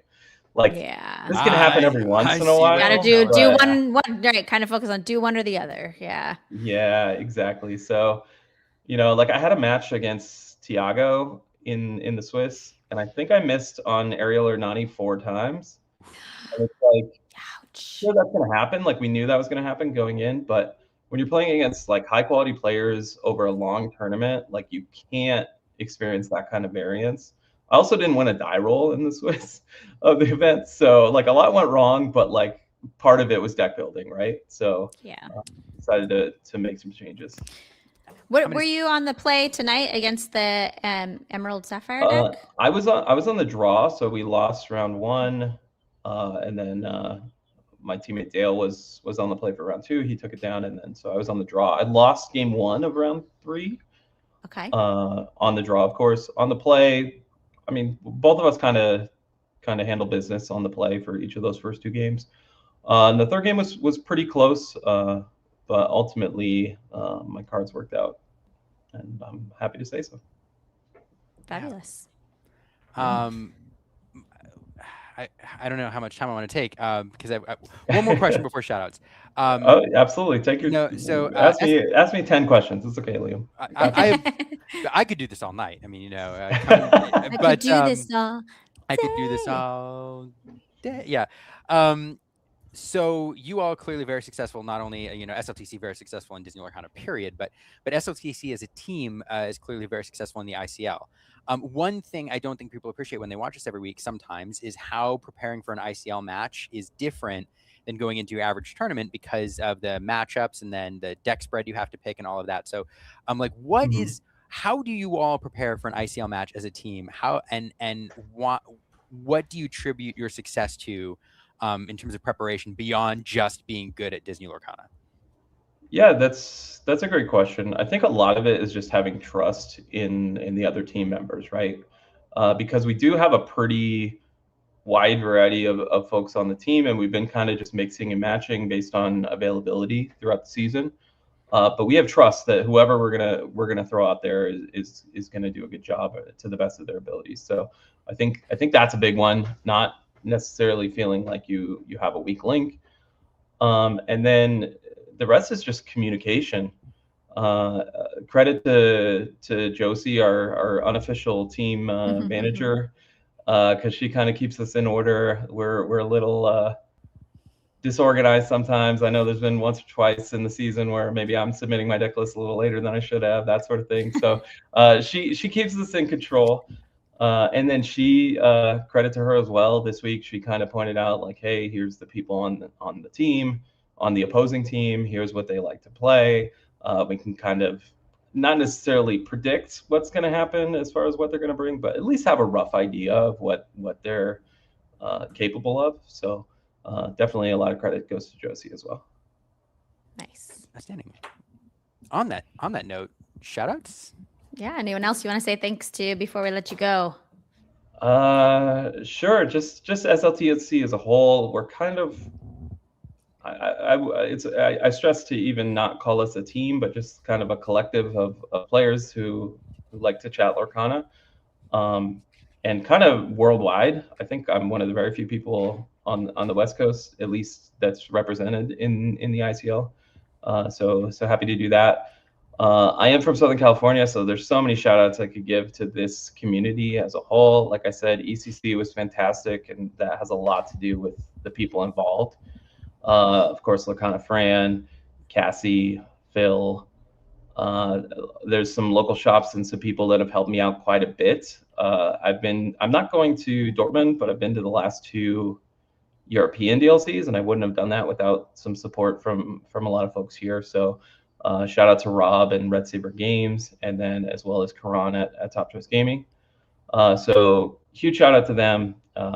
But I hear and I worry a little bit when I hear about communities struggling with Lorcana, and that hasn't been my experience at all. But I also recognize that I'm very, very spoiled in the Southern California area. So I hope that we can influence some other areas to keep it going strong as well. Yeah, you guys really do have such an incredible, thriving community down there. It was very cool to be a part of the ECC and see everybody coming together for that event. But congrats again on the win. We will all see you and your team back for top 4, and can't wait to see. Let's see here, Silly Lorcana Team Collective. Is that what it is? Exactly. That's what I thought. Nailed it.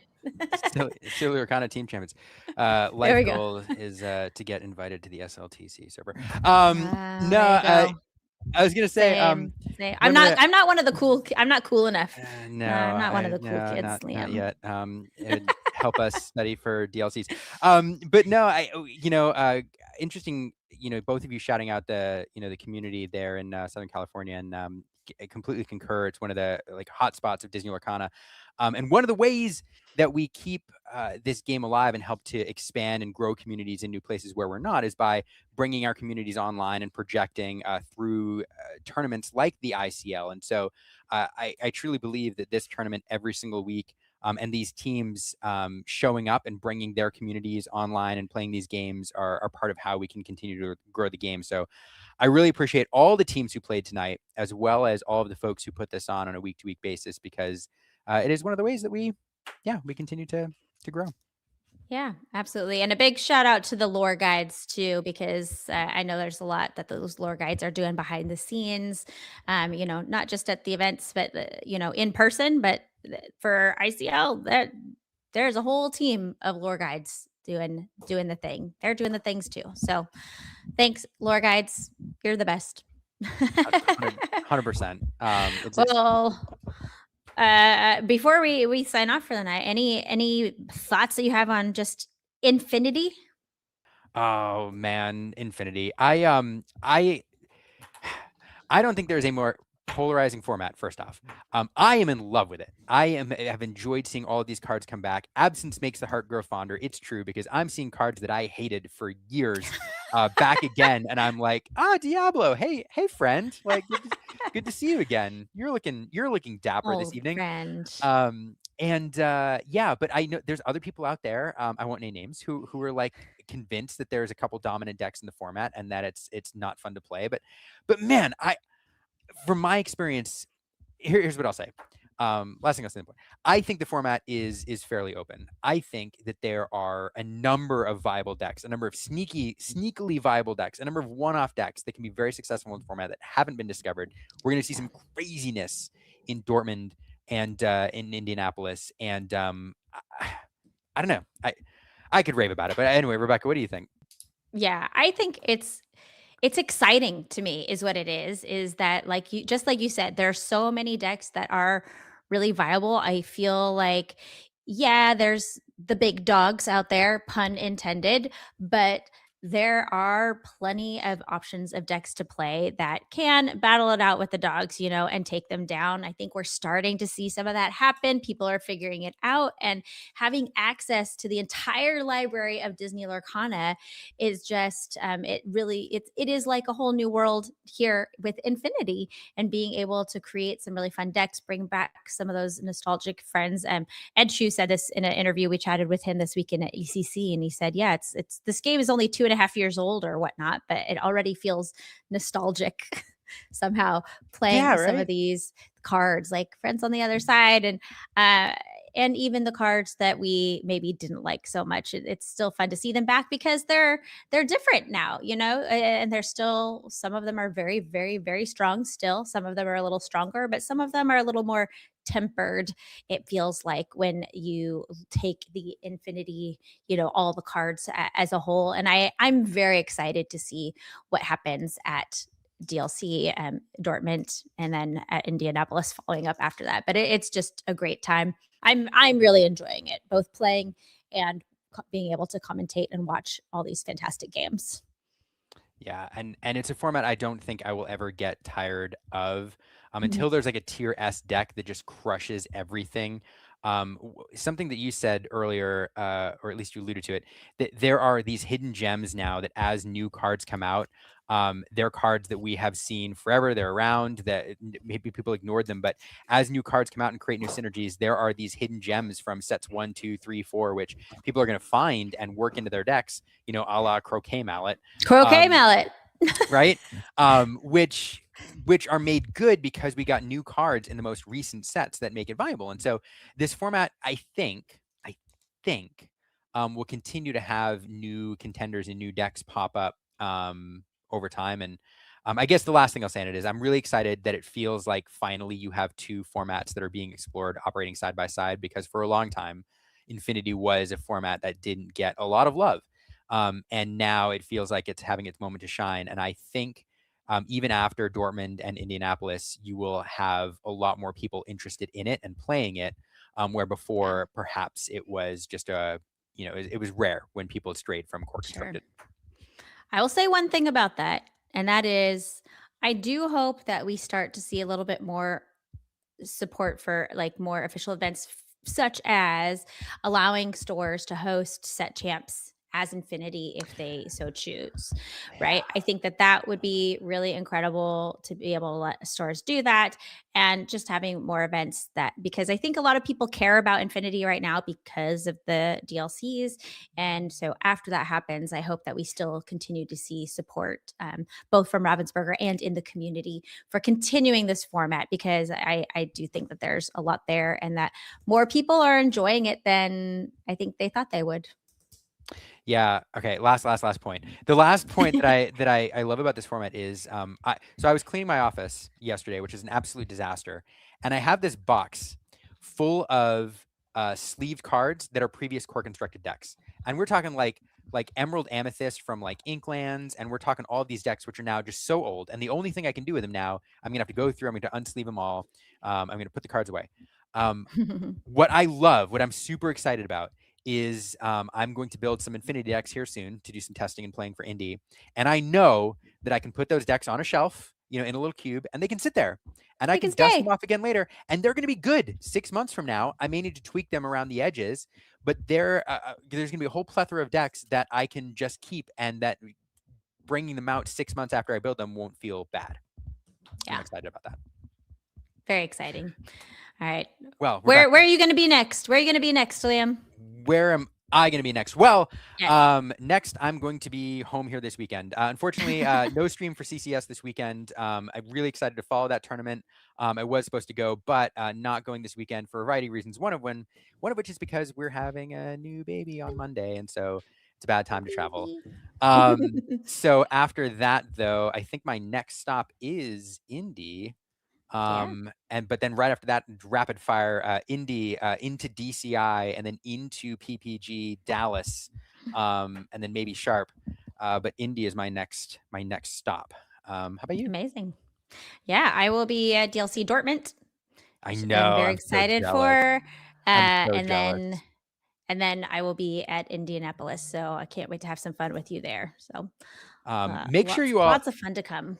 If you aren't following, I know everybody in Lorcana is following Rebecca on Instagram, but if you're not, your stories where your travel to the DLCs is always so fun, because it's a nice ramp up.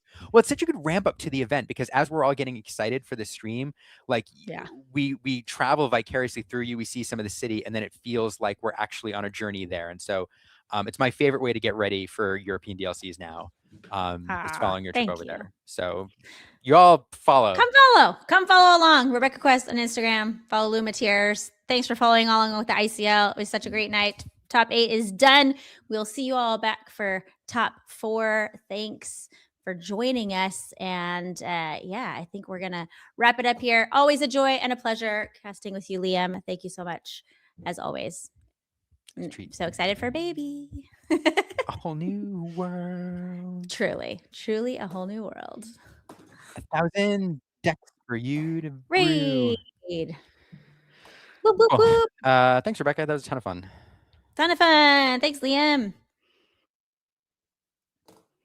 Were we okay? Right.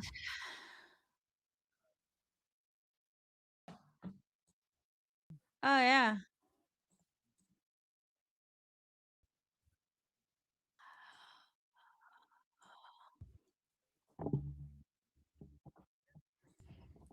Yeah, that's fine. It was pretty good. It was awkward the first I don't know. I thought I didn't that was know Brady, names, but I didn't want to say it. Yeah. There's so many players that all I see is their little profile picture and their name, which is not usually a picture of their face. And so I was like, I don't know who this is.